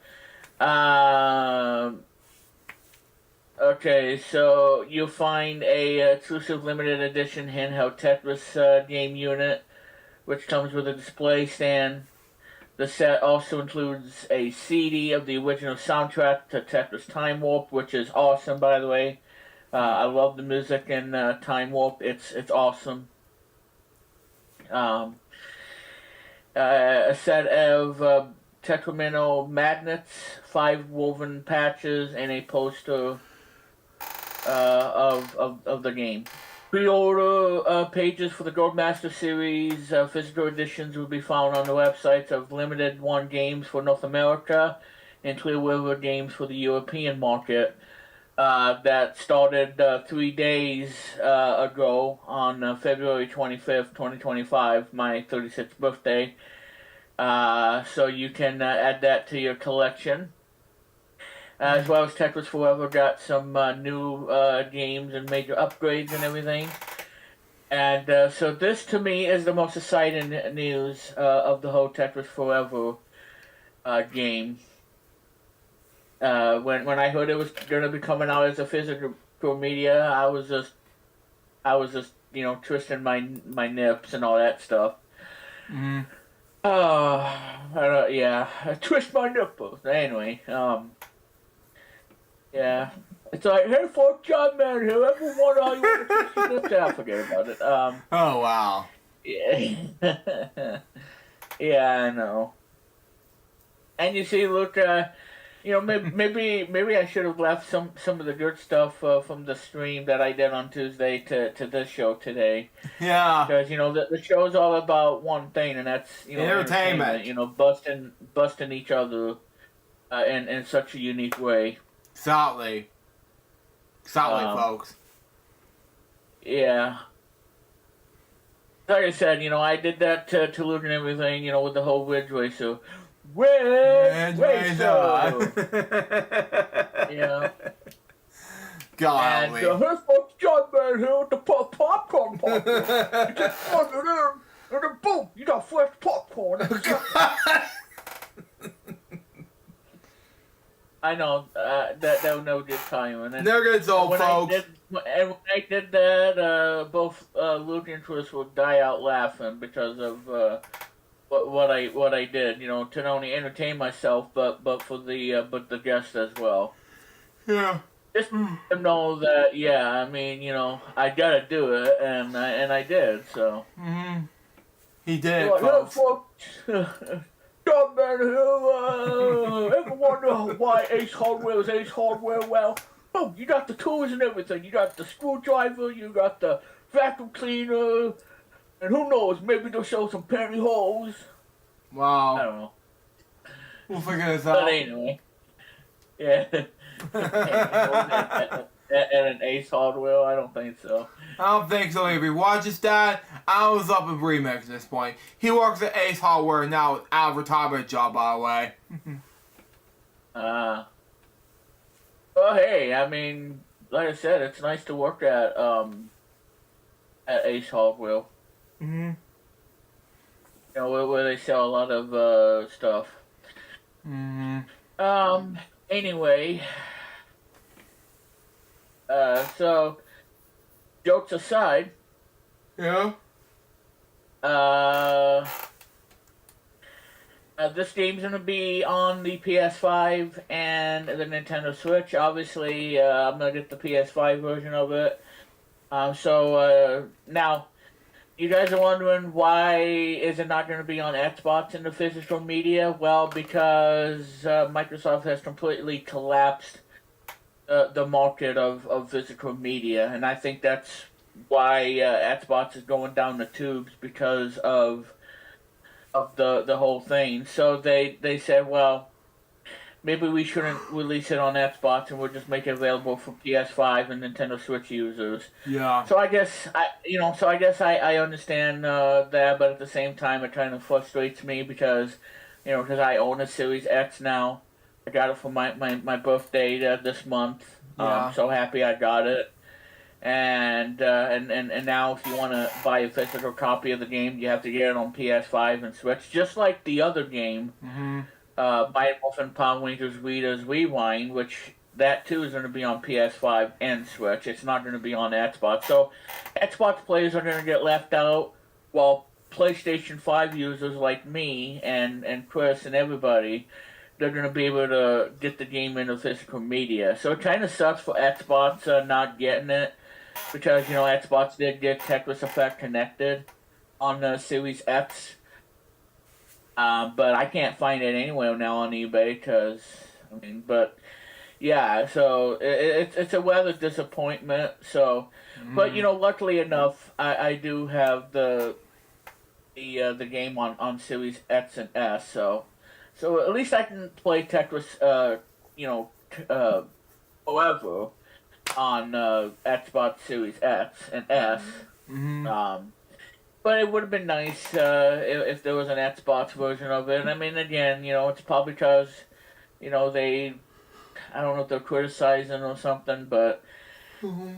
But yeah, so we're not going to have the Xbox version, unfortunately, so you can only get it on PS5 and Switch. Well, I do have both, and I will be getting the PS5 version. Hopefully, Walmart will sell it, probably into late spring or in the summer, and I will be buying me a copy of this game for the PS5, and there you go on that. So, yeah, so that's probably the biggest news, Luke, and for everybody who's watching today, is indeed Tetris Forever. Which is going to be in the physical media. Because again, when I saw this on Blue Sky or on Threads, either one, I was so happy that Atari says, "Oh, you now pre-order the Goats Master Series on the physical media. That includes Tetris Forever." Because I said when the game came out last year that if the game sells well on PlayStation and Xbox, then there's going to be a physical media release of the game. And turn enough, they announced it on my birthday, and pre-orders begin on February 25th, and now it's a reality come true. Yeah. But again, it's only for PS5 and Switch. So if you want to play it on Xbox, you still got to get it on the digital, because apparently that's all you can find these days if you walk into a Walmart, is you see Xbox Series X, you know, the white one, and it doesn't have a disk drive. So I guess Microsoft clearly knows what they're doing, and not what I want them to do, because I'm an Xbox player since the OG in 2001. And I think it's a bad move on Microsoft going all digital. It's really going to hurt the video game industry. It's going to self-destruct. I can tell you that right now. It's really going to self-destruct this whole thing, and it ain't going to be pretty. Ain't gonna be pretty, no. And it's scary, and people are going to get so ticked off about this, me included, and because like I said, you know, Nintendo bought back video games in '85, and now there's an opportunity that it might self-destruct. Yeah. Because of it. And because like I said, people still want physical media. They don't, you know, I mean, I'm sure it's fine with movies and stuff, but you know, for video games, you know, we want convenience. And they've taken away that convenience for us as gamers. Yeah. So we'll just have to, you know, wait and see, you know, where this goes. And like I said, it's gonna get ugly when this happens. So I'm not really looking forward to it. But yeah, so Tetris Forever. Bottom line, yes, I'm getting this game on PS5. I already have it on PS5 as a digital copy, and now I would like to get a physical copy, just because I love Tetris and I'm a big fan. I just love the game so much, and the reason I bought that game is for Tetris 2 and Bombless. That was on Famicom. And Super Bombless, which is Tetris Blast for the Game Boy, as well as the colored version that's on there too. So that's why I bought Tetris Forever, just so I can play those games. And now Tetris Time Warp, which is a lot of fun. If you haven't seen the videos of me playing that game, you need to. It's awesome. You need to. Tetris Forever is awesome. It's great. And as Luke's showing you guys right now, you can pre-order it and buy it from that website, Limited One Games, either the PS5 or the Switch version, and you'll be able to get it. I don't know when they're going to be shipping it, probably like March or April. But yeah, I can't wait, and I want to get that game. So that's Tetris Forever, and I'm glad that I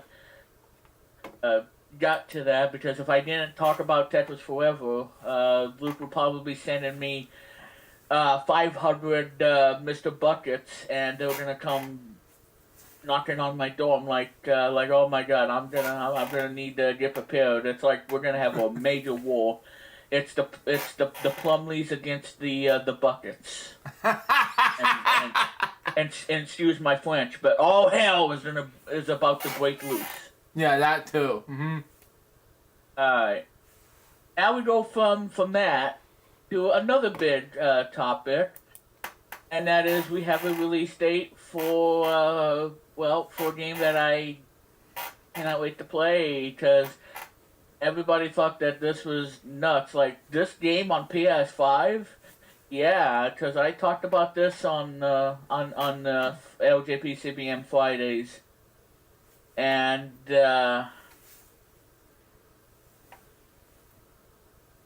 wait to play this. And so yes, ladies and gentlemen, Forza Horizon 5 has a release date, and it is coming out. It's coming out on April 29th, I think. I think. Let me go on to the Horizons. It should tell me. Well, it just says no. Okay, well that was on January. Well, it says it's coming. Hang on a minute. Oh, okay. I thought that was Hot Wheels. But yeah, I cannot wait to play this game. Right, where the heck is the news about the game on the release date? Can't find it. Yeah, what's going on? What's going on? Well, I'm trying to find the article, and I cannot find it anywhere. It was supposed to be on the Forza's website, but apparently I can't find it. Maybe I have it. Maybe I have it bookmarked, but I have no idea. Yeah. Yeah. Well, there should be a physical copy of Forza, because if there's not going to be a physical copy of that game, Microsoft, you done screwed up. Yeah, you screwed up, Microsoft. Yeah. Absolutely. Yeah, because there should be a physical copy of the game, because I don't want to just buy it on the PlayStation Store. I want to be able to buy it in the physical media, and if Microsoft ain't gonna make that available on a physical copy, No. then I might be done with Microsoft and Xbox altogether, and still continue to use their controllers. But for them to to not do this, I mean that's. I mean, I don't know, but hopefully it'll come in the physical media. But at the same time, yeah, it just doesn't look good. No, it does not. I'm trying to let you read the news, and all of a sudden this happened. Yeah, I know. That was just. Well, I'm trying to find the article, and I don't know where it is. I'll find it. Yeah. If this thing cooperates. Yeah, I hope so. Oh, it's probably because I have the thing on where it's not letting me scroll. I gotta turn that off. That is probably the most annoying feature of Microsoft Edge is that one when you press F7 and it just kind of messes up the. Yeah, I'm gonna turn that sucker off because I do not like that feature. It really. I do not like Edge at all. I mean, years ago. Well, I understand, Luke. I know. I used to like Internet Explorer, but now with Edge being using the thing called Internet Explorer at the time, I don't like Edge anymore. Well, I mean, I can understand that, because Edge uses a lot of resources and everything, and like I said, it's understandable. I mean, but like I said, I'm using Windows, obviously, so yeah. Oh, like I said, I do have Edge on the Mac too, but I don't use it that much. Boy, I am having such a rough time. Yeah, you are in the rough times. Well, Well, I thought they posted it on their site, but apparently not. So, well, what I can tell you, folks, is that it's going to be on PS5 on April 29th, I believe. Ow. And hopefully it comes in a physical form on the PS5, because if not, then I may be forced to buy the game on PlayStation Store, even though I don't want to, because I just don't want to deal with it. Oh, that hurt. Alright. What? Oh, my foot hurts me very badly. Oh. I'm not showing you the foot while I'm streaming, but it hurts very badly.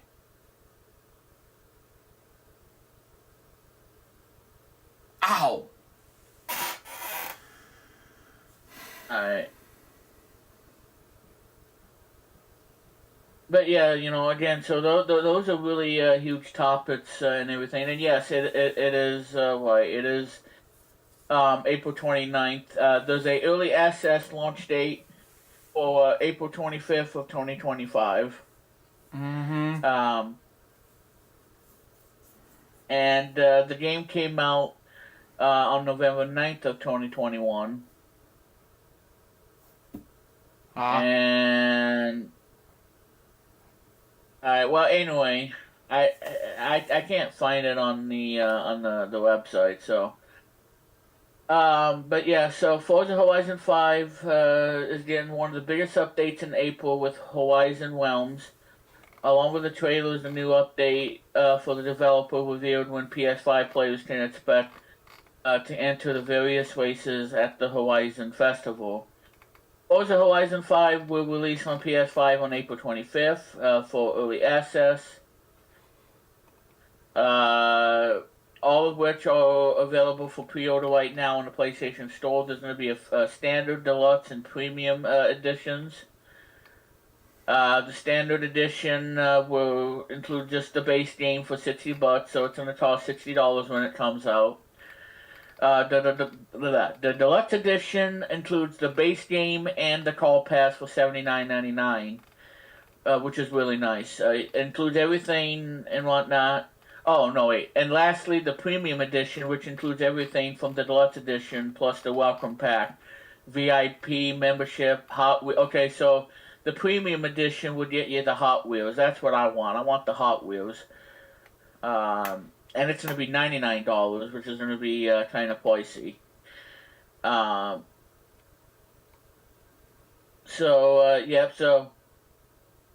Specific to the PS5, you get two modes. Performance mode up to 60 frames a second. The quality mode, 30 frames per second. I mean, come on. This is a PS5 that has the state-of-the-art SSD, and it should be able to handle 60 frames a second. And because PS5 is, the games look nice and everything. They look incredible. I don't know what to say about that. I'm kind of scratching my head on that one. Yeah, because the yeah. Xbox version is by far the most beautiful looking game on a game console. It looks incredible on Xbox. It's probably the most beautiful looking game. And like I said, I did Forza Horizon 5 game that I did a video of with Luke. If you want to check that out as well, we did a. Go check it out on Remix 12's YouTube channel. Yeah, I did a stream of that game on StreamYard, and I actually played that game, and it was a lot of fun too. So. But yeah, ladies and gentlemen, so Forza Horizon 5 again coming out on April 25th for early access, and then again 3 different ones. The standard, the deluxe, and premium. I really want to get the premium, so that way I can have the Hot Wheels expansion. But again, I really hope that it comes in a physical media. But I don't know, because if it's not going to be on physical media, and I guess Microsoft has literally screwed up the entire industry in terms of gaming. and that's gonna put a lot of I don't know. It's really gonna put me in the way because. Mm-hmm. Because I can see why Xbox sales are not going as well as PS5. Because PS5 is like 50 million, and Xbox has continued to struggle. Yeah. Even though I love their controllers and everything, it's just It's too I don't know, much. it's just people are getting fed up with this whole all digital kind of crap, and Yeah. it's really going to hurt them in the end. Yeah, like that. Because it's because I would want to just pick up the game, buy the game at like a store, and then be able to pop in the disc, put it in, and play the game that you used to back in the day. And now instead of just making sure that there's money on the card and then going on the Microsoft Store. I mean, yeah, it's easy and it's faster and it's convenient, but at the same time, you would want to have it on the physical media. But like I said, Xbox is Microsoft's trying to get rid of the Series X, that came out in 2020, almost 5 years ago, with the disk drive and everything. And now they have one that's replacing it with the white one and doesn't have a disk drive. So. Mm-hmm. But I tell you, folks, this is not looking good for Xbox and not looking good for the gaming industry because No, it's not. if they continue down this path, I think it's going to be a major game over. And I'm not saying it to be funny. I'm saying it in a way that it's going to be legitimately game over. Yes. Thank you. If they don't get the act together. Yeah, like coming downhill. Our business. The end. Yeah, and they're suffering. They're suffering.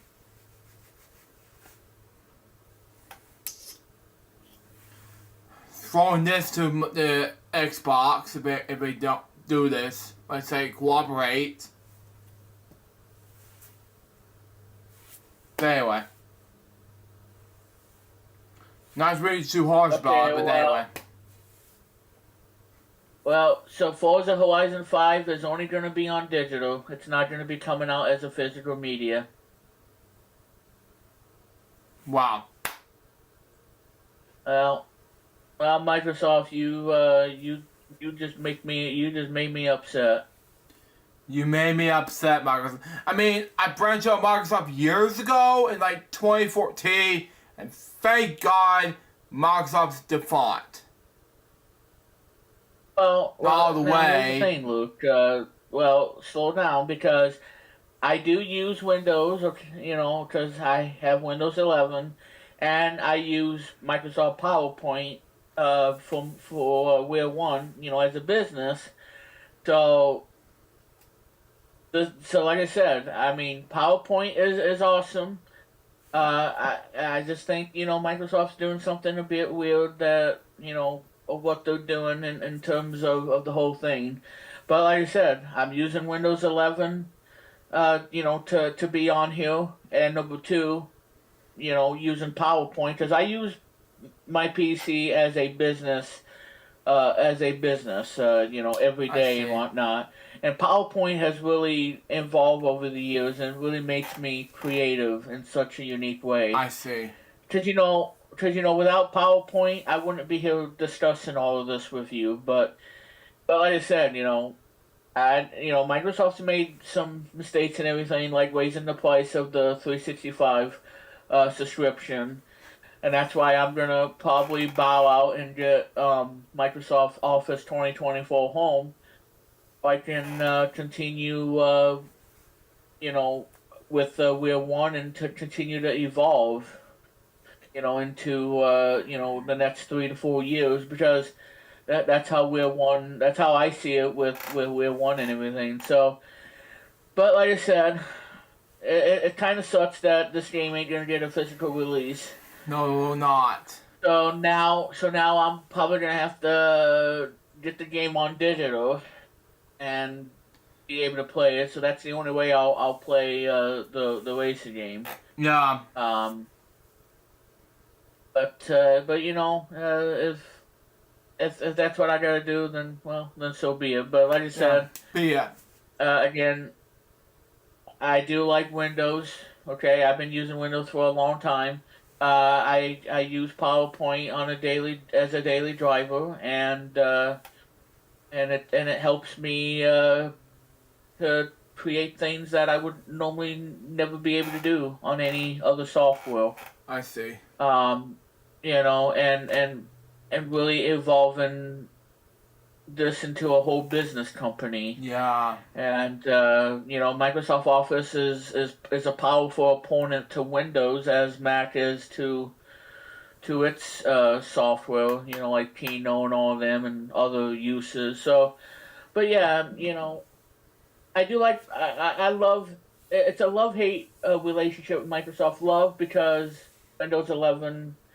PowerPoint, Office, and that sort of thing, and probably Xbox controllers.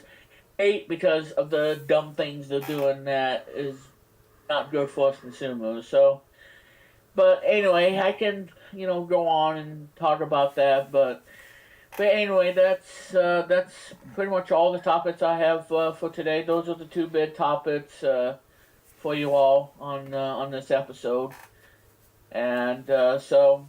Luke has dev topics he has to go over, and his stuff. So, anyway, Luke, go ahead and get to your topics. Thank you, Remix. My first dev topic has to do with Joseph Warnsbaugh. Born Joseph Ananias Warnsbaugh Jr., he was an American writer known for his fictional and non-fictional accounts of police work in the United States. Many of his novels are set in Los Angeles and its surroundings, and it feature Los Angeles police officers as protagonists, when I pronounce it.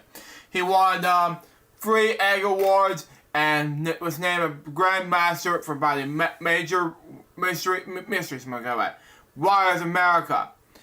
The son of a police officer born January 22nd, 1937, East Pittsburgh, Pennsylvania. He joined the U.S. Marine Corps at the age of 17 and married 18 years old.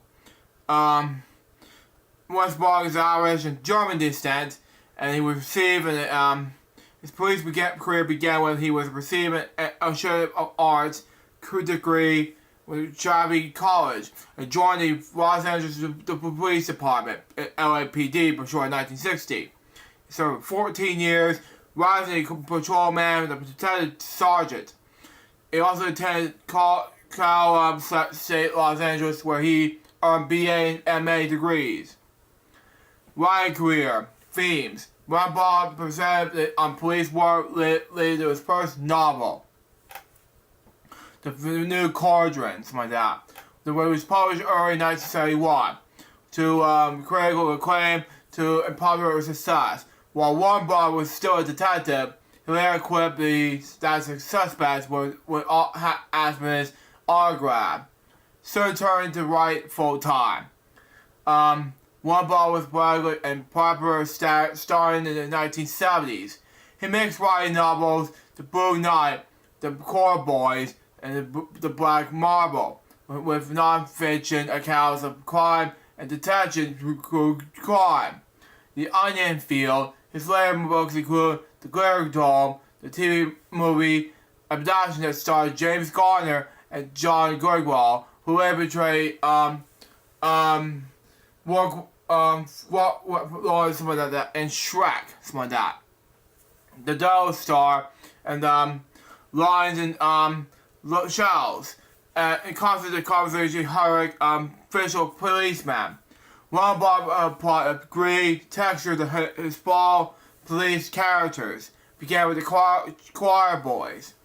Warnsbaugh changed his approach and began to use his dark humor and outrageous incidents to embrace the physical peril and horrors in modern urban police work. Many characters are referred by option and fire nicknames rather than given names. while other characters are given with musical names to paint an initial world predators for the reader or something like that. Woodball became sharply critical in the command structure of the LAPD initial revenants, something like that. Later of the city government as well. The character Deputy Chief Dixby Bates in the Black Marble, for example, it's like the Philly file with Chief Daryl Gates. Beginning with the Black Marble in 1977, Webber did at least half of the narrative to shuttle operations from that. On the moors and extra rays, beside California rich and famous lifestyle. The Black Marble paradise dog shows and the famous lifestyle of old politicians. Fascinating, say his name. Sorry. Anyway, but not entirely on civilization. Pronounce the word. Sorry. The Greater Dome inspired the photography film industry. Wow, scary at all. The devil started to evolve into the politics and encourage the Nobel Prize and scientific research. And the secret of the Harry Bright segregates the Palm Springs lifestyle of wealthy people with second homes. Implications of the drugs and drinking and refrigerated country clubs. Wow. The secret was also rather grim strategy of how fathers cope with the loss of the child.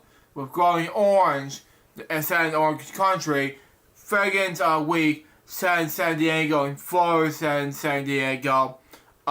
Within the events of the America's Cup yachts racing. When Bob born the scope of the observations, he was a sharp observer from the locations where he lived as a current celebrity himself. In 1992, Woodball gave controversy with his non-fiction book Echoes in Darkness, based on the murder of Susan Reinhardt. Wow. A teacher of the Upper Marin School District in suburban Philadelphia, Pennsylvania. Wow. Critics advised that Aubrey paid preserves and the trial principal J.C. Smith to follow information to him before the arrest was made. Yes. Smith's accusation was overturned by the Pennsylvania Supreme Court on the grounds that the prosecution had the existence of sand that was supported Smith's case. Yes. The Chief Administrator John J. Halls, the Philadelphia State Police, later admitted having accepted $50,000. Wow, from the offer Webber. Wow. Smith sued the police for collusion that falsely committed him. But lost after federal appeals court concluded that despite his release, evidence of his guilt remained overwhelming from that. The earlier murder convictions of Smith's a guy called conspirators from that. William Bradford feels from that remain undisturbed. Bradfield died in prison. Wow. One of Bradford's most known non-fiction books is The Blade, which tells the story of him beyond an early landmark case in which DNA fingerprint helped solve 2 murders in Manchester, England. The DNA evidence was resulting in the arrest and conviction of Colin Pageborg.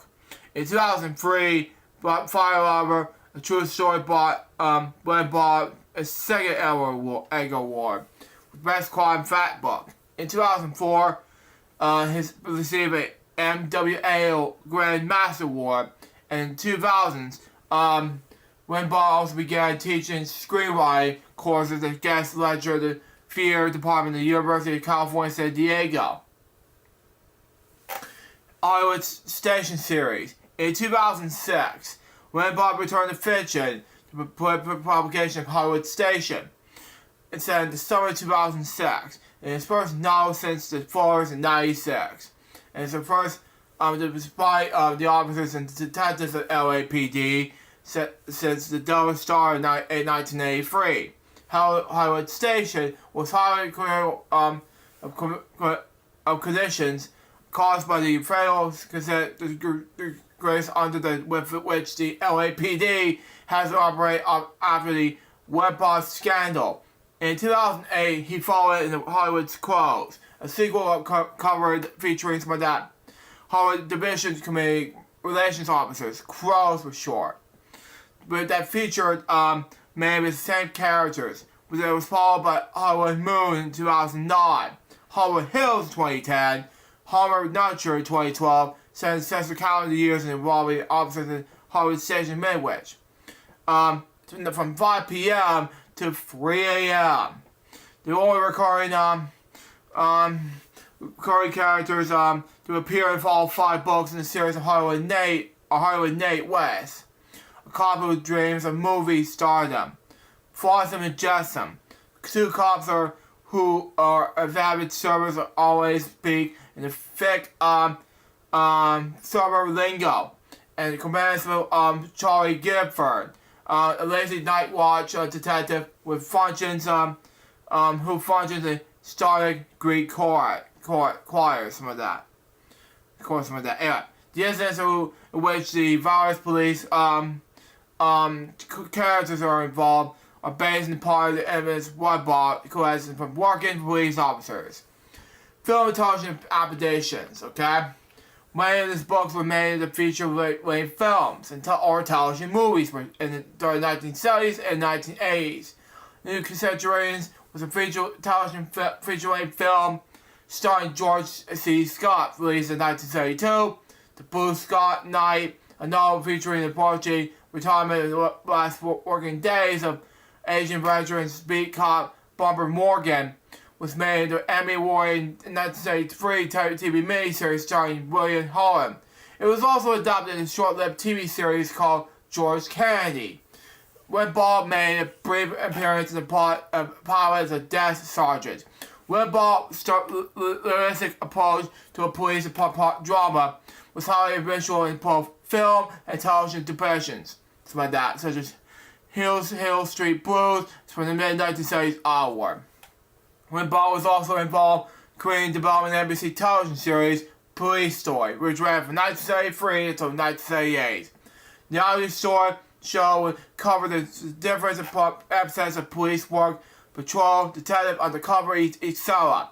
In the LAPD, which stories, ideas, and characters supposedly inspired by off-the-record talks with actual police officers. At times, the stories of characters also dealt with problems not usually seen associated with the typical TV cop shows, such as alcohol abuse, adultery, and battery.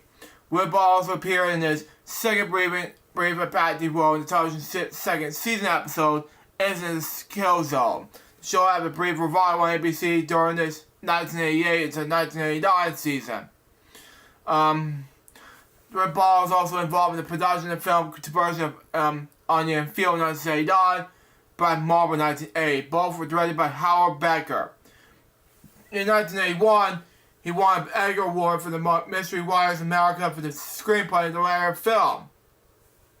The Choir Boys film adaptation had met with a poor critical audience reception a few years earlier. All 3 films featured performances of what coming actor James Woods, who later portrayed Hayes and Hercules, and of course, he also portrayed Mr. Benedict, Dr. Benedict, and Recess Goes Out. The Glitter Dome was starred James Garner, John Goodall, and Margaret Kidder, and it was a 1984 film from HBO. Figure of Nine was made in the 1993 feature-length film of the same title. He died from breast cancer in his home in Rancho March, California. Today, he was 88 years old. My next topic has to do with Christopher Hughes. He was born Christopher John Hughes, best known for the English television personality and one of the Britain's leading quizzers. And he was a quiz contestant on a game show called Eggheads. Born on Edinburgh, Middlesex, England on August 14th, 1947, he was educated at Edinburgh Grammar School. He was born as a train driver and a railway worker. His career began when he was a winner of the Mastermind in 1983, International Mastermind in 1983, and Brandon Britain in 2005. He's only the 7th people who ever won both Mastermind and Brandon Britain. The others being Roger Pritchard, Kevin Ashman, Pat Gisman, Jeff Thomas, Ian Bailey, and Clive Dutton. Hughes has also appeared in Weakest Link in September 24, 2001. It was voted out in the final elimination round without answering a single question incorrectly during the whole show. After being named as the strongest link in the 6th and 7th elimination rounds, host N. Robinson declared Hughes to be the best contestant we ever had at the Weakest Link. No, not to use her signature, "You're the Weakest Link, goodbye" catchphrase. Instead of saying goodbye, Chris. Wow. Hughes was a member of the regular panel of the quiz expert in the UK television series Eggheads, as part of the original lineup. He also appeared on the programming for 20 years, making his last appearance in 2023. He lived in Crewe, Christchurch, and on yesterday it was announced that Hughes has passed away in his home in Crewe. He was 77 years old. The next topic has to do with Michael Priest. Born that name, he was an American film and television director, script supervisor, producer, and actor, best known for directing the television series Dallas and Walker and Texas Ranger, and the films Prize Fire and Wagon's War by Hunter.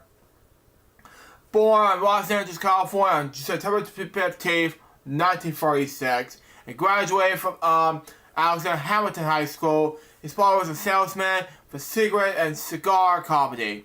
And his mother, Talma Priest, was a first female business agent in the Hollywood and founder of the Script Cars Guild, was later becoming script survivor to Local 8171 IATSC. Anyway, his career began while a freshman student at Santa Monica City College in the summer of 1955. In the early days of television, Priest took on the job of script supervisor. He worked as a script supervisor on such television series such as The Mr. Novak, I Spy, and Hawaii Five-0, name a few. And the scores such as feature-length films are as follows. The script Robert Chase, 1956, script Spirit of St. Louis, 1957, The Old Man of the Sea, 1958, Scrubber in 1962, Million of the Body in that same year, Howard West is War in the same year, Marty in 1965, Will Pay in 1988, True Guild Grid in 1969, The Wines in 1970, The Getaway in 1972, The Paper Chase in 1973, and Breakheart Pass in 1975. Starting in 1975, Priest has directed over 300 episodes of television series, including Dallas, where he set a record of the most episodes directed in film. Each cast member firing a gun in order to ensure that no one knew that J.R. shot J.R. someday. He also directed episodes of the following: Walker, Texas Ranger, Street of San Francisco, Nice Randy, 7-7, Falcon Priest, Farmy Jones, Black Woman, Tate G.J. Hooker, Mike Geyser, When the Whistle Blows, Baywatch, Hunter, Fantasy Island, The Incredible Hulk, Trapper John M.D., Stingray, BJ and the Bear, Ace Crawford, Private Eye, Mike Hammer, the 1984 television series, Jake and the Fat Man, Young Riders, Flamingo Road, and Folly Renegade. He was also directed such films such as The Price Wire in 1979, one of the most family successful films ever released by New World Pictures, Great Day 1983, Great British Island 1994, Walker Texas Ranger 3, Day Reunion 1994, Logan's War Bound by Iron 1998, which when he won the Rose Star Film and Television Award for Best Television Director. Walker Towers Wars of the Aliens 98 and President's Man 2000. He met his first wife Paula at Hamilton, and they were married from 1953 until their 1968 divorce. They had 4 children. His daughter Gretchen is married to a singer and songwriter Ray Newman, who is best known for You Guys Friend Me, for Toy Story, and so many others. He was married to Hollywood hairstylist Ellen Priest Nee Thomas from 1969 until her 2017 death. He spoke a woman's in film Brevis Means. He died of heart failure at Brentwood his private home in Los Angeles 2 days ago. Yesterday, so we'll get it. He was 88 years old. The next topic has to do with Dave Frankel. Born that name, he was an American television weatherman and news anchor at Philadelphia, Pennsylvania, before leaving to air on the becoming a Germany. He grew up in Mount County, New Jersey. He graduated from Delaware College and Comland from Virginia University School of Law. His boxing career began with this. Frankel joined Pennsylvania's WPVI TV 6 ABC in 1984 as an navigate report.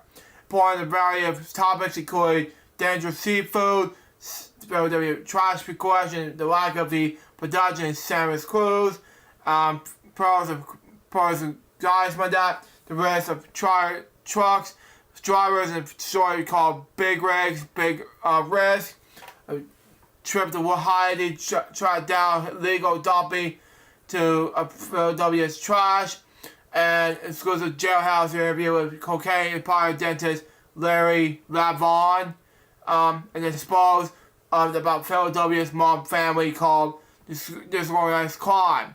In 1989, he became a morning weatherman, calls in the morning newscast alongside Margaret Malpass and later Rick Williams. The newscast became the most viewed local morning news show in the country. There was a prominent personality at the station. On February 26, 2025, 6 ABC and there the 7th of Dave Frankel's career at Action News. Now, in 1997, he moved to KYW TV, CBS 3, where he anchored the 6 p.m. news with the late Sonai Lee. There was also the freelance reports at ESPN. Frankel received 2 Emmy Awards, one for the report by Breakthrough, eliminating the dead child, to hear another for the 5-part series of bowling television calls from Here Today, Gone Tomorrow. His legal career began with this. In 2003, at age 46, Frankel enrolled at Frankel Law School. As a stand project entertainment lawyer with Montgomery, McCracken, Royal Rhodes in Philadelphia, Pennsylvania, representing broadcast journalists, Frankel co-founded the law firm of Frankel Carsbaum and represented the children with special needs and their families in special education law, civil rights, and professional industry for matters. Community involvement. Frankel had a long-standing relationship with Alex Lemonade Stand Foundation, and probably hosted its original Lemonade Stand annually, and helping raise significant funds and provide cancer research. And he also served as an engineer for various charitable events and hosted Writers Township's Memorial Day Parade. He was married to Margie Nee Slawexner. They had 3 children, Bailey, Scott, and Charlie, and 6 grandchildren. He died of communities of poverty, progressive amnesia, and former frontal dementia. On February 26, 2025, he was 67 years old. The next topic has to do with Gene Hackman. Born Eugene Allen Hackman. He was a American actor. In his career, he spanned over 4 decades. He received 2 Academy Awards, and 2 British Academy Film Awards, and 4 Golden Globe Awards. Hammond to 2 Academy Awards wins for Best Actor in his role in Jimmy Popeye Doe, and William Friedkin's acting thriller The French Connection in 1971, and French performing role with his role as Marius Sheriff in Clint Eastwood's Western film Unforgiven in 1992. It was also Oscar nominated for 3 actor roles. That is a Buck Barrel in the crime drama by Clyde 1967, a college professor in the drama I Never Sang for My Father in 1970, and an FBI agent in the disco drama Mississippi Burn in 1988. Hammond gained further good fame in his portrayal of Lex Luthor in 3 of the 4 Superman films, from 1978 until 1987. He also acted in Prussian Adventure from 1972, Scarecrow of 1973, Confront Conversation 1974, Night Moves in 1975, A Bridge Too Far in 1977, Under Fire in 1983, Holsters in 1986, Power the same year, Another Woman in 1988, The Firm in 1993, The Quick and the Dead in the year I was born, The Kid Shore in 1995, The Birdcage in 96, Eminence State in 98, The Royal Tenenbaums in 2001, and Runaway Jury in 2003. The most retirement acting has his final film role in Welcome to the Most Part in 2004. Also provided narration of television documentaries until 2017. He was born in January 30, 1930, in San Bernardino, California, to Annie Ray and Elizabeth Nee Gray, and Eugene Herschel Hackman. Okay? He also had a brother named Richard. His mother was born in Ontario, Canada. Wow. Hammond's primarily moved to Quincy following sent to Danville, Illinois. Okay? Where they live in the house of the English-born maternal grandmother, Patrice. His father operated the printing press for the Commercial News, a local newspaper. Hammond said he would decide at age 10 that he wanted to become an actor. His parents divorced when he was 13 years old, and his father later left the family. Okay? Hammond lived right in Storm Lake, Iowa, and spent his sophomore year at Storm Lake High School. He left home at the age of 16, lied about his age to enlist as a United States Marine Corps, and served 4.5 years in the field radio operator. Hammond was stationed in China, Quinto later to Shanghai, where commercial regulations conquered the mainland in 1949. He resigned to Hawaii and Japan. After discharge in 1951, Hammond moved to New York City, where he was working as various jobs. In 1962, his mother died from the fire. She has accidentally started while smoking. He began to study in journalism and television production at University of Illinois under the GI Bill when left while graduating without graduating and moved back to California. In 1956 and 1969, career begins. Acting was something I wanted to do since I was 10, and saw my first movie, and so I captured it by action guys. Jimmy Gagne was my favorite. Without realizing it, I could see as he was tremendous timing and originality, Gene Hammond said. In 1956, Hammond began a professional acting career. He joined the Prudential Playhouse in California. He befriended another aspiring actor, David Hoffman, who is Hook in Captain Hook movie in 1991.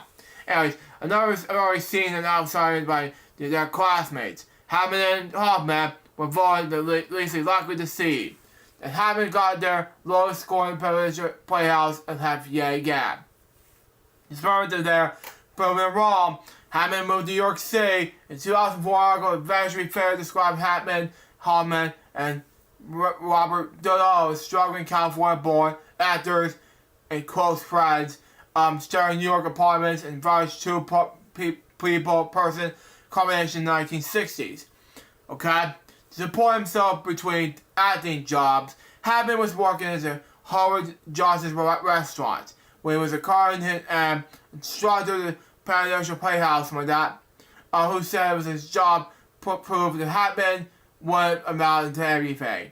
A Marine officer who saw it as a doorman said, Hatman, you're sorry, some of the beep, I said the B word in the episode, sorry, but we're judging a Russian Hatman who said this. He was more potential warfare because it wasn't going to let those F words, anyway, get me down. I associated with myself that I would continue to do whatever it took me to get the job. It would get me against them. It was some way unfortunate, so I get that way, something like that. But I think it was really interesting acting there. So it was part of your relationship struggle. It was never that way, so that you were trying to do this work, and nobody would let you do it. So you went nuts. You lie to people. You cheat. You do whatever it takes to get an audition. Get a job. Wow. What a harsh way to do it. But anyway, no, how many guys various bit roles? For example, the film Mad Dog Call and multiple television series like Towers LZ 7000. Wow. United States Steel Hour, Road 66, Naked City, Defenders, No Boat Show of the Week, Inside, West Side, Brander.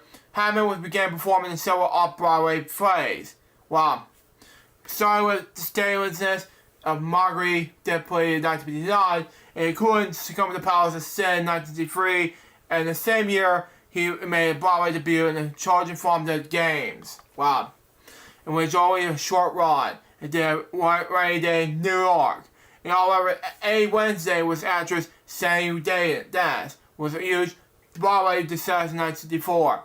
This opened the door for the film work. This first credited role was in Lit Off with Gene Sedberg and Warren Beatty in credited leading roles. Having returned to Broadway in Port Richard in 1964 and 1965 with Gene Carr, okay, which ran over 100 performances. He continued to do television, The Trails of 100, Hulk, the FBI, and had a small part in the Dr. John Whitby in the epic film Hawaii. He had small roles in features like First of Fire in 1997, Commandment of Death in the same year, and Bang the same year. Hammond was originally cast as Dr. Monster Roberts in 1967, Mike Nicholas film, The Graduate, something like that. But Nicholas fired him with 3 weeks in the rehearsal for being too young with the role. He was replaced by Mary Hamilton. Also the same year, he appeared in the episode of the television series The Invaders entitled The Spores, and his back barrel in 1967, some Bonnie the Clyde, which earned the Academy Award nomination for Best Supporting Actor. Wow. He returned to Broadway the same year, the McCartney work with just one performance. Initially, he performed off-Broadway in 5 Minutes in the Basement. Hammond was in the episode of Iron Horse, Rappers Try, but Lovers Can't. Wow. An inside episode, McCartney Fine, Portraits, like that. In 1968, he appeared in the episode of I Spy, in the role of Hunter, in the episode called Happy Birthday Everybody. That same year, he was starring in the CBS Playhouse episode My Father and My Mother in the Diane Nation's television film Shadow of the Lamb. In 1969, he played a ski coach in downhill race in the astronaut and Maroons, like that. And that was the same year he played a member of the Barnstorming Spice Skydivers from that team that entertained most of the county fairs, okay? A film which inspired May to pursue skydiving and has a quote-like status among skydivers as a result. The Skagit mobs had been supported Jim Brown in 2 films, The Split in 1988 and Riot in 1969. Having nearly accepted the role of Mike Brady for the television series The Brady Bunch, but his agent advised him he was declining it and it was changing a more promising role. But he did, which he did but the story is said to have been exterminated. 1970 to 1979. Breakthrough in stardom. Hammond was nominated for the second Best Supporting Actor at the Academy Award for his role of I Never Sang for My Father in 1970. He starred in Doctor's Wives in 1971 for Hunting Party and Hunting Party in 1971. Then won the Academy Award for Best Actor Performance in New York City the detective Jimmy Popeye Doll in French Connection 1971, making his graduation to stardom. Wow. The French Connection, Hatman starred in 10 films, not including his cameo in Young Frankenstein, over the next 3 years, including making him the most popular actor in Hollywood during that time frame. He followed French Connection with lead roles in Cisco Pike in 1982, Supercut the same year, Passion Adventure the same year, Scarecrow of 1983, alongside Al Pacino, which was Hatman's favorite role in his career, and won the Palme d'Or at the Cannes Film Festival, and Francis Ford's Collaboration, something like that, the competition in 1984, which was nominated for several Oscars and had won the Palme d'Or of the Cannes. The same year, Hatman appeared in what will become one of the most famous comedic roles as Harold the Blind Man in Young Frankenstein. Hatman also appeared in Jane Bride the same year, and Night Groups in 1975 with director Arthur Penn. Okay? Hatman played one of Teddy Roosevelt's former Rough Riders in the Western horse race saga Bite the Bullet in 1975. He inspired that Oscar-winning role as Doyle in the sequel French Connection 2 in the same year. His co-star with Burt Reynolds, way with Burt Reynolds that is, and Liz Minnelli and Lucky Lady in 1975. A notable flop. Wow. And making the Domino Personal in 1977 from Stanley Kramer. Hatman was part of the all-star cast in his war film A Bridge Too Far in the same year, playing Polish General Stanislaw Skwarbowski, and was an officer in the French Squadron region in March of Die in 1937. Has been sold and talented for both comedy and the short burst as credible matrimony, Les Gruber and Superman the Movie in 1978. Will he have responded in 1987 and 1987 sequels. 1980, 1989, established career and acclaim, okay? Gene is sometimes who was very influenced and influential actor. But Gene Hammond is when he can look at the scene, and he can cut through and what's necessary. He does it with strongly economics like that. He's gradually movie actor. He's never slowly ever. He's always right on. Alec Parker said, director of Mississippi Burn in 1988. Having a rivalry between Lee and supporting roles during the 1980s. He supported on opposite Barbara Streisand in Hard Night Long in 1981, and supposedly Warren Beatty and Reds in the same year. He played the lead in Eureka in 1983, and a supporting role in Under Fire in 1983, the same year. Anyway, Hatman portrayed the voice of God in Two of a Kind in the same year. Started Undercover, Uncommon Bomber, something like that, in 1983. Understood in 1984. Twice in a Lifetime in 1985. Target in the same year for Oliver Penn, and Power in 1986. Between 1985 and 1986, 88, something like that, he starred 9 films. Wow. Making the busiest actor in the planet alongside Steve Guttenberg. Wow.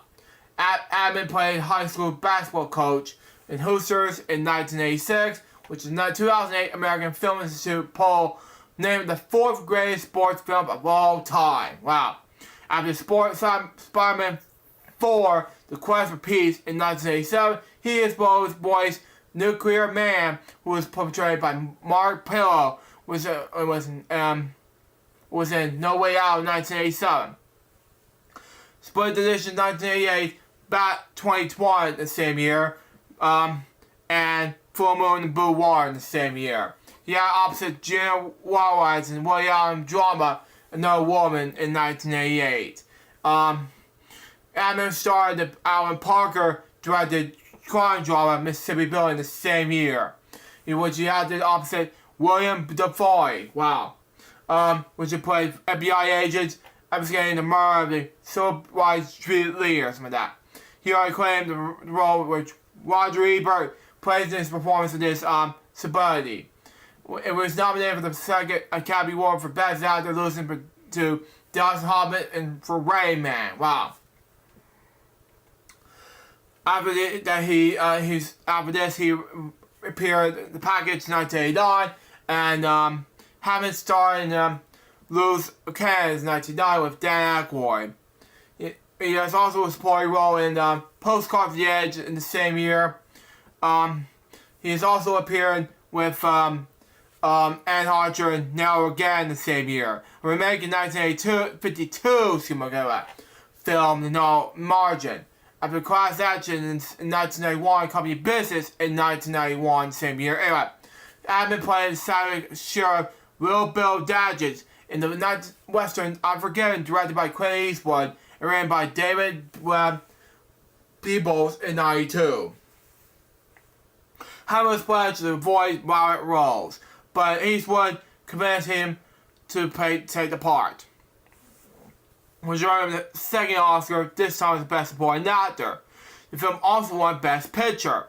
Hammond returned to Broadway, starring in the 1992 Ariel Broadway play Death of the Maiden, and opposite Glenn Close, later portrayed for 101 Dalmatians in 1996. Anyway, and Richard Dreyfuss in The Blues, Agony and Fear. And in 1993, he appeared in Drama, something like that, in The American Legend, and Treasurer General George Clerk, and still starred with Tom Cruise and the court lawyer in The Firm, a legal thriller, something like that, based on the John Grisham novel with the same name. Hammond will appear in 2 other films based on John Grisham novels, playing Griffith, Sam Crayo in The Death Row in The Chamber in 1996, and Jerry Griswold, Reagan Critch, and Ray Jury in 2003. Other films Hammond would appear in during the 90s, including Wire Up in 94, and as Nicholas Pryor, Wire Up's father, The Quick and the Dead in 95, opposite Sharon Stone, John DeParle, and Russell Crowe as a submarine, and as a submarine, Captain Frank Ramsey alongside Denzel Washington, Chris Simpson Todd in the same year. Hammond played film producer Harry Zim with John Gerard, something like that. The comedy drama Get Shorty the same year, 95. In 96, he took dramatic terms in the conversation Ken Kensley, Birdcage, with the late Robert Williams and then David Lane. He co-starred with Hugh Grant in Extreme Measures in 96. He united with Clint Eastwood, Absolute Power in 97. Hammond did Twilight in 98 with Paul Newman for director Robert Benton. They won the voice of Ants in the same year, co-starred with Will Smith and Emmett State in the same year. He carried the revenge of the one that happened to be betrayed with a conversation. 2004 to 2004, final films in retirement. Hammond was co-starred in with Morgan Freeman Under Suspension 2000, Keanu Reeves in Replacements in 2000, same year era, Olsen Wilson in Beyond Enemy Lines in 2001, Circle Weaver in Heartbreakers in the same year, and appeared in David Marmot crime thriller Heist in the same year. And he's a performance thief of criminal skill who was forced to enter one final job. He made a cameo in Mexican in 2001. Hyman played game most critical acclaim, playing against top of the head of the Incredible Family in Wes Anderson's comedy film, The Royal Tournament in the same year, 2001. Frank in the Hollywood Reporter wrote, Hammond's under profession and describing prior families. Combination British royals under Stanley dynasty love for this family as well as common slickness. For the performance he received Golden Globe Award for Best Actor in Motion Picture, Film, Musical, and Comedy. In 2003, he also co-starred in another John Grossman legal drama, while like Jury, as well as last going to make a picture with his long-time friend Dustin Hoffman. And the same year, in 2004, Hammond appeared alongside Ray Romano in the comedy Welcome to Moose Part, inspired film acting role. Hammond was honored to the Shield B. DeMille Award, the Golden Globe Awards, for his outstanding commercial entertainment field in 2003. Michael Caine, who was Muppet's Christmas Carol actor behind it, and Scrooge, and the late Robin Williams presented him with the award. On July 7, 2004, Hammond gave a rare interview to the late Larry King, where he was honored to have no feature film projects lined up and believe his acting career was over. He narrated 4 episodes of the NFL film sports documentary series America's Game, the Super Bowl Champions in 2007, and in 2008, while promoting his third novel, he confirmed that he was retired from acting altogether. The same year, Hammond made his last televised appearance, Diners, Drive-Ins, and Dives, as Guy Fieri, the host behind it, on Food Network, something like that. Anyway, is that it? Let me see. Food Network, let me see. Yeah, it's Food Network, never mind. When the Santa Fe Diner, where Hammond was E. Speaking of retirement, in 2009, Hammond said the straw broke in the camel's back was after the stress that I was talking about in New York. The doctors advised me that my heart was in the kind of shape that I wasn't putting under any stress. When asked in GQ magazine, when interviewed 2011, he was never come out of retirement to do one more film. He said he might consider if I would do it in my own house, maybe without disturbing anything that just 1 or 2 people. If we come out of the retirement and to narrate 2 documentaries related to the United States Marine Corps. No flag were running to Iowa Jimma in 2016, We the Marines in 2017. His writing career began with this. Together with Undersea America, Daniel Dwayne, Hammond wrote 3 digital fiction novels. Waking the Pressure Star in 1999, A Sea Adventure in the 19th Century, Just a Gnome in 2004, a Depression era tale of the murder based on the low-life crime in his boyhood tale in Vandale, and Escape from Andersonville in 2008. So we'll get that. About a prisoner escape during the American Civil War. His first solo for something like that, the story of love and revenge, so the East or West title Payback and Morning Peak, something like that, was released in 2011. His following novel, Police Thriller, followed in 2013. His marriage and family began with this. In 1956, Hammond married Pay Mouse, something like that, who he had only had 1 son and 2 daughters. Christopher Allen, Elizabeth Jean, and Leslie Hatman. He was often on the location making films while the top children were growing up. The couple was divorced in 1986 after 3 decades of marriage. In 1981, Hammond married classical pianist Bessie Arga. 1959 until 2025. They shared Santa Fe, New Mexico home together, which original Dice Guys featured in 1990. At the time, the home blended southwestern styles, which was a quiz at a 12-acre hilltop in the 360-degree view of the stretch of Gemes, Cerro de Cristo, and Thomas Mountains. As of 2022, Hammond continued to attend Santa Fe cultural events like that. Viewing interest. Hammond was a supporter of the Democratic Party and said it was proud to be included in Nixon's enemies list. However, he spoke fondly about Republican President Ronald Reagan. In the late 1970s, Hammond completed the Sports Car Club of America races, driving an open-wheel Columbia Ford. In 1980, he won a Long Beach Toyota Bowl celebrity race. He also drove a Don Germany team Toyota in the 24 hours of Don endures race in 1983. And Hackman was a fan of Jacksonville Jaguars, an NFL football team based in Jacksonville, Florida. Watch this video for you, buddy. Florida for you. And regularly attended Jaguars games and the guest and former head coach Jack Del Rio. Their friendship was back to Del Rio's playing days when that in the University of Chapel, California. Hammond was also interested in architecture and design. As of 1990, he has created 10 homes, with 2 of which are featured architectural disguised with that. At a period of time, he moved on to another house restoration. I don't know which one went wrong with me, he remarked. I guess I like the progress. When it's over, it's over. As 2018, Hammond was an active cyclist. Health. In 1990, Hammond was underwent angioplasty. In 2012, the 82-year-old Hammond was struck with a pickup truck when cycling the Florida Keys. Okay? It was eventually reported that he had suffered serious head trauma. However, his Republicans stated it was injury that was nothing more than bumps and bruises. His death. Okay?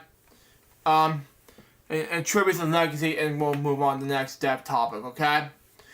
Hammond, his wife, and one of their 3 dogs were found dead in their homes in Santa Fe, New Mexico on February 26, 2025. Hammond was the actor. However, the bodies were discovered during the wellness check of the maintenance and worker grew suspicious when they were dead answer and they called for help. The local security and particular bodies their window they called 911. Sheriff deputies arrived. They found Hammond on declaring bodies in the mudroom. The dog was in a serious condition. The bathroom with Persian pills scattered around. One of the dogs, a German Shepherd, died in the bathroom closet. The 2 other dogs were found alive in the property. And when the deputies at the scene said it appeared that Hammond was slowly fallen. On February 27th, the Palatine County Sheriff's Department said there was no signs of the foul play, but did not eventually provide the time of the cause of death. Later that same day, the sheriff told the news media that the couple appeared to have been dead for quite a while. At least a day there were more than their bodies before the bodies were discovered. The fire department did not find evidence of gas or carbon monoxide leak. The sheriff department eventually the visual reports on both showed no signs of visual trauma. Gene Hackman was 95 years old. His tributes and legacy began with this. Numerous members of the film industry have paid tribute to Hackman since his death. Clint Eastwood wrote in a statement, "There was no finer actor than Gene Hackman. Incidents and incidents. Never a false note. It was also a dear friend who I will miss very much." Friends Paul Corbin wrote this. Gene Hackman was a great actor, inspiring and he was working completely, something like that. I mourn his loss and celebrate his sensitive composition. British Academy Award, Academy of Film and Television Arts President Prince William also released a statement said this, and read apart, okay? Hackman was a true genius. A film who brought featured as every character whose life of power and Russian star quality. Other paid tributes including Morgan Freeman, Dustin Hoffman, Glenn Close, Tom Hanks, Mario Davis, Bill Murray, Mel Brooks, who shared birthdays mine, Alec Baldwin, Grant Powell, Josh Pollin, John Cusack, Nathan Lane, James Woods, Alia Barries, who's also Puss in Boots in the movie Shrek. Anyway, Shrek 2 and other things. Dan Aykroyd, Hank Azaria, Guardian film critic Beer Bradshaw, Roland Hammond's death was marked the end of one of the greatest periods in United States cinema. The American New Wave, he was a actor who really the star. He in fact the star of every scene was in. That tough, wise up, initial, something like that, but unhandsome face, initially. Birds of Cooley, uncolored jersey, or crease in the heartbreaking, fatherly, pain smile. I'll do a tribute for him and another boring jokes episode. But for now, it was definitely shocking. Miss Joe told me about this the day after his death. My coworker at the time, and it was like very shocking. So that was heartbreaking for me. When I heard about it on the news. Now, speaking of which, my next step topic has to do with Michelle Trachtenberg. Born Christine Trachtenberg, she was an American actress. After began her career in television commercials at age 3, she made her television debut in her first top-credited role in Nickelodeon television series, The Adventures of Pete and Pete, in 1994 to 1996. Okay? As a child actress, Trachtenberg starred in multiple Nickelodeon productions. In 1997, she won a Young Actress Award for her performance in Maggie in CBS's Mego. Trachtenberg found success in the supernatural drama film series Buffy the Vampire Slayer. From 2000 to 2003, it starred Summers, the younger sister of show's anonymous protagonist. Which won her another Young Artist Award for 3 award nominations. She's also nominated for Daytime Emmy Award for her role as the host of the Discovery Kids series Troop of Scare in 2001 to 2003. In the late teens and early 20s, Trachtenberg chose the further prominence in the film Airstrip in 2004, Georgia Sparks in the CW series Gossip Girl in 2008 to 2012. During the mid-2000s, she also had a starring role as Ice Princess in 2005. And supporting roles in films Mercer's Skin in 2004 and Black Christmas in 2006. She also starred in the NBC series Mercy in 2009 to 2010 as Chloe Payne, and in the 2010s, Trachtenberg starred in the television films including Killing Kennedy in 2013 and Sister Cities in 2015. In the serious science fiction film The Scribber in 2014, she provided the lead voice of Judy in the Facebook Watch adult animated web series Healing Kind Of in 2018. And Susan produced the teen drama web series Guys in 2015 and 2017, and Tubi's crime series Meet Mary Murray in 2021. She was born October 11th, 1985 in New York City. To Lena, a bank manager, and Michael Trachtenberg, a farmer manager. Her parents were Jewish immigrants. Her father was Germany, and her mother was from Russia. Wow. Her mother helped learn from Russian for the role in 2013. Her grandparents reside in Israel. She had an older sister named Irene. Okay? Trachtenberg was raised at Sheepsbury Bay, Brooklyn, New York. She would attend junior high school in the Bay Academy of the Arts and Sciences. She later attended Notre Dame High School in Sherman Oaks, Los Angeles. She said in a later interview and on social media she was a bullying school. Wow. From 1988 to 2005, career began in Buffy the Vampire Slayer. Trachtenberg made her first television appearance at age 3 in the commercial with deodorant. She will eventually play the feature roles in more than 100 commercials. She made her television debut in the episode of the Twilight drama Law and Order before getting graduated on the Nickelodeon series Adventures of Pete and Pete. During the same period, she played William Montgomery in the soap opera All My Children. Her film career debut began in '96 with the role of Harry the Spy, which I'm going to talk about during Boring Jokes next.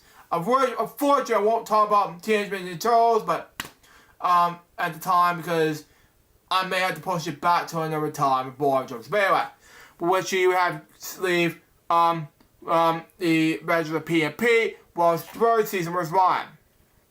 She then starred in the short television series Mego, which she got her the Young Artist Award. She returned to film in 1999 for Inspector Gadget. She also starred in the film Can't Be Heaven. And in 2000, she began playing Dawn Summers, the younger sister of title character played by Sarah Michelle Gellar in Buffy the Vampire Slayer.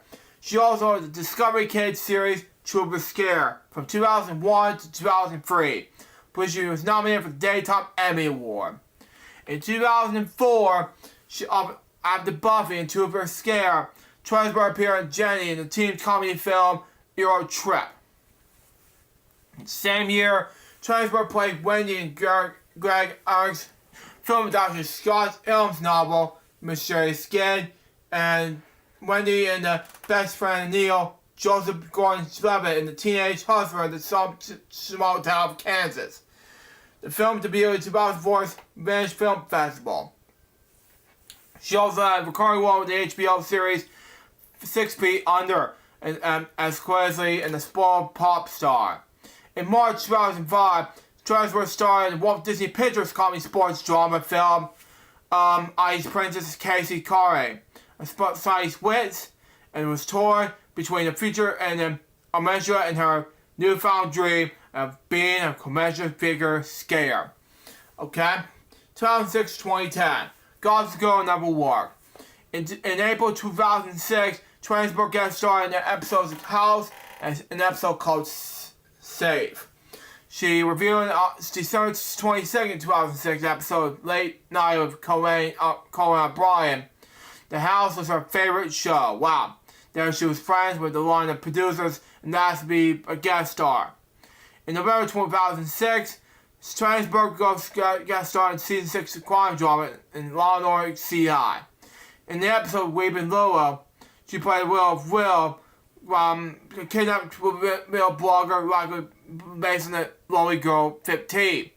Okay? Twinsburg also appeared in the Fall Out Girl Boy music video for This Ain't the Scene Is the Orange Race. The Jogging Parks directed music video for Tired Being Sorry ringside video for being Trapped Egg song Echo. Okay? In 2006, Twinsburg starred in Black Christmas, the remake of 1974 slasher. In 2007, she was cast in a female lead in an ABC comedy pilot called The Hill, based on the newspaper with the same name in Washington, D.C. She also provided the voice of Jacob Wayland, the Dragons album Twilight, a direct-to-video animated film based on the novel of the same name. She also appeared on CW hit show Gossip Girl as Jordan Sparks, who recently left rehab, and Bean brings back the dark past of Swerve and Dora Brosnan. Okay? Who desperately wants to leave behind. She will also return to the show for multiple episode story arc towards the end of season 2. Twinsburg also appeared in the season 3 finale and in season 4. She also appeared several times in season 5 and also every episode of season 6. She showed final season. In 2009, Twinsburg was a cast member of NBC's drama series Mercy, which lasted 1 season. She also then returned to film in 2009 in the teen fantasy comedy 17 Again. And had a small role in the comedy Cop Out in 2010. 2011 to 2024, later working final projects. June 9th, 2011. Twinsburg guest starred in Love Bites as Joey, who will also being incredibly dumped beside of revenge, except her ex offered to be friends. Wow. Inspired the role on June 16th, 2011. The series finale on July 11th, 2011. So wait. The same year, Twinsburg was guest star Weeds during the 7th season, portraying Emma, the rival pot dealer who caused problems with the silliest drawing. In June 2012, Twinsburg was cast in the film The Squibber, produced by Gabriel Gollin. In the Gabriel Mines episode Zugzat Logs, when that Twinsburg would play Diane Troyer, or something like that. The criminal stalker of Spencer Reed's girlfriend, Maeve Donovan. In March 2011, she was a featured cover girl in Maxim. In late 2015, Twinsburg starred in the online series Guys and Anna, something like that. Anyway, the high school guides counselor. In 2016, she said was a member of the Wires Go America that she was working on several writing projects and continued to be inspired by the role in Aaron the Spy. According to filmmaker Casey Tavio, she has written the screenplay based on the book Toy Monster. In 2022, Strasberg was inspired role as Gloria Sparks in the second season HBO revival of The Gossip Girl. In 2023, she has voiced a role on Apple TV's animated sitcom adaptation of Harry the Spy. That was her final role. Now, before I continue on her death, she also did the role as herself on the Blue's Clues episode of Blue's Birthday. Now, I will talk about this in dedication to her in our Blue's Clues Jokes episode on Magenta Comes Over episode on Blue's Clues Jokes. Be lookout for it. But anyway, in early 2024, Transberg addressed concerns on social media regarding her health. Some people have commented that had not necessarily noticed weight loss and signs of jaundice. She raised her followers that she was happy and healthy. On February 26, 2025, Transberg was discovered she was survived by her mother in a Manhattan apartment at 8 a.m. Emergency medical service was called to the scene to pronounce her dead. She was 89 years old. It was later revealed that Transberg undergone a liver transplant prior to her death. Authorities were confirmed that her death was not being treated and suspicious. The cause of the death that remained determined as the family were objected or honestly religious grounds. Following her death, numerous celebrities expressed their condolences, including Buffy's the Vampire Slayer co-stars Sarah Michelle Gellar, Alison Halligan, like that, James Monsters, Emma Caulfield, like that, David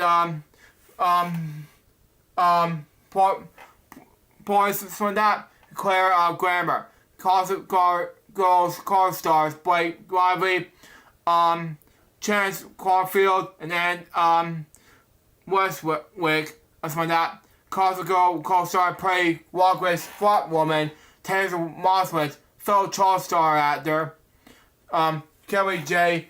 Brown, and British Royal Princess Eugene also made condolences.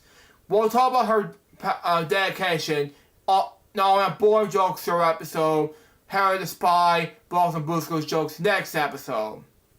Be lookout for it. My next topic has to do with Robert Flack. Born that Robert Flack. She was best known as an American singer and pianist, known for her unadulterated blending ballads that span R&B, jazz, folk, and pop, and span the birth of Quiet Storm. Wow. Okay? Commercial success included the Billboard Hot 100 chart-topping singles, The First Time I Ever Saw Your Face. Wow. Kill Me Softly the Song, and Feel Like Making Love. She became the first artist to win the Grammy Award for Record of the Year and consecutive years. Flack was collaborated with Donny Hathaway, whom she recorded several hits, duets, and recorded Where's the Love and Closer I Get You to You. She was one of the defining voice in the 1970s, popular music, and remained active in the industry. Later finding success with duets such as Tonight I Celebrate My Love with Purple Boys in 1983, Satellite of Music with Maxi Priest in 1991. Across the decades-long career, she primarily works by songwriters such as Larry Cohen, members of the Beatles, and in 2020, Flack received a Grammy Lifetime Achievement Award. She was born February 10th, 1947, in Broad Mountain, North Carolina. The parents were Lauren Flack and U.S. Veterans American Nations Dropman. And honoring the cultural Flack, high school cook and church organist. Okay? And her family moved to Richmond, Virginia, before sending to Arlington, Virginia. Okay? I've been to Arlington twice. Okay? When she was 5 years old. Okay? She grew up in a large musical family. In and often provide piano accompaniment for the choir Romex African Methodist Adventist Zion Church. Singing hymns and spiritual, she also enjoyed going to Baptist church down the street, listening to commercial gospel music, including songs performed by Michael Jackson and Sam Cooke. Okay, her father encouraged a Bible on piano for her. Okay, and Flag took the formal lessons and played piano when she was 9. Okay, she gravitated towards classical music, and during her early teens, she excelled classical piano. Okay, finished second in the statewide competition for black students in age 13, playing the Social Sonata. In 1952, at age 15, she won full musical scholarship at Harvard University in Washington, D.C., and was one of the youngest students ever to enroll there. Okay? She eventually changed her major from piano to voice, becoming assistant conductor to the university choir. Her direction to be production Gillespie's various opera aria received a standing operation at Howard University Factory. Okay? At Howard, she met her featured collaborator Donnie Hathaway. Flack became a student teacher at the school near Chevy Chase, Maryland. Okay? She graduated from Howard University at age 19. She began graduate studies in music theater. Okay? But after her sudden death of her father, she had to find work to support herself. She took a job teaching music and English at a small high school in Farmville, North Carolina, which she paid for $2,800 a year. Wow. Her career began with this. Okay? Before becoming a professional singer-songwriter, Flack returned to Washington, D.C., taught at Commander Brown and Robert Junior High Schools. She also taught private piano lessons out in the home of Elwood Street, Northwest, in the city. Anyway, during that time, her music career began to shape in the evenings and weekends in nightclubs. Okay, at the Tom Theater, she claimed opera singers and piano. During intermissions, she would sing blues, rock, folk, and pop standards in black robes like that. Anyway, accompanying herself with the piano. Later, she performed several nights in the week at the 1520 Club, providing her own piano accomplishment payments like that. At the time, her voice teacher, Frederick Wilkinson, like that, told her how to saw inspired future for her pop music than classics. Flack may admire her bird observatory accordingly in her professional spread. And in 1988, she began singing professionally when she was hired to perform regularly at Mr. Henry's restaurant, located at Capitol Hill, Washington, D.C. 70s. In the 70s, Flack began singing and playing jazz in Washington, D.C. nightclub. American jazz pianist and vocalist Les McCain attended one of these sessions. Later wrote in the minor notes of what would become her first album, First Take, something like that. Her voice touch, tap, trap, and take every emotion I've ever known. I laugh, cry, and scream for more. She will have the voice. He arranged an audition for Atlantic Records, with Records, during which she played 42 songs. Wow. In 3 hours with producer Joe Dorn. In November 1988, she recorded 49 song demos released in 10 hours. Wow. 3 months later, Atlantic recorded Flack's debut album, First Take, in more than 10 hours. Wow. In 1971, Flack appeared in the legendary Soul to Soul concert film by Dennis Sanders, which was headlined by Wilson Pickett, along with Ike and Tina Turner, the late Tina Turner, that is, and stable singers Les McCain, Eddie Harris, the voice of East Harmon, and others. The U.S. evaluation of musical artists featured in the film was invited to perform the 14th anniversary of March 6th, Independence Day of Korea. Wow. Okay. The film was digitally reissued on DVD and CD in 2004, but there are no reasons Flack refused the permission for an image and record to be included. Her, a collaborative performance by that the traditional superhero or Freedom title, Freedom song was on the original So the Show LP soundtrack. It's only available on the VHS version of the film. Flack's cover film version of Will You Love Me Tomorrow hit number 2076 the Billboard 100 charts in 1972. However, recordings did not go so professionally well until after the director Clint Eastwood used a song for First Take. The film, first time ever I saw your face, written by Edwin McCall, but soundtrack of the original debut, Play Much Missing for Me. It became the biggest hit of the year in 1972, spending 6 sequential weeks at number 1 and earning Flack a million-selling gold disc. Wow. First time I saw your face, finished the year as Billboard's top song in 1972. First time First Take also went number 1. Eventually sold 1.9 million copies. Wow, in the United States. Eastwood will pay $2,000 for use of this song in the film. Well, Amanda reminds her friend of Fox ever after. Anyway, it was awarded the Grammy Award for Record of the Year in 1983. And in 1983, Fox recorded and music with Dirty Harry film, Sudden Impact, and Eastwood's request. And in 1972, something like that, Fox recorded record for Don Hathaway, scoring hits such as Grammy win Where's the Love in 1972, later Closer I Get You in 1978. Both of which became million-selling gold singles. Frank Hathaway recorded several duets together, including 2 LPs, including Hathaway's Death in 1979. After his death, Frank released their final LP as Robert Flack featuring Don Hathaway. After all, Flack scored a second number 1 hit in 1983, Kill Me Softly with a Song, written by Charles Fox, Norman Gibble Wines, and Maury Merriman.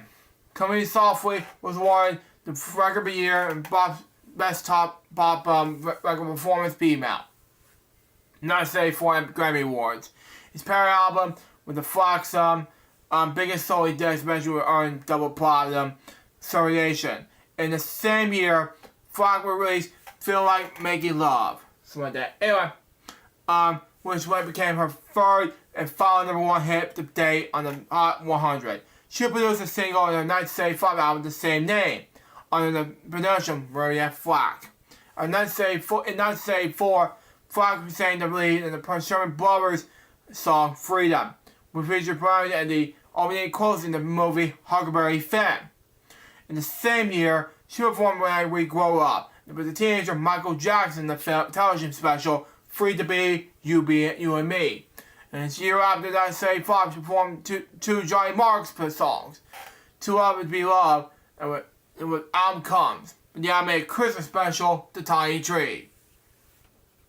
1980 to 1991. Flack got a 1982 hit single with Making Love, written by Burt Marsh. Something like that. Anyway, I pronounced it, sorry. The title track of the 1982 film with the same name will reach number 13, which began working in the Playboy Bison.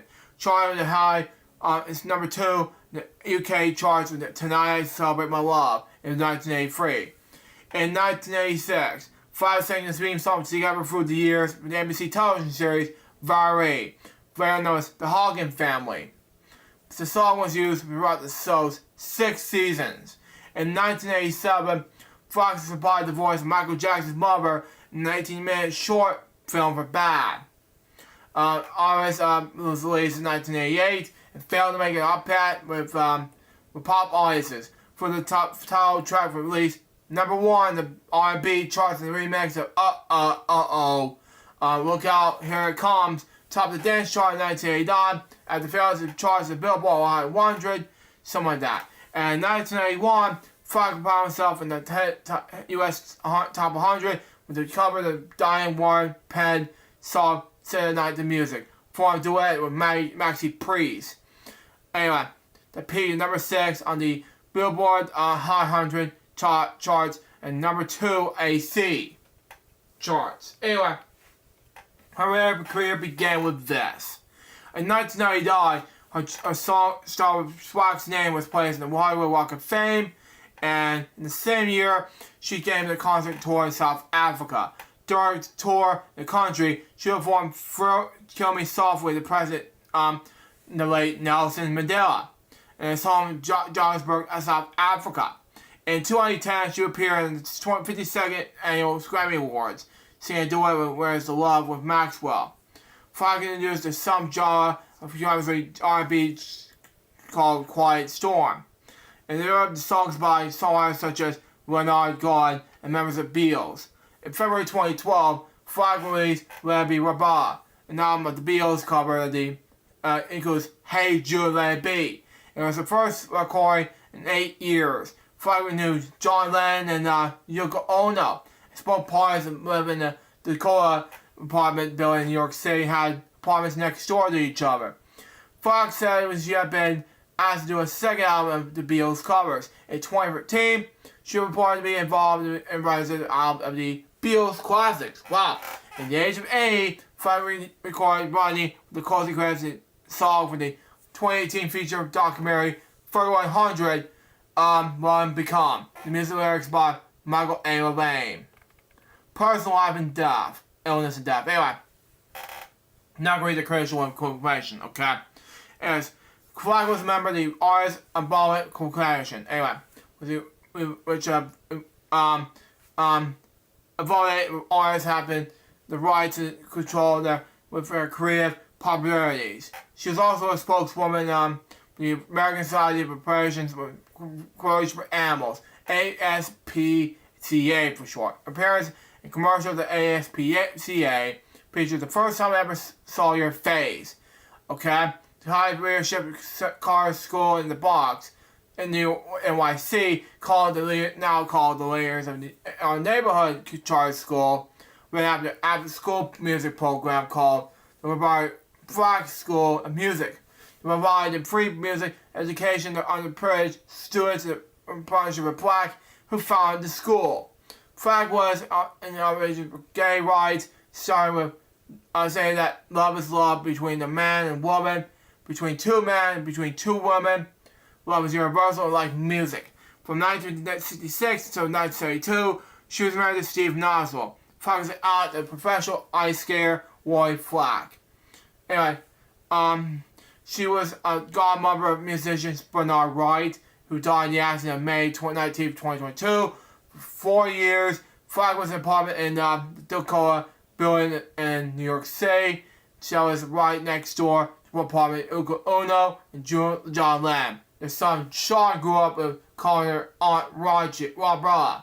She also counted among her friends activists Jesse Jackson and Angela Davis, as well as Maya Angelou.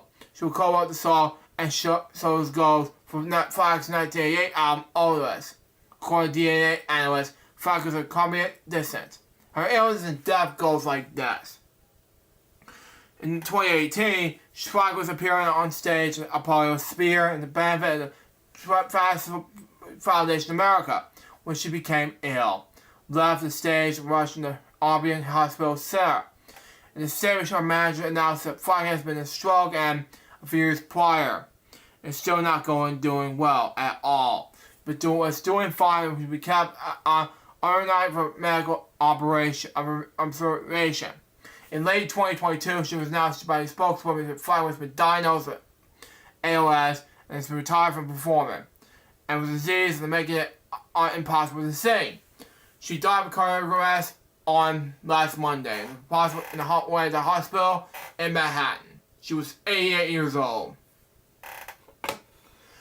My next death topic has to do with Robert John, born that name and better known as Robert John Perrick Jr.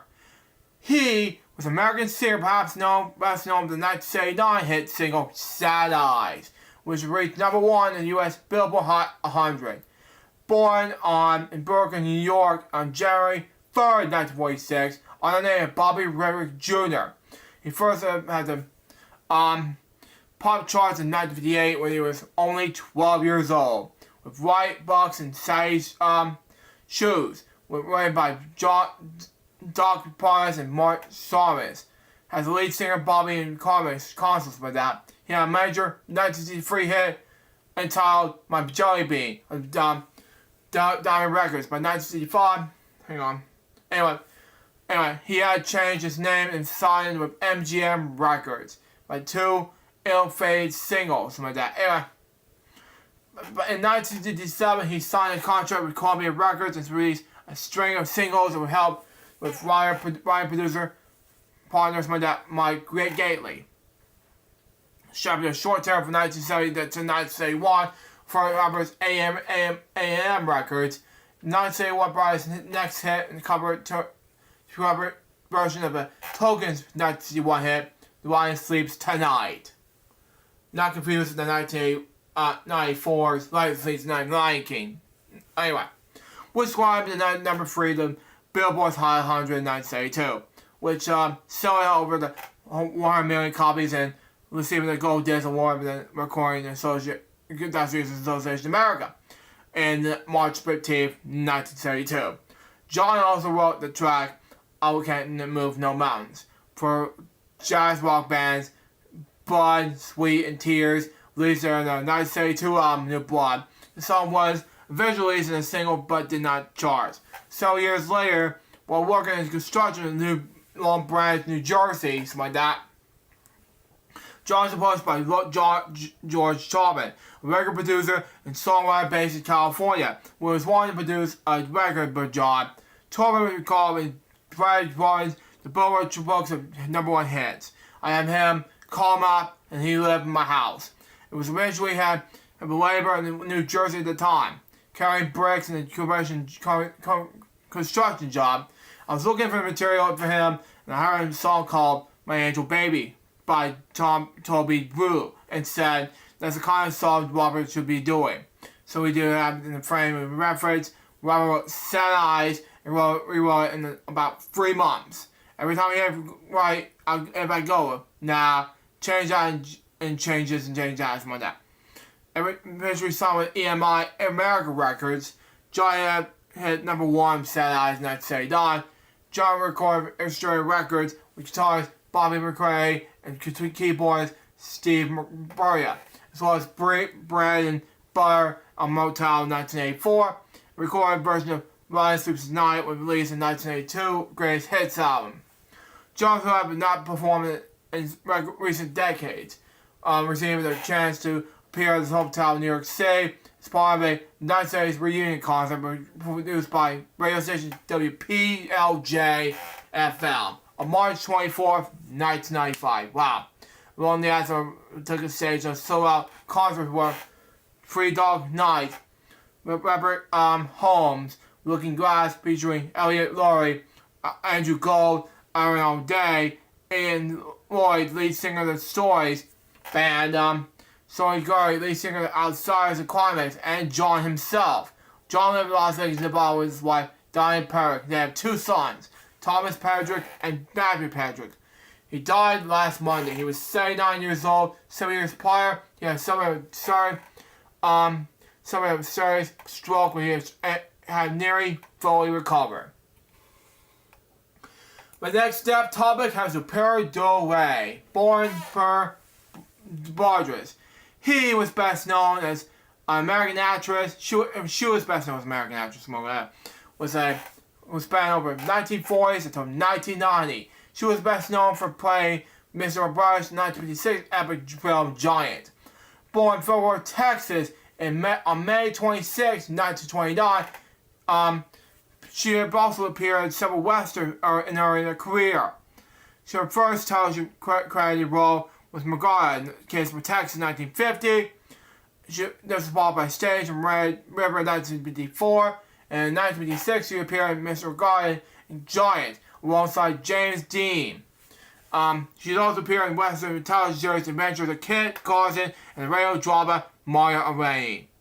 She died on Los Angeles on February 23rd, 2025. She was 95 years old. That was last Sunday. And my last step topic has with Alan Tweswick. Born that name, Alan Tweswick. He was an American sports commentator for works at MSG Network ABC, NBC Sports Network, and USA Network. He most recently did pre-game, post-game shows for the New York Knicks and New York Rangers, as well as the play-by-play of both teams. He was born February 26, 1956, in Oceanside, New York, and grew up in nearby Garden City South. He was a state boy for New York and Islanders. Wow. In their early days, NHL, and the ball boy for the New York Nets when they play in the NBA for both teams. And he both used the National College on Dale and their own games. He graduated from H. Frank Jerry Senior High School in Franklin Square. He was a 1988 graduate of the university where he was majoring in business. He was also 1991 inducted into the university's American Hall of Fame. His first broadcasting experience was called the New York Apollo Soccer Magic WBAU during the summer 1988 and subsequent WMECA. Broadcasting career began with this. In the 80s, Strasburg hosted USA Network's coverage in the National Hockey League, one of the feature that he does do interview a water fountain. Wow. He's also eventually would do a sponsored plugs to WWF shows that will air on USA Network in the mid-80s. He eventually guest host in the NHL Versus serial program Hockey Central. He also anchored several MISL games from 1988 to 1992. And in the summer of 1988, Strasburg hosted Sports Night for ABC Sports, leading foreign network personality Howard Caswell from Twipty to Washington Post Norman Chan. I don't even know a scholar may witness, or even heard of Strasburg. Strasburg is also known as a original host in the Classic Sports Network when it was founded in 96. The 2000 sports New York Sports Cast in a year or something like that. Strasburg covered 8 Olympic Games and won New York Sports Emmys for this coverage. Of the Yankees, Knicks, and Rangers. From 91 to 2001, Strasburg hosted the New York Yankees. Pre and post Yip game shows the MSG's network. And he was also in the booth for a few innings per game. And in 2006, he hosted a new MSG show called Alex Wexler's MSG's Vault, which features advantage and sometimes discovered lost players in the Knicks and Rangers from the 1960s, 70s, 80s. And it began in 2006 football season. Strasburg became a radio host on that as well. Hosting a radio version of NBC's Football Night in America, Westwood One, which produced a show called NBC NFL Sunday, which is the network. However, Strasburg left the show in the middle of the season. After 2018 broadcast, which viewers knowing that Strasburg appeared unwell, he took a leave of absence and did not appear on the television back for that year. His membership contract expired in 2021 and was not renewed. In 2024, Strasburg said he was not working a book about his career. He also hosted NBC's coverage of 4 Ironman Sport World Championship, sponsored Grant Ironman World Championship 70.3 and ING New York City Marathon. All races, cycling, and tennis commentary, something like that. He was a television reporter alongside Jim Piquet for NBC's sports coverage of the 1986-1987 NWS 500. He also co-anchored coverage of the Tour de France from 2004-2007 and versus formerly known as OON in the 1980s for ABC. The Olympics, NBC's coverage of the Orient Football League. Despite his years of experience as a broadcaster, he is sometimes criticized by cycling fans for his occasionally uninformed commentary, something like that. Essentially, to prepare the tour, the advisors mainstream the sports he covered. From 2005 to 2008, he's also co-anchored USA's network coverage the U.S. Open tennis tournament. Strasburg also have a cameo in the movie to call Ryan's as an announcer for Boston compilation. He also co-anchored the U.S. Open's live feed during the tournament. Germanics commentary. In 2000, Twice replaced John Tesh, who co-anchored for Entertainment Tonight, that is. As play-by-play announcement for U.S. National and International Germanics competition for NBC, including the 2000, 2004, 2008 Stupid 2012, and Stupid 2016 Olympic Games. Twice commentators, including former Olympic gold medalist Tim Daggett, former Canadian champion gymnastics Alfie Sagel, three-time Olympian John Ratzenberger, and 2008 Olympic champion Natasha Lukin. Okay? She stated that urging the NBC's producers, his gymnastics commentary focused on his personal stories of gymnastics. During the 2008 Beijing Olympics, he described his gymnastics pre-Olympics Olympics injury as like having a tear of your wedding dress right before you walk in the aisle, okay? His conversation involved repeatedly during the fact that Simon Biles, the parents or biological grandparents during the 2016 Wild Olympics. Oh, God. Refused to refer to the film as their parents. Wow. He publicly doubled down on these on Twitter despite widespread backlash. Tweeting they may be mom and dad, but they're not her parents. Thank you. His commentary that he resolved some of his gymnastics commentary criticizing Twice long before his balls controversy in the 2016 Wild Olympics. Shortly after concluding the 2016 Wild Olympics, Twice was permanently removed from the gymnastics commentary duty. Twice and his wife Kathleen had a son. After the end of Bach's career, he ties his time at Osprey. He was a resident of Quinn Cove, New York. He died at his home of cancer on February 23rd. I misspoke the name, mom's name. Anyway, last Sunday. He was 68 years old. That was a long depth topic I had read. Now, I was going to read one more depth topic, but I have to wait till Sunday's Crazy Much web show. Now, let's do a more special regards to not one, not two, but 3, 4, 5, 6, 7, 10 depth topics right now.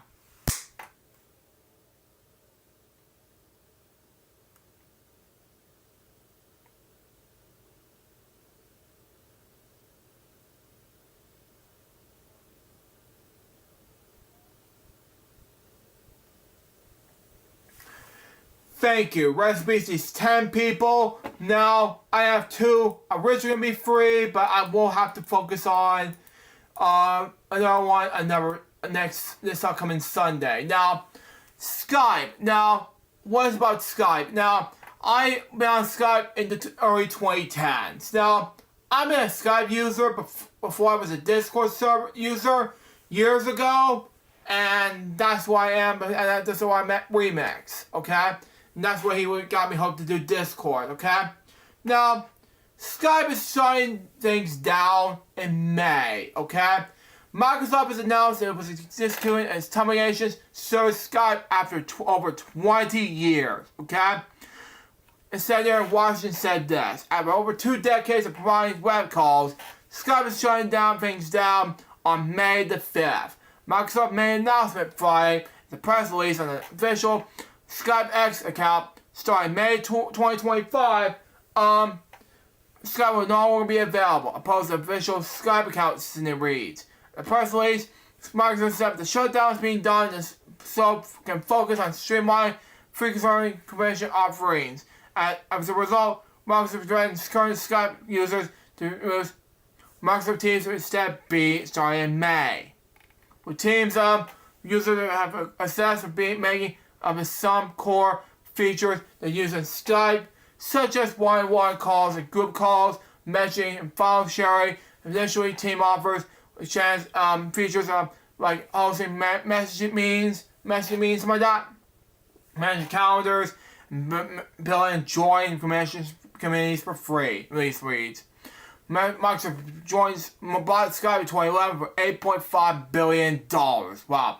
Over the coming days, Skype users were able to sign on to free Teams plans and using their Skype login credentials. Microsoft said All Skype chats and contests will mainly be visual and team and for people to log in using the method. For those who do not wish to transfer the teams, Microsoft has been an option to users to export their Skype data before May 5th, which will include their contacts, call history, and chats. The company said that before the shutdown eventually takes place, team users can call and chat with Skype users, and Skype users will do the same with team users, okay? And this help ensure that they can stay connected with anyone, regardless of the platform you're using during this transition, and that's been explained.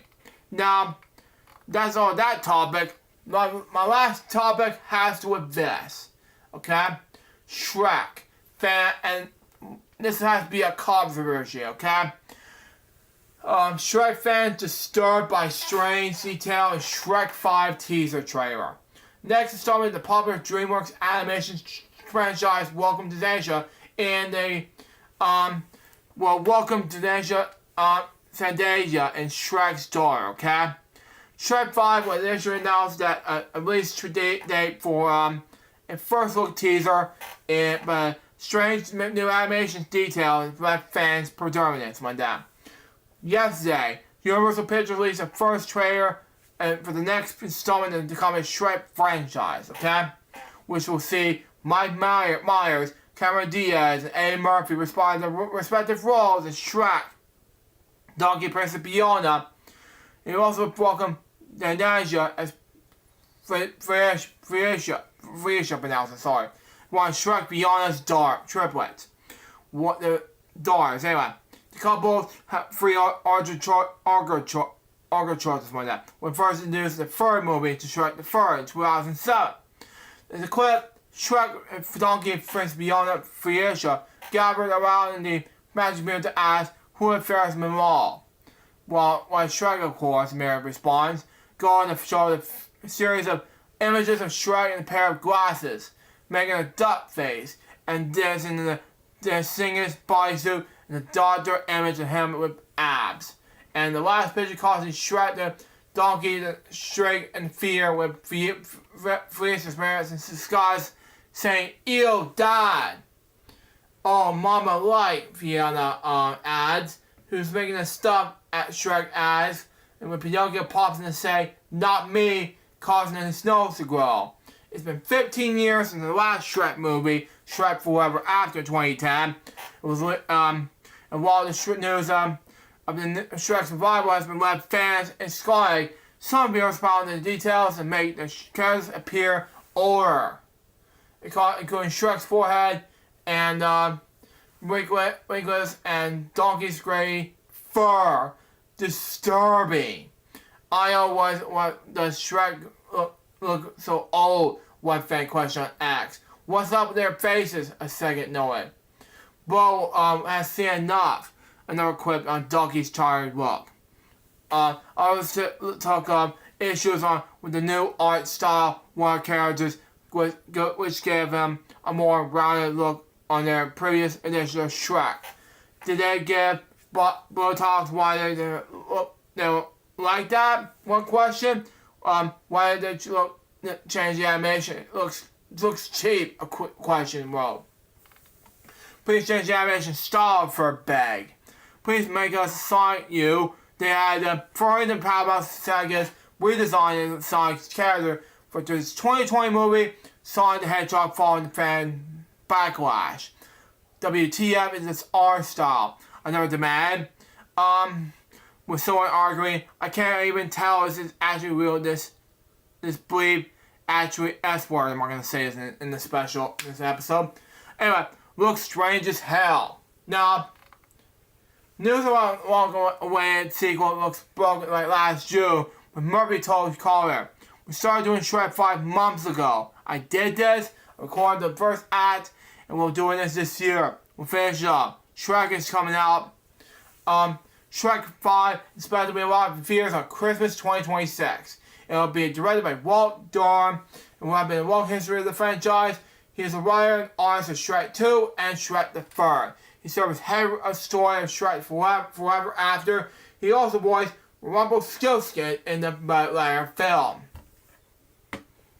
Now, before we go, we have about 3 historic histories behind these 3 things that happened this week. LJPCBM has celebrated an anniversary this week. Celebrated its 18th anniversary. 18 years ago, last Monday, LJPCBM has celebrated as founded. So, with the first film, Life of Luke Morgan Taylor, has been established. So, there you go on that. Next, The Weekenders has been celebrating an anniversary this week. Last Wednesday, The Weekenders has been celebrating, better known as The Weekenders, has been an animated, American animated television series created by Doug Lansdale that ran on February 26, 2000. The last episode aired on Leap Day 2004. It's been 4 seasons. It deserves a weekend live on the 4 12-year-old 7th graders. Tino, Laura, Carver, and Tish. The series originally aired on ABC Disney's One Saturday Morning, UPN Disney's One 2.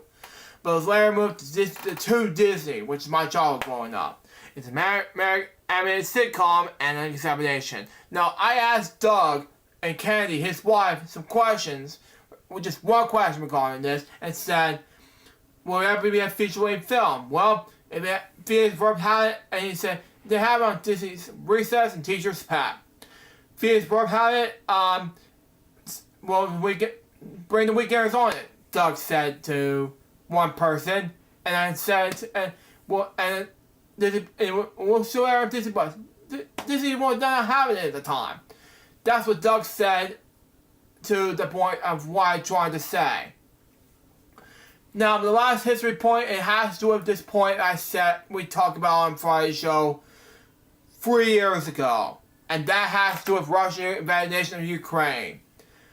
Last Monday, 3 years ago, Russia invaded Ukraine in a major retaliation of the Russia-Ukraine war, which had started in 2014. Radiation recharges and deadliness recharges in Europe since World War II. Caused hundreds of thousands of military cars, tens of thousands of Ukrainian civilians crushed, and as of 2025, Russian troops crushed about 20% of Ukrainian people from a population of 41 million, and 8 million Ukrainians have been Russian to base, and more than 8.2 million have fled the country by April 2023. Creating periods largest rise of crisis since World War II. Now, this is a sad thing happening.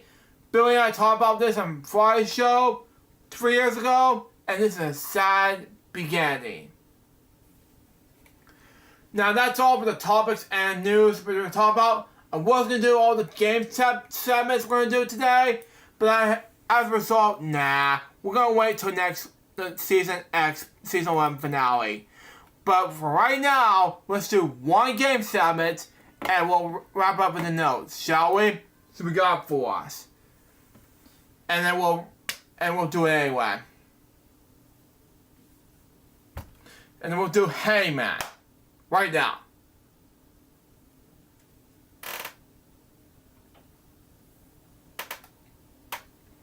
Single player. Here we go. Player. Category is a... Oh man. Movies. A. E. I. O. U. T.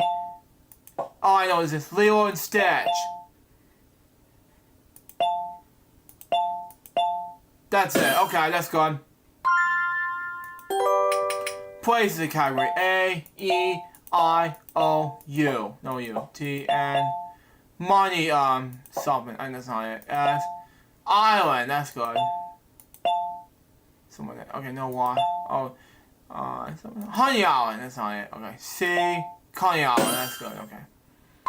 Category is a fictional characters. A, E, I, O, U, S, no T, R, Roadrunner, that's good. Okay, that's good. Category is books. A, E, I, O, U, T, N, S, oh, To Kill a Mockingbird, that's it. Oh man, hang on.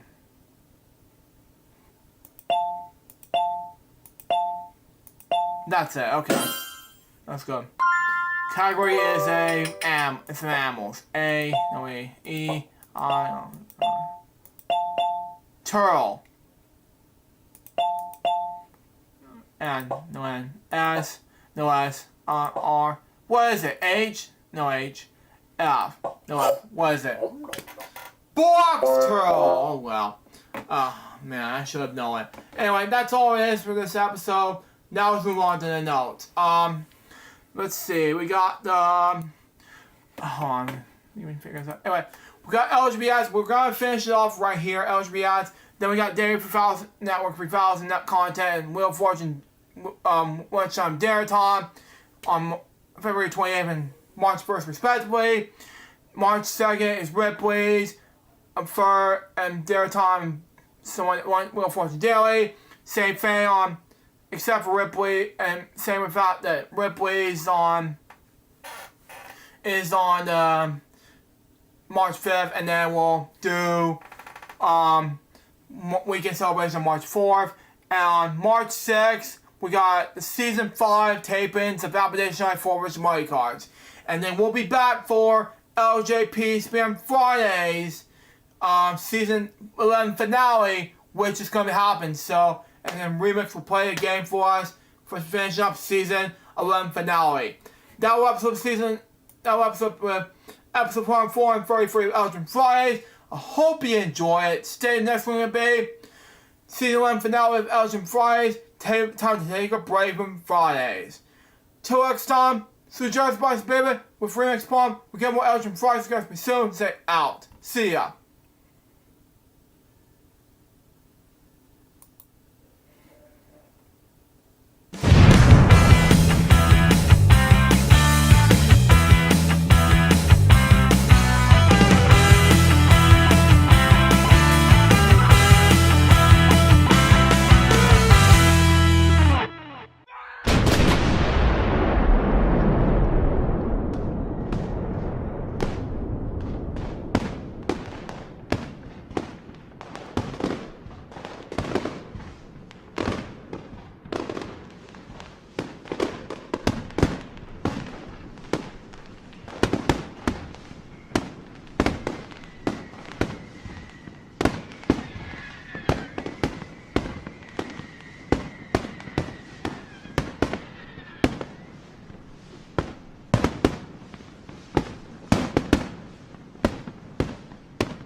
Thank you, David Thousand. Let's begin indeed. Hello, people. This is Jerry speaking.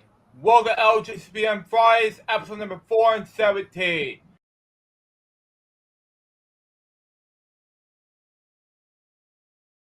Joining me in this episode is Remix Paul, ladies and gentlemen. Hello, everybody. Welcome to the season premiere of a brand new title that Mr. Jeffers has for you. And this is going to be a great episode today of the season premiere. So if your kitties are ready, I certainly am, because I'm only going to be around until then, 4:55 for the radio show, but I digress. But anyway, how you guys doing? Welcome to the show. Luke, take it away.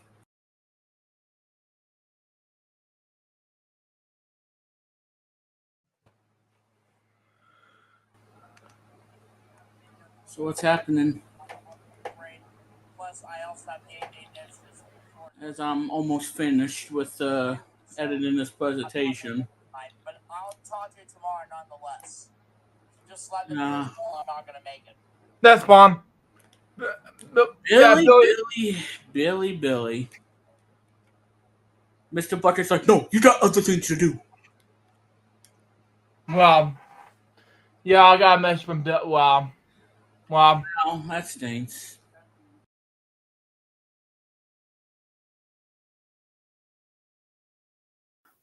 His name is Chuck Woolery. Born Charles Hilbert Woolery. He was an American game show host, talk show host, actor, musician. He had long running tenures hosting several game shows. Woolery, on the other hand, was the original host of the original daytime Wheel of Fortune from 1975 to 1981, the original occasion of Love Connection from 1983 to 1994, Scrabble from 1984 to 1990, and during the Believe Revival in 1993, Green on Fox from 1999 until 2000, and Legal Game Show Network from 2002 to 2007. Woolery's musical career includes several advertising jingles, a top 40 pop hit with the influential pop duo Van Gogh, and a number of country music releases.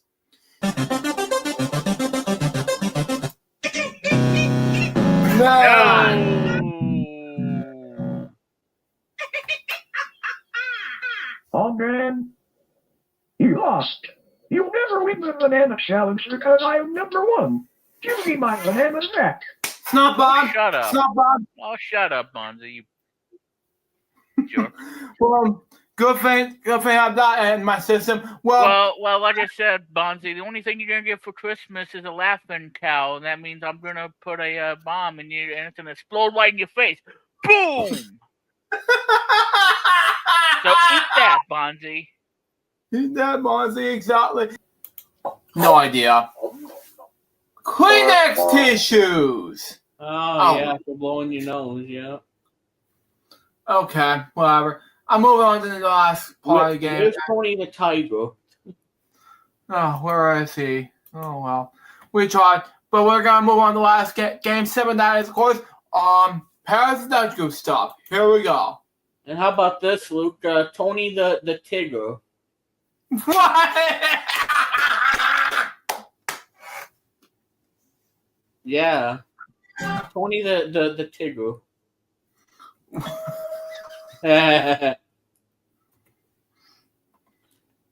Yep, Tony the Tigger here. Oh, God, you're killing me. You're killing me. Yeah, I know.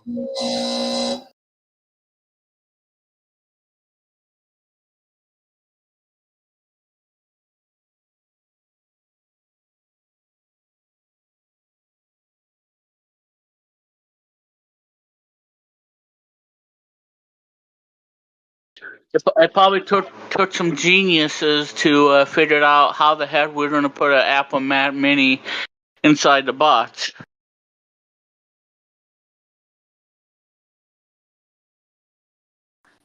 Oh yeah, I am here, everybody.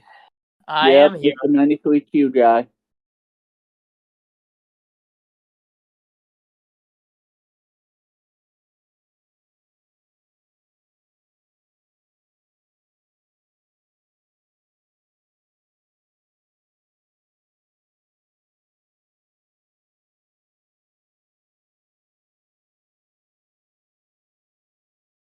I have to talk about this on my Friday show after the dev topics because there's something things going on. What's gonna happen in my Friday show? Episode 426 and as you saw in the title below that episode 426, we have some things personally to talk about, and that has to do with some LA Flames. We'll talk about that later in the show. But first, we'll have some dev topics, and then LA, Southern California wildfires, and Memorial State and State funeral for Jimmy Carter, and then game segments about Wheel of Fortune's 50th anniversary for Nintendo from Super Nintendo Entertainment System and Game Boy. First, Remix Plums topics. Remix, it has to be... Okay, thank you. It has to be DC Plane Crash victims, okay? College professor, newly engaged pilot among the first 67 people killed, okay? There are no survivors left in the crash, officials said. It's written by Julia Renstein and Pierre Colomais, okay? 67 people are dead after a regular legit colonies, my dad, with the Army Black Hawk helicopter Wednesday night over Washington, D.C. Officials said the nation's first major commercial airplane crash in 2009. The aircraft went down and flight Paramount River, my dad, breaking the multiple pieces, and the flight who had been departed from Wichita, Kansas, was approaching Reagan National Airport at the time of collisions, officials said.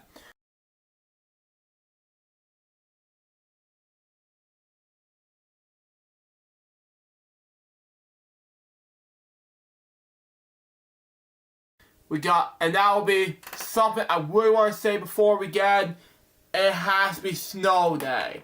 And before we say anything, this part, and we haven't got snow since 2018. It was one of my lost years of LJPCBM history. So it happened in January 2025. So let me say this, folks.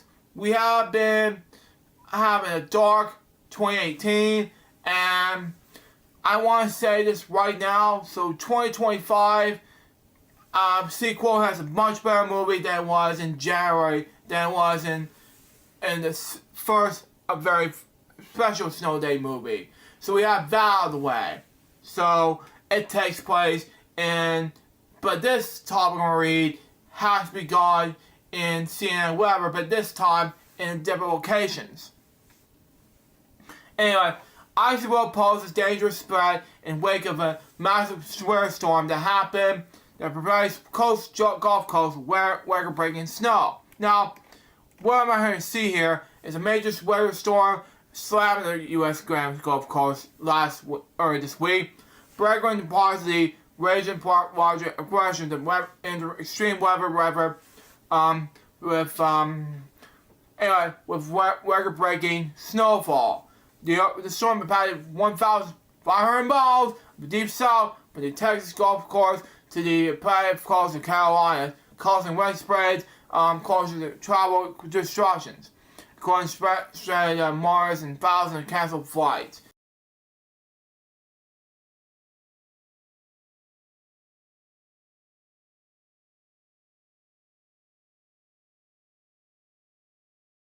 Shrek fan, and this has to be a controversy, okay?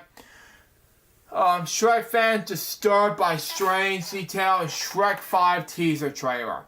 Next installment in the popular DreamWorks animation franchise Welcome to Asia, and Welcome to Asia, Fantasia and Shrek's daughter, okay?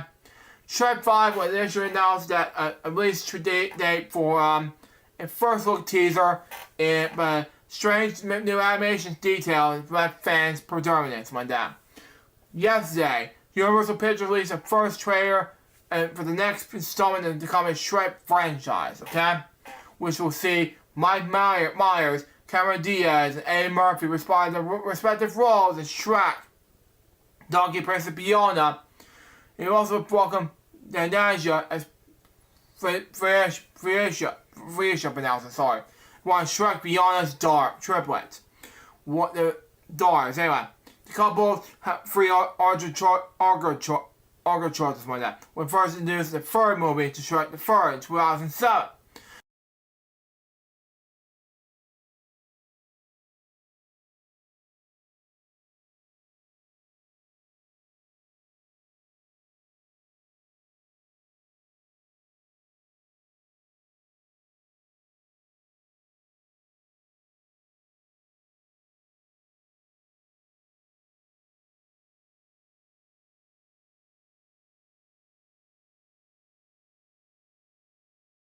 One more.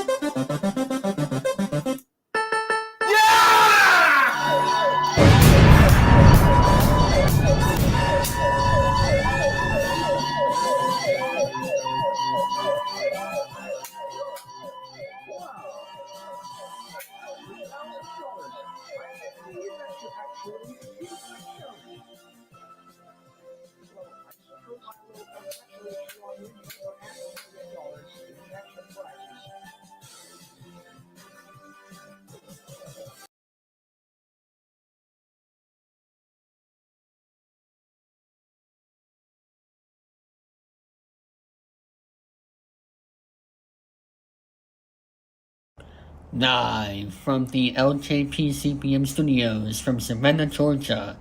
It is time for LJPCBM Friday. And now, here's the stars of the show: Nick Shepard, Benny Blue, and Remix Clone.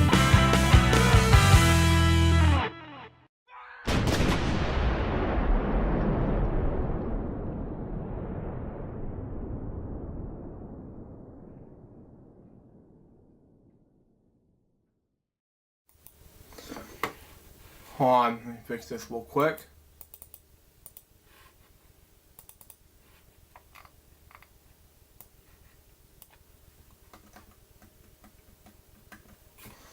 There we go. One last detail. There we go. Thank you, David 1000. Let's begin, indeed. Hello, people. Sujaro speaking. Welcome to LJPCBM Friday Season 11 finale. Now, before we begin this episode of LJPCBM Fridays Season 11 finale, there's one big change around here. Remix won't be here for this episode because of the situation which we'll talk about here in this episode. Another big change is that I have a huge announcement to make. Start with season 12 of LJPCBM Fridays, we will have to bring both LJPCBM Fridays to not only on this channel, but also on the second channel. Meaning that we're gonna have to do on both channels as well. So we're still doing the Appalachian 4 Live on the second channel, but we're still doing this on both channels. So now we can do both. So on both shows, both channels. So that way more easier. So there you go. But anyway, on that being said, we got not one, not two, but 4 dev topics today. So let's read the first dev topic right now. And we got one topic to read. It's some game segments. I wasn't gonna do the notes today, but we're due to the fact we're gonna end early. We decided to push it back till season 12 premiere on November 2025. Be look up for it. So there you go. Here we go. The first topic is George Law. Born George Edward Law, he was an American voice actor and comedian whose voice roles include Space Ghost and on American animated series Space Ghost Goes to Ghost, and it's a spin-off Cartoon Planet. He continued to voice Space Ghost and several cameos in other programs for several years following the conclusion of the series. Law made voice appearance on Uncle T, Hunger Boys, and Robot Chicken. He was born during 4 on November 10th, 1987. Will grew up in nearby Brooksville, is it Florida or Kentucky? I don't know. Yeah, it's Florida. Okay, whatever. Anyway, at age 15, Will got his first radio job with local station WWJB. He graduated from Harrisburg High School in 1985 and attended the Radio Engineering Institute of Florida and Pascal Orlando Community College. His career began with Space Coast, while did initial voiceover work for TBS throughout the late 80s and early 90s. So occasionally voiceovers for Cartoon Network in the mid-90s. Will's career voice actor began in 1994, Mirror Space Coast to Coast, in which he stars the lead role of Space Coast to Coast, finished his 10-year run on new episodes of Cartoon Network Adult Swim in 2004. It was arrived at the Ghost Game Top for 2 seasons during 2006-2008, initial 16 episodes. Will performed Space Ghost voice more than any other role in his acting career. He portrayed the character more than often than any other actor. Gary Owens, to be exact, being second and A. Merle being the third. Anyways, in addition to Space Ghost Coast to Coast and the spin-off program Cartoon Planet, he made appearances like Space Ghost and Aqua Teen Howard Force car and movie film for Fears, The Bark Show. He was often in the series regular, providing the voice for Dad, Robot Chicken Mom, various other characters, Perfect Hair, Forever, and the other Adult Swim series. In Space Ghost, Will voices serves as the voice of Cartoon Network's merchandise, phone sales, line. Rose performed live in the costume of Space Ghost during the Other Teen Hunger Force call and movie film and Fears premiere webcast for Adult Swim. Wow. It also can be found among other the extras of the Uncle Teen Hunger Force Volume 5 DVD set. He also responded to his role as Space Ghost in 2011 game Cartoon Network Punch Atomic Explosion, where Space Ghost is the announcer, but did not voice the character in 2012 revival Cartoon Planet. Wow. His other roles began with this. Rose recorded dialogue for this film Real Man Murders, produced by George Lucas, but his scenes were cut to the final film. Wow. Will appears as Dick, the chief executive officer of the fictional Bebop color comedy, in the live action segment of C-Lab 2021 episode All That Jazz. He also played the recurring character himself on Other Teen Hunger Force episode, Hunger Teen Hunger Force, something like that, which he had a different combination of every episode, something like that. Anyway, he also played the character Jet Chicken on the show. Wow. Anyway, Will also provided voice of multiple episodes of Robot Chicken. He was his most well-known recurring role, which being the permanent unicorn. Okay? Will's recurring character in RX Entertainment Games. Will's made special guest voice appearances in the online games, in Adventure Quest World's Meta Quest for the Friday the 13th events in 2010 of August. In which he takes a role as a park ranger who tells stories around campfires. Okay? But it's eventually revealed to be spirited that feeds on fear, something like that. Will's feral appearance on Magic Quest God, something like that. Parents of God, something like that. From Pyro, something like that. Will named the AQW second year birthday event, and also made a special guest voice appearance in the online game Dragon Fable, but the following reached IOLA event in November 2010. He also voiced himself in the panel of 3 judges for the event. In December 2010, as part of the game's 1-year anniversary event, George Wallace himself being the final NPC in Epic Duel, entertainment, PvPs, MMOs, something like that. Rose did voiceover work for various media outlets, number of companies. For example, San Francisco Bay Area Active Rock Station, KSAN, something like that, uses Rose voice and station guidation spot, something like that. Anyway, he also did voiceover for Cleveland's rock station WNCX, the Fox, FX, and FX, SX, something like that, television network, something like that. Commercial with Dunkin' Donuts and Capital One. He also played a small role in the animated series Beetlejuice as Super Ego in the episode Super Zeros.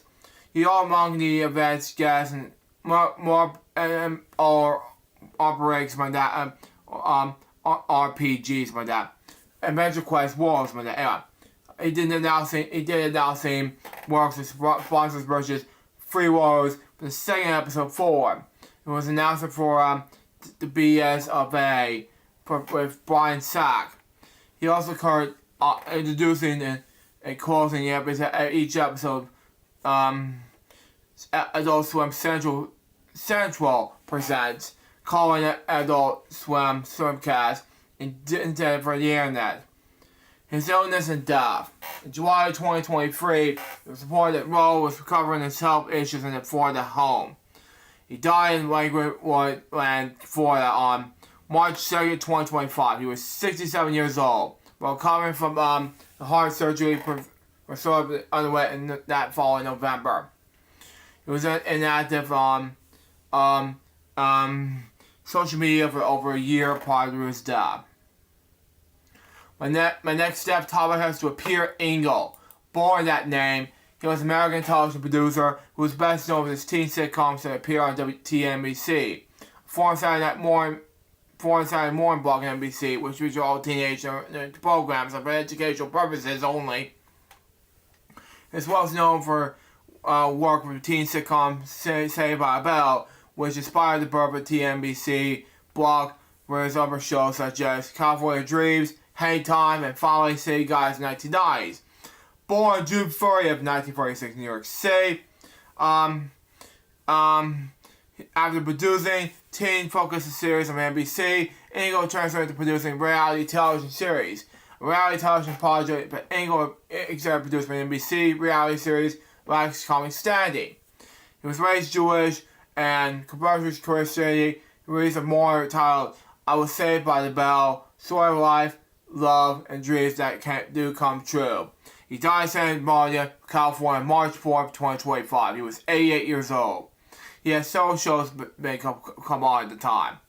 He had Good Morning Miss Bliss from 1988 to 1989, Saved by the Bell from 1988, 99, 1993, California Dreams 92, 96, Saved by the Bell the College Years 93, 94, Saved by the Bell New Class 93, 2000, Hang Time 1995 to 2000, USA High 97 to 1999, City Guys in the same 97 to 2001, One World 98 to 2001, Mumbai CA 1998 2000, All About Us in 2001, Last Coming to Stay in 2003. He was also production company for NBC Productions from 1998 to 1996, NBC Studios from 1996 to 2001, following NBC's Enterprise in 1996 to 2001. My next topic has to do with Catherine Abiaz. How many else his name? Her name, sorry. Yeah. Born that name, she was an American British actress and prisoner, somewhere. Anyway, she grew up in Harrisburg, Leeds on June 3rd, 1960. And born that year. Anyway, in Bradford, England. Anyway, with the brother Stephen, her father was a Polish RAF pilot in the Second World War. From 1994 to 2005, she was a partner of Count Dalhou's Richard Riley. He died on June 26, 2005. He was 61 years old after failed emergency operation due to alcoholism. After his death, she published a biography of Whiteley titled while Richard by Catherine. Albums donated 2 free pairs of Watley's Spirits up to Irish charity mission overseas, VLW for short. Anyway, who sent them the team of operational professionals to Abyss or something like that. Whatever were fit to free local some with the same preparation. The BBC followed the story of their Inside Out programming. Take notes, Disney Pixar. Anyway, which was broadcast on September 19th, 2007. She died on March 3rd, 2025. She was 64 years old after a long illness. Now, that's her background. Now let's move on to her acting career. Anyways, she first became involved in television at the age of 11. Okay? When she presented a junior aim programming on ITV before joining Calendar and then turned to acting. Okay? She was best known in the 1980s television appearance on BBC soap opera Angels, when she played Nurse Rose Bodkins, and EastEnders, when she played the particular Magna Schwarzkowski's my dad said. Sorry. Anyways, she also had minor roles in Emmerdale and Coronation Street. And as a child, she was in the film, appeared in the film Bugsby Malines, my dad. Anyway, next. For being cast in these shows. She was at working children's programming in York Store Television with Mark Corey. In the early 1990s,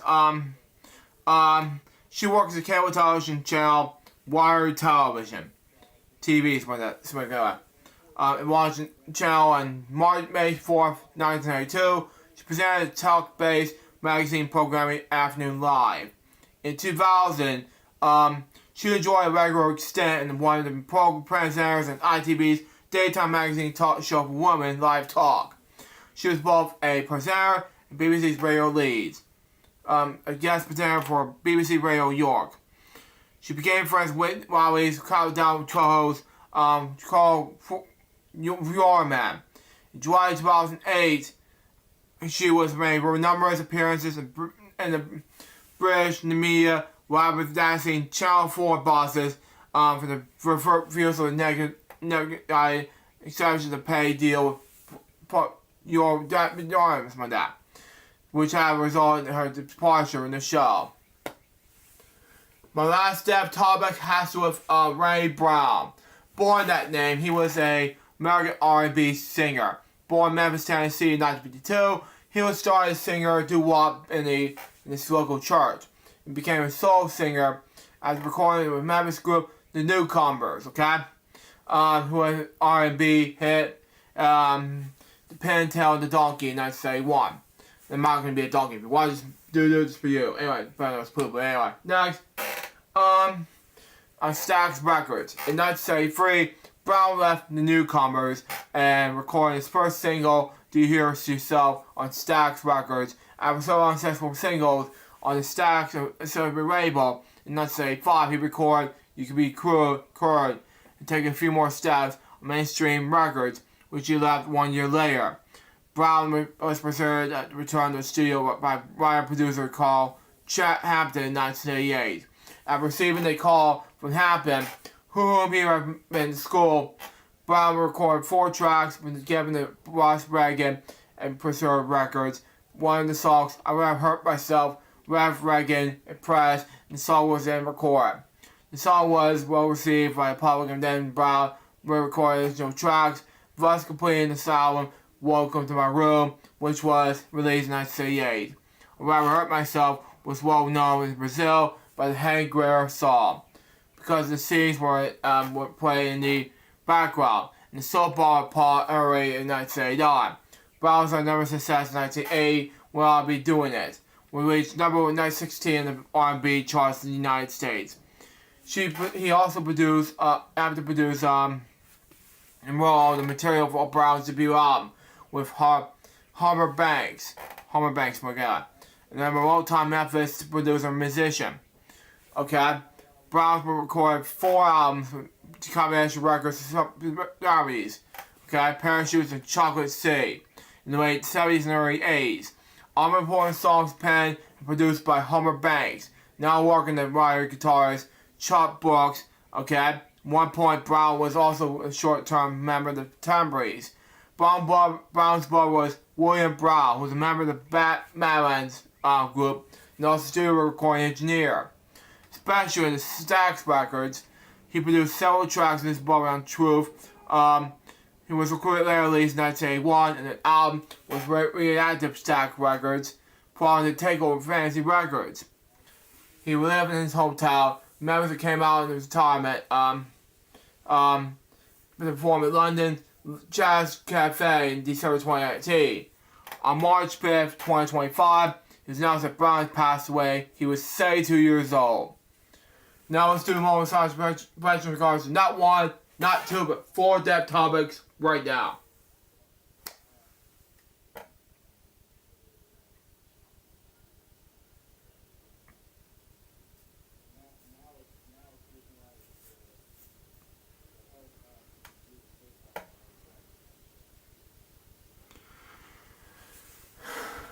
Thank you. Rest in peace to these 4 people. I got one more topic to read, and that's it for this episode in this season. And that'll be it. Anyway, WWE launches official WCW YouTube channel, and this request by Billy Murray, okay? Okay, the future of WCW is shine bright, and its legendary past comes live to YouTube, okay? Get ready to party like it's 1995, year I was born. Anyway, on Thursday, WWE, which bits and pieces anyway, announced that WCW is now this dedicated channel on WWE. Per WWE said this on Twitter and X. WCW on YouTube. Watch full WCW matches, full episodes Monday Nitro and Thunder, complete pay-per-view events, Clash of Champions featuring Sting, Ric Flair, and NWO, Goldberg, and more when the various big boys play. Anyway, WWE launched WCW's YouTube channel with over 20 videos and shorts. The wrestling fans might want to call it stick, just binge watch some of the best wrestling history. For the first Clash of Champions featuring Sting challenging Ric Flair for the Raw Heavyweight title. Hulk Hogan's stalking heel turn back in the Beach 1996. Ray Savage and Diamond Dallas Page, scoring no DQ match for Spain Stampede in 1997. The B episode of WCW Monday Nitro, the show changed pro wrestling forever. Anyway, in addition to these highlights, fans can also watch the initial Super Bowl from 1981. This event features an iconic tag team match between the Star Brothers and the duel of Lex Luger and Sting. This is in-ring action, and the finest that you can crave. Then sit back and enjoy Ricky the Dragon Steamboat chasing Ric Flair for the world title in the Chi-Town Rumble 1989. WWE's latest move on YouTube comes months after the starting of the WWE Network and its partnership with Netflix, okay? We remain wondering where pro wrestling's most iconic events and moments will end up, okay? Last summer, WWE began easing their concerns in the creation of WWE Vault, where there's features several past events, highlights, and exclusive for WWE, WCW, ECW, and AWA, and more. In January, WWE also launched the NXT channel for that. Anyway, that features content for this humble begins through this rise in the black and gold brand and the put today, where the big boys play. Anyway, in 1988, me and my uncle Ted Turner, which owns the rights for Turner Enterprise, that is, purchased Jim Crockett put the promotions, and then WA territory that aired its network TBS. Promotion that rebranded as World Championship Wrestling, which was the name of TBS's weekly television channel. Show something like that. Anyway, shortly after the sale of Turner, WCW began the nosedive, going for a series of executive changes through the in-ring action among their best on the planet. WCW, something like that. Anyway, struggled with fantasy and was unable to turn profit. Then in 1993, announcer Eric Bischoff from that was promoted to executive producer. Wow. On Bischoff for that, the company slowly began to turn things around. Then in 94, WCW signed Hogan, pro wrestling's biggest star at the time. Over the next several years, Bischoff was signed other top stars from WWE, earning the sports entertainment leader. Anyway, despite the successful period that started with Hogan's heel turn, WCW struggled to maintain its volume. The on-screen product began to suffer as forces behind the scenes within Turner's organization threw the wrestling brand into chaos. As Turner lost the control of this company following a measure of AOL and Time Warner at the time, WCW sold the WWE in 2001. While the death of WCW will lead a dark period for pro wrestling, compositions, the genre is still reliable today. By going live every week, Nitro providing on-air and a priority that made must-see TV. Crucial way stars and the natural platform to shine its way WWE never did. And again, it cannot be distracted. But WCW gave fans the Hulk Hogan heel turn the WWE shield away but now embraces. And see from the villainous portrayal of once hero Eric John Cena, and now all the moments are coming to life again on YouTube, completely free. So grab a pup friend, try for a med, get ready to believe in the golden age of wrestling WCW on YouTube. That's all the topics I have today. Now, I was going to do these game segments like OBMU, but I decided to quit that. I'm going to do it anyway. Let's play some game segments now. Let's do it anyway. I'm going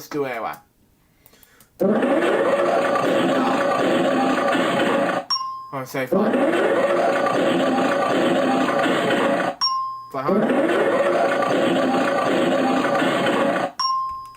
Hang on. Turn it down a little bit so we can hear it. We'll go.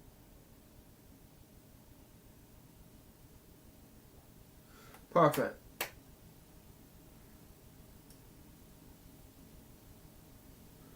There we go. Got it. Let's play. Almost there. Yes! $1,000! That was a match ball. Anyway. Blood vs. Gold Rush. Here we go.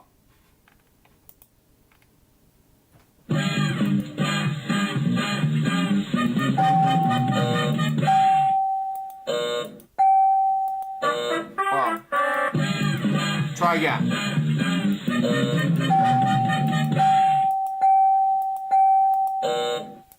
$5,000. Here we go. Got it. Anyway, we got this. Drop the deal no there. Here we go. So today's a sum. Let's pick a sum. Here we go. I'm not gonna read anything else. Anyway, deal no deal. 7. Here we go. 1. I don't know why. Wow. And David's gonna pick 7. I don't know. $1,000. Wow. Wow. 8. $3. Wow. More. Do I have purple out here in the background? 17, $50,000. No deal. Here we go. 19. 9. $5. Wow. 5. Wow. Follow some Jackson. Wow. Here we go. 5 cents. There we go. It's a banker offer of 60. Wow, no deal. Here we go. 14 application now B. Wow. 14 application now B. Wow. 10 application now B. $50. 6 team application, that'll be $4. Wow.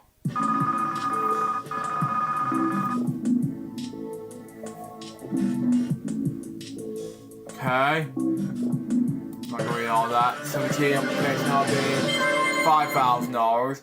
18 application, that'll be $25. Wow. 19 application, that'll be $500. I'm too tired right now. Yeah. Wow. Anyway. 3 more on the left side. Wow, that's be good enough. The off-road. Wow.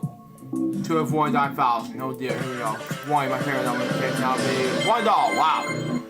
And 21. Wow. We're safe. We're safe. It's Baker. Then off-road. Got 510. Here we go.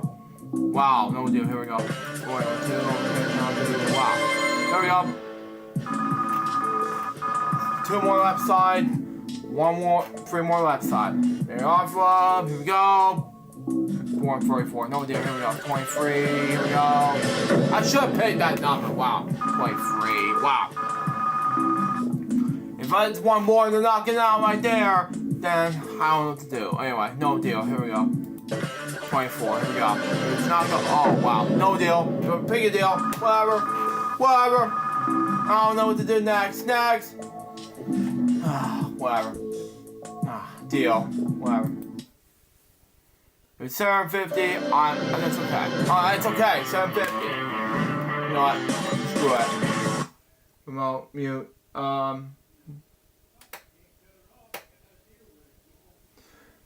Let's play Drop the Bomb. Here we go. Anyway, next. Play. Here we go. Drop the bomb. Play game. Here we go. Activate. History. 5 questions. Oh my god. Statue of Liberty. I have no idea. It's not. It's log coming. Yeah, I know it. I knew it. Anyway. Activate. Books. 1 question. $400. I have no idea. Extra Pal? No idea. It's not. D.H. Lawrence. Well. Music 1 question for $100. Prince. It has to be Prince. Yeah, okay, that's good. Travel 1 question for what? Oh my god, 1,000. Master Open. Is it a baby? It's a baby. There we go. Okay. History 5 question for $500. It's George Lucas. UCLA. It has to be USC. Oh, it's USC. Wow. Okay, here we go. Music 1 question for Bob. Wow, I know my movies. 2319. I got it. It completes the bomb. Okay, TV 1 question for $100. The TV show House. Is it Gregory House? I know what this is. Got it. I know my TV. Sports 1 question for $1,000. Is it Tony Green? No idea. It's not. It's Jim Bonnie. Okay. Okay. We got 1,200. It's not bad. It's not bad. Hollywood Squares time. Here we go. Made that count. Here we go.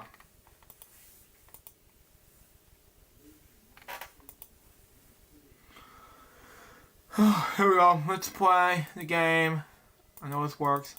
Thank you. True. Balls. Here we go. True. Here we go. Balls. True. No, it's false. Okay. False. True. True. And true. I got all 3 keys to get rid of. Thank you. I won. Thank you. I won the game. Except for I didn't win anything that it says true or false, but you know, except for 1 question wrong. Wow. Oh man, what a game. What a game. Whew. Hey. Except for the fact I didn't run out of time. Oh man, what a game. Except I have it's a done deal. It's a done deal. There we go. Alright, it's a done deal and it should be done with this game. We got Lightspeed 2, it should be all set. There we go. Next.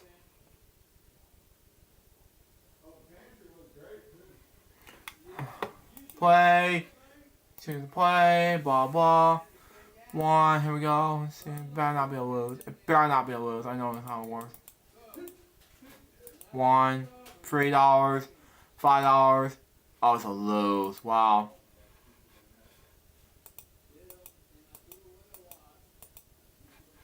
Higher, lower, higher, higher. Got it! Thank you. Better be 2, I swear to God. There we go. 2, fingers crossed. Thank you. Nothing. There we go. Got it. 600,000 points. There we go. Let's do TV and say so game. And that'll be Lightspeed 2. Here we go.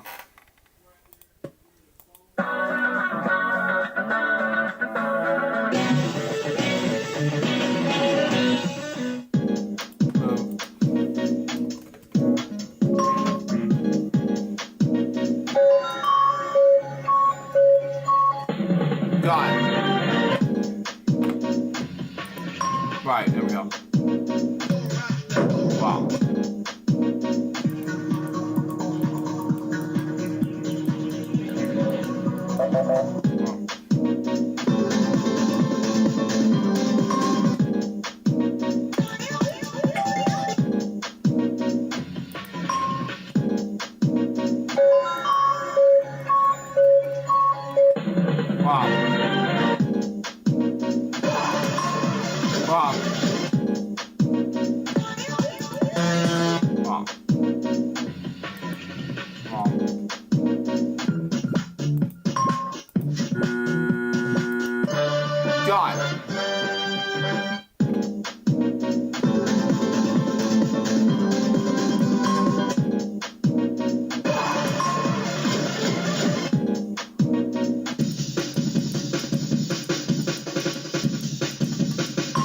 Wow. Lower. Lower. Lower. Got it.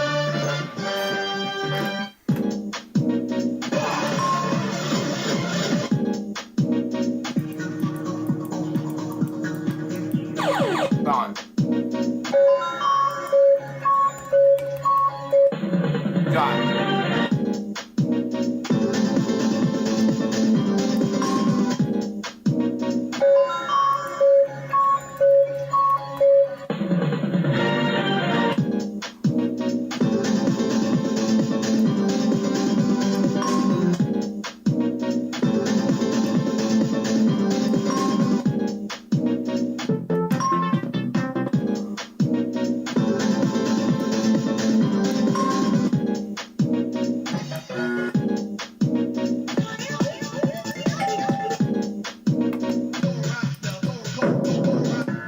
It's not bad. 28.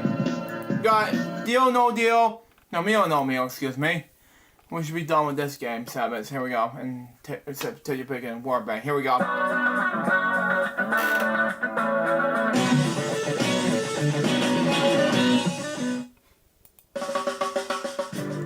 Play.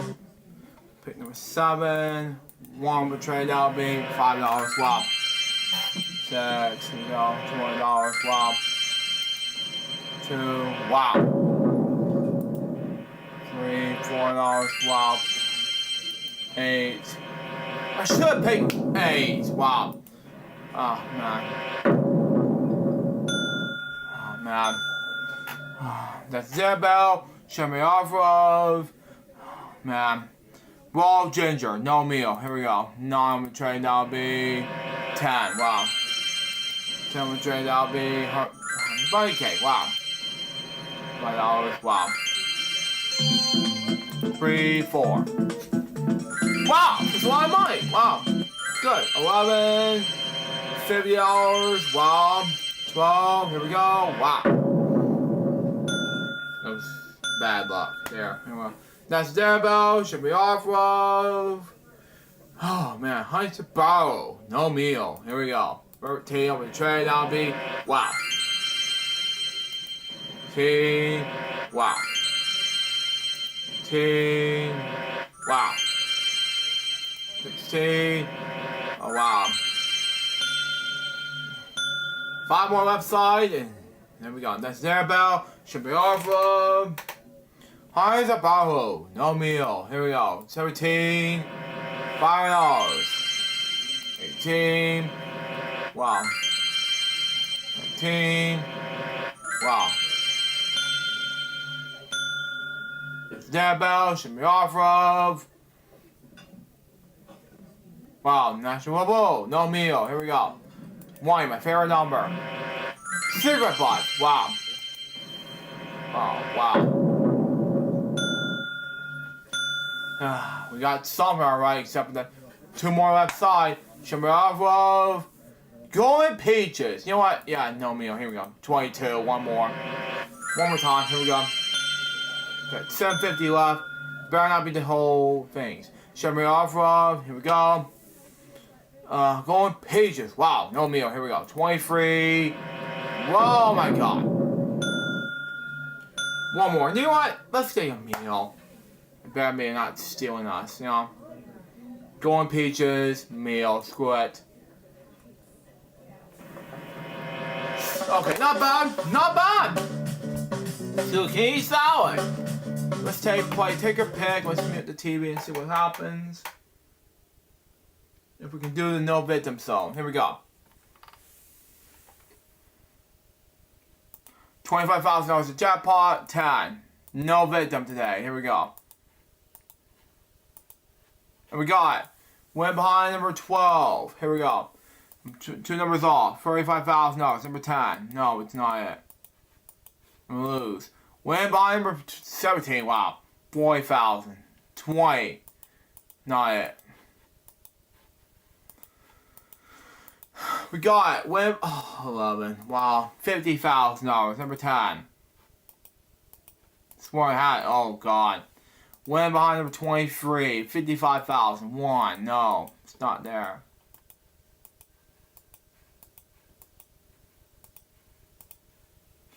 Oh, almost close. Win behind number 8. 60,000. No, it's 10. No, it's not there. Wow. 14. No. And we got almost that. Wow. 75,000. Number 10. It's not there. 15. I was so close. Wow. I was right there. 19. Wow. 25. No. It's not there. And we got lose. Wow. 21 had to win. 90,000. Number 1. It's not there. And so. It's 95,000. Number 23. Nope. We're 100 digit zone, at least. 9 had to win. Wow. 7. No, it's not. It was. Oh, 10 had to win. Wow. 110,000. Number 10. No. And we got it. Win behind number 5. 120. Number 5. No. And then I win jackpot. Wow. Didn't count there. 14 had to win.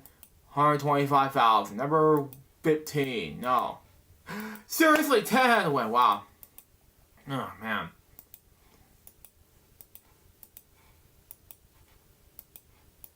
Wow. Okay. 24 had to win. 145. 6. No. Not there.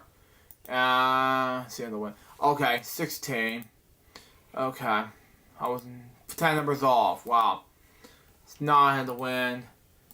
155,000. Number 10. Again. Wow. I keep having big 10s. Okay. 11. Whatever. 18. 17. Anyway, next. 20. My favorite number I had to win. I picked 20. Anyway. Okay. 10, 20. Oh, we got it. Whatever. 185,000. Number 13. And we didn't get it. Win behind number 25. Wow. 190. Number 10. Not there. Win behind number. Oh, wow. 2. 15. No. It's not there. No. 14. 13. We got it. Win behind number 7.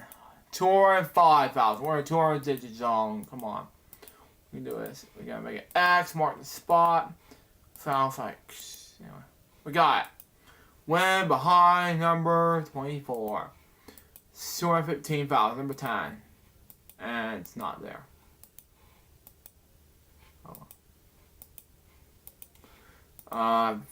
Okay.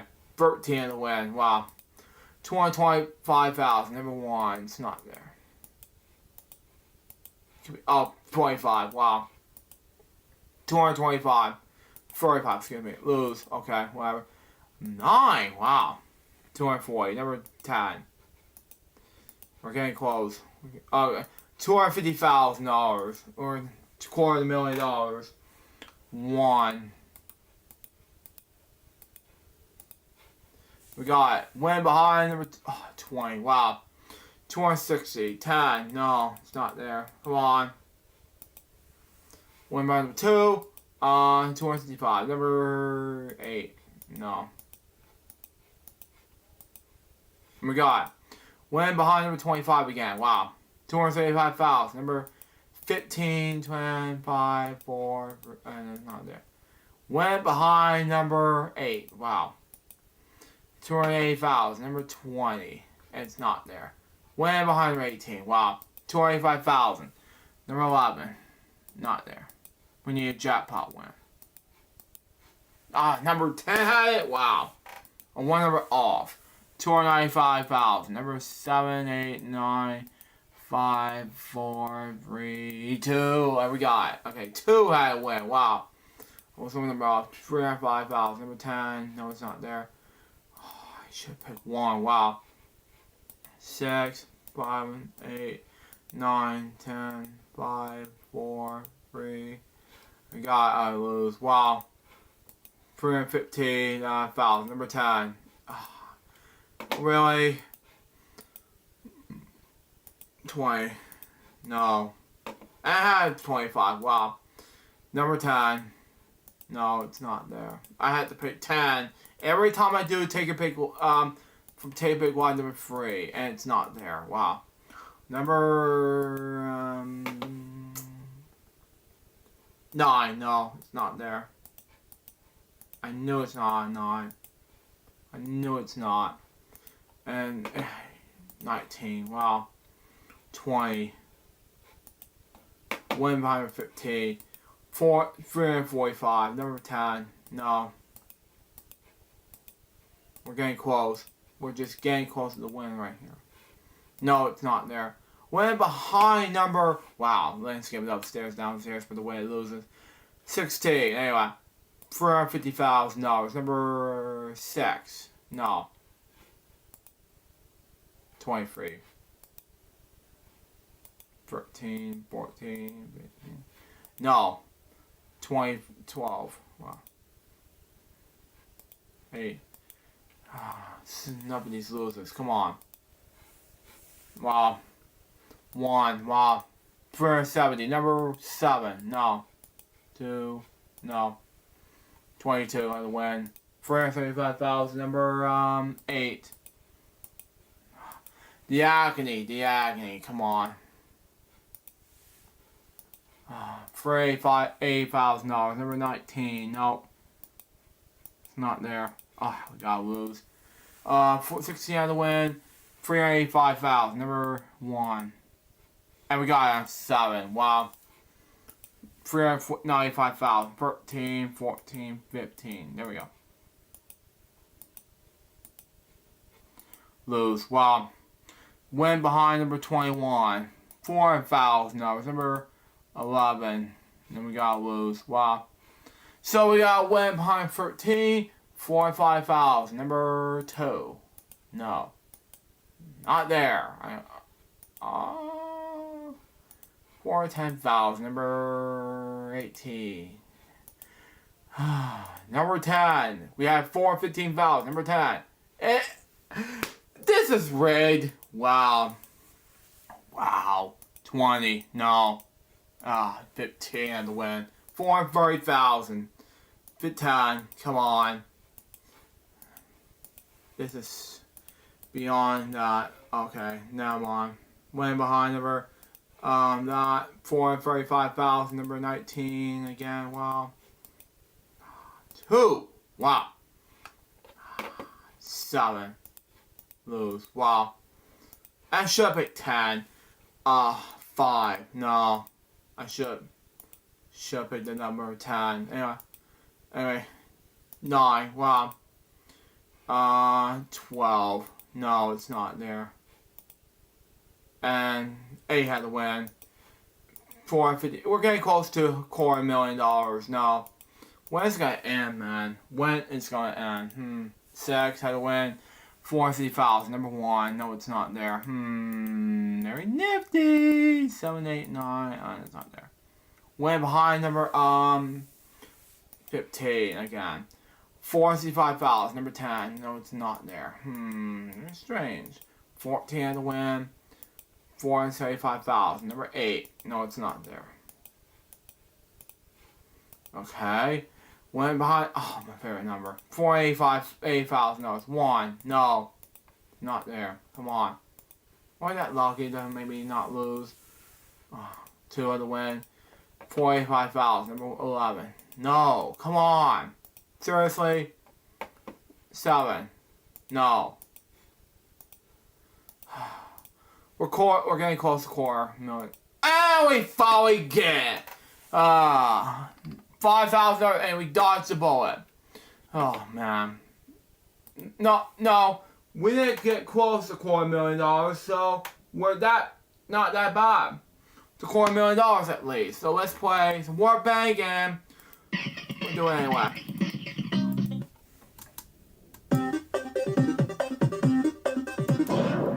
Oh my god.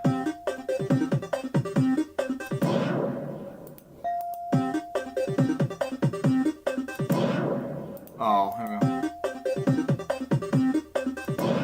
Oh, man.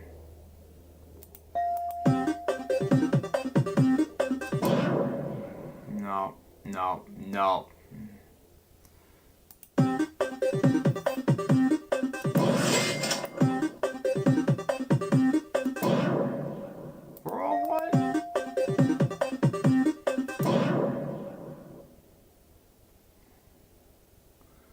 Are you kidding me? No. Bugo? No. Bugo. Bogo. Bogo is it. Bogo, what? No. B, there we go. Alright, here we go. Yeah, I need E for gap.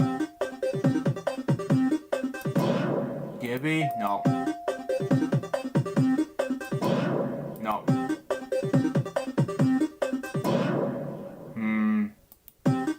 Give me E.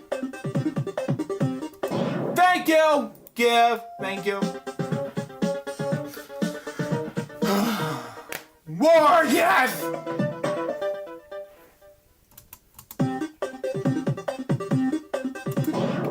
R, there we go.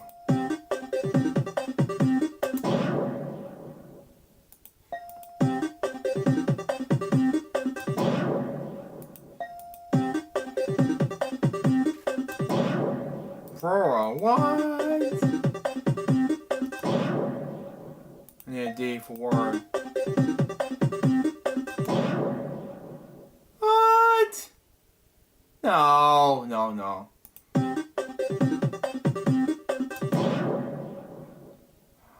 Screw this! This is not engaged. Whoa, what? Whoa! Huh? Come on, $800. Wow. If I spell a D and then V.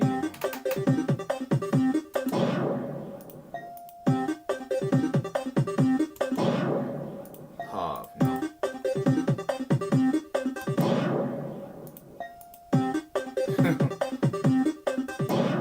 There we go! Oh my god!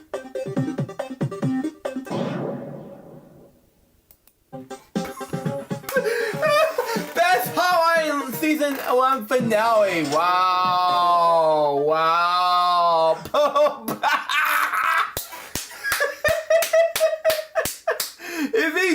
If Remix is watching this, I had to spell poop. Wow. Just wow. Oh my god, what am I doing? What did I just do? Oh my god, it was hilarious. I don't know. Poop? It's a word. Jeez, I don't know. Next.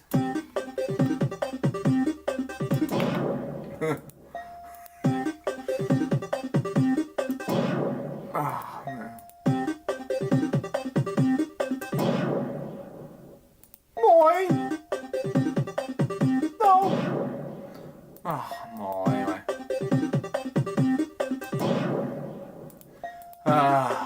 Next to tits. I don't know what I'm doing. I have okay, seriously. More, I don't know. What? It's a word though. Okay, makes sense. Oh,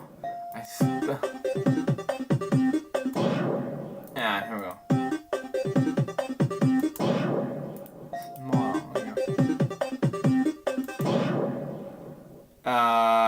No. Pause. Pause. E. Okay, there we go.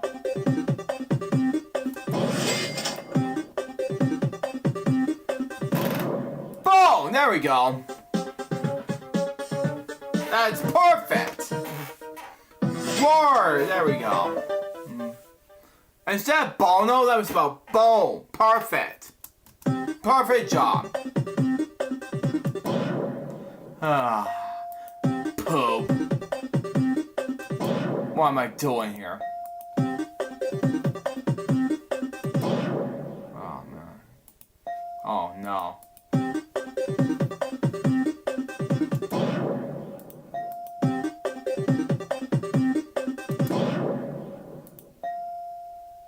Oh, no.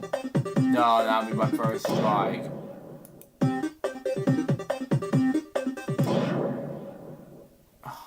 Moving on! Moving on! God! $43. We got give, we got poop, my god, more, and then boom! And that's it! Oh my god. Poop. Now we got Hangman to do, and that's basically all of that. Like, oh my god, that was the best highlight in season 11 finale. What a funny moment here. Like, Jesus. Anyway, let's move on. We got category for this desserts and sweets. A E I O U T N G. I don't know. S. I don't know. R. I don't know. Sorry. Amon Joy. Wow. Moving on. Next game. A E I O U T N S. Maria. Okay, makes sense. C. No C. H. No. I don't know. F. I have no idea. Shabova. I don't know. I say numbers. I need to figure this out. A E I O U T N R R. Sure. Yeah. Your chip and your shore. That's it. There we go. Finally save some balloons and fit for the charm. Anyway, category special characters. A E I O U T N S R. No idea. C. No idea. H. I have no idea. F. No idea. What is it? Mary Poppins. People can get me for this. Anyway, 5 balloons I save. Move on. Next. Let's do Paris Production Group 7. We're wrapping up this season. Let's do that. We'll wrap things up. Hang on, let me see. Here we go. Got it. We're gonna save it up for this. More next. Here we go. Here we go. Over the car now is a jack. $1,000 lower. The free. $2,000 higher. 10 change the car now will be an ace. $4,000 lower. I don't want to make it higher that time. Good. $10,000 lower. The 6. I went at 6. Change the car to a jack. $20,000 lower. An 8. Okay. And you only change once. $40,000 higher. An ace. Wow. Good. $8,000 lower. Yeah! Thank God! Deuce! Woo!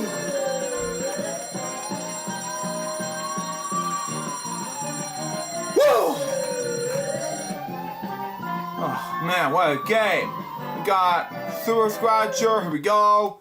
11, 13, Cherry Boober Expressway, 15, Clover, 12, Boober, one more will be 25,000, 14, okay, Cherry, 9, Clover's not bad, we're revealing now be 6, 10, 5 will be the goal. Okay, not bad. We got $10,000, not bad. Unlike last time because I won. Anyway, next. Come on. It's a danger go. $1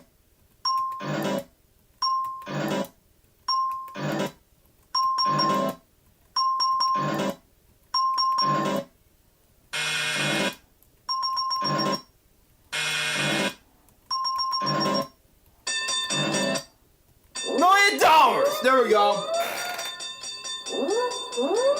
Got it. Let's do that one. Home stretch. Here we go. 2. Wow. 100,000. 1. Now it'll be yellow. Wow. 2. A red. Wow. 7. Wow. Another yellow. Wow. 8. 9. Wow. I didn't choose it wisely. Here. Anyway. Red. 8. One more $100,000. Wow. 3. Blue. Wow. 4. One more is $10,000. I better be careful. 10. Blue. Not bad. 5. Not bad. 10,000. Revealing now be 12. Wow. Let's do final game of the season, and that is Boss Banana Challenge. Here we go.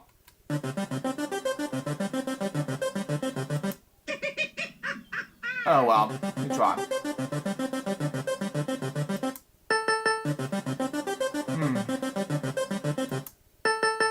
We did anyway. Oh. Wow. Wow. First prize of the day.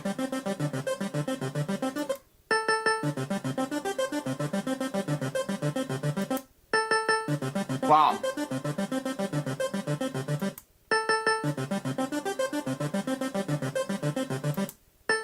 Wow. Wow! Okay.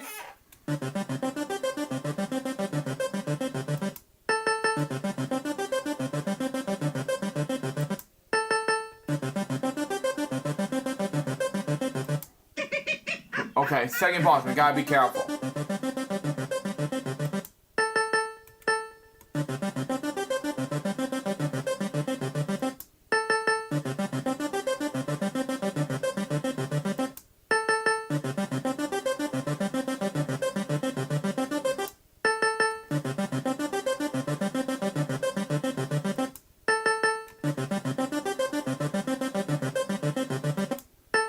Wow! Wow! Can we make it $500,000 this time? And to have to make it a high note for season 11? of Elgin Fridays, let's find out. Okay? Let's do it.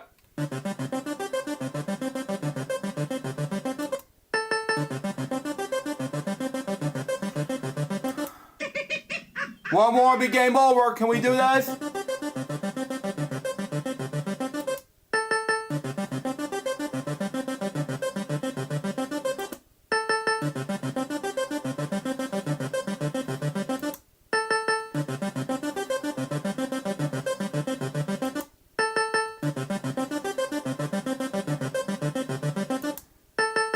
One more, be. Come on. Yeah! Thank God!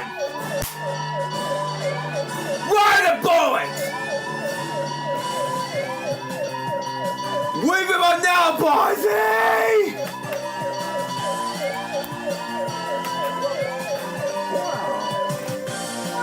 $1,000. I can't believe that you're actually defeated my shows.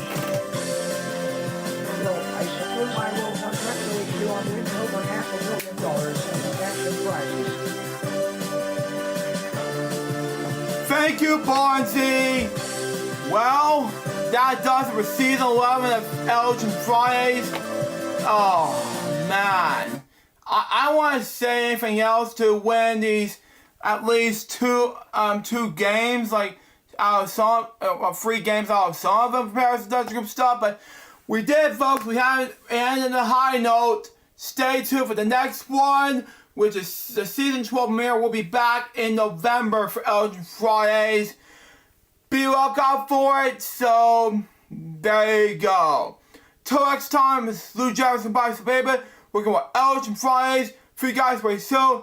Till then, Jefferson out. See ya.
I hope you enjoyed this very shortest season I have ever witnessed in Elgin Friday's history.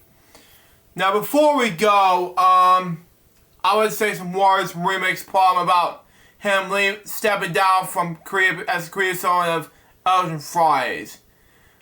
For to say this, folks, I want him not stepping down from Elgin as creative owner. I'm gonna pronounce his words.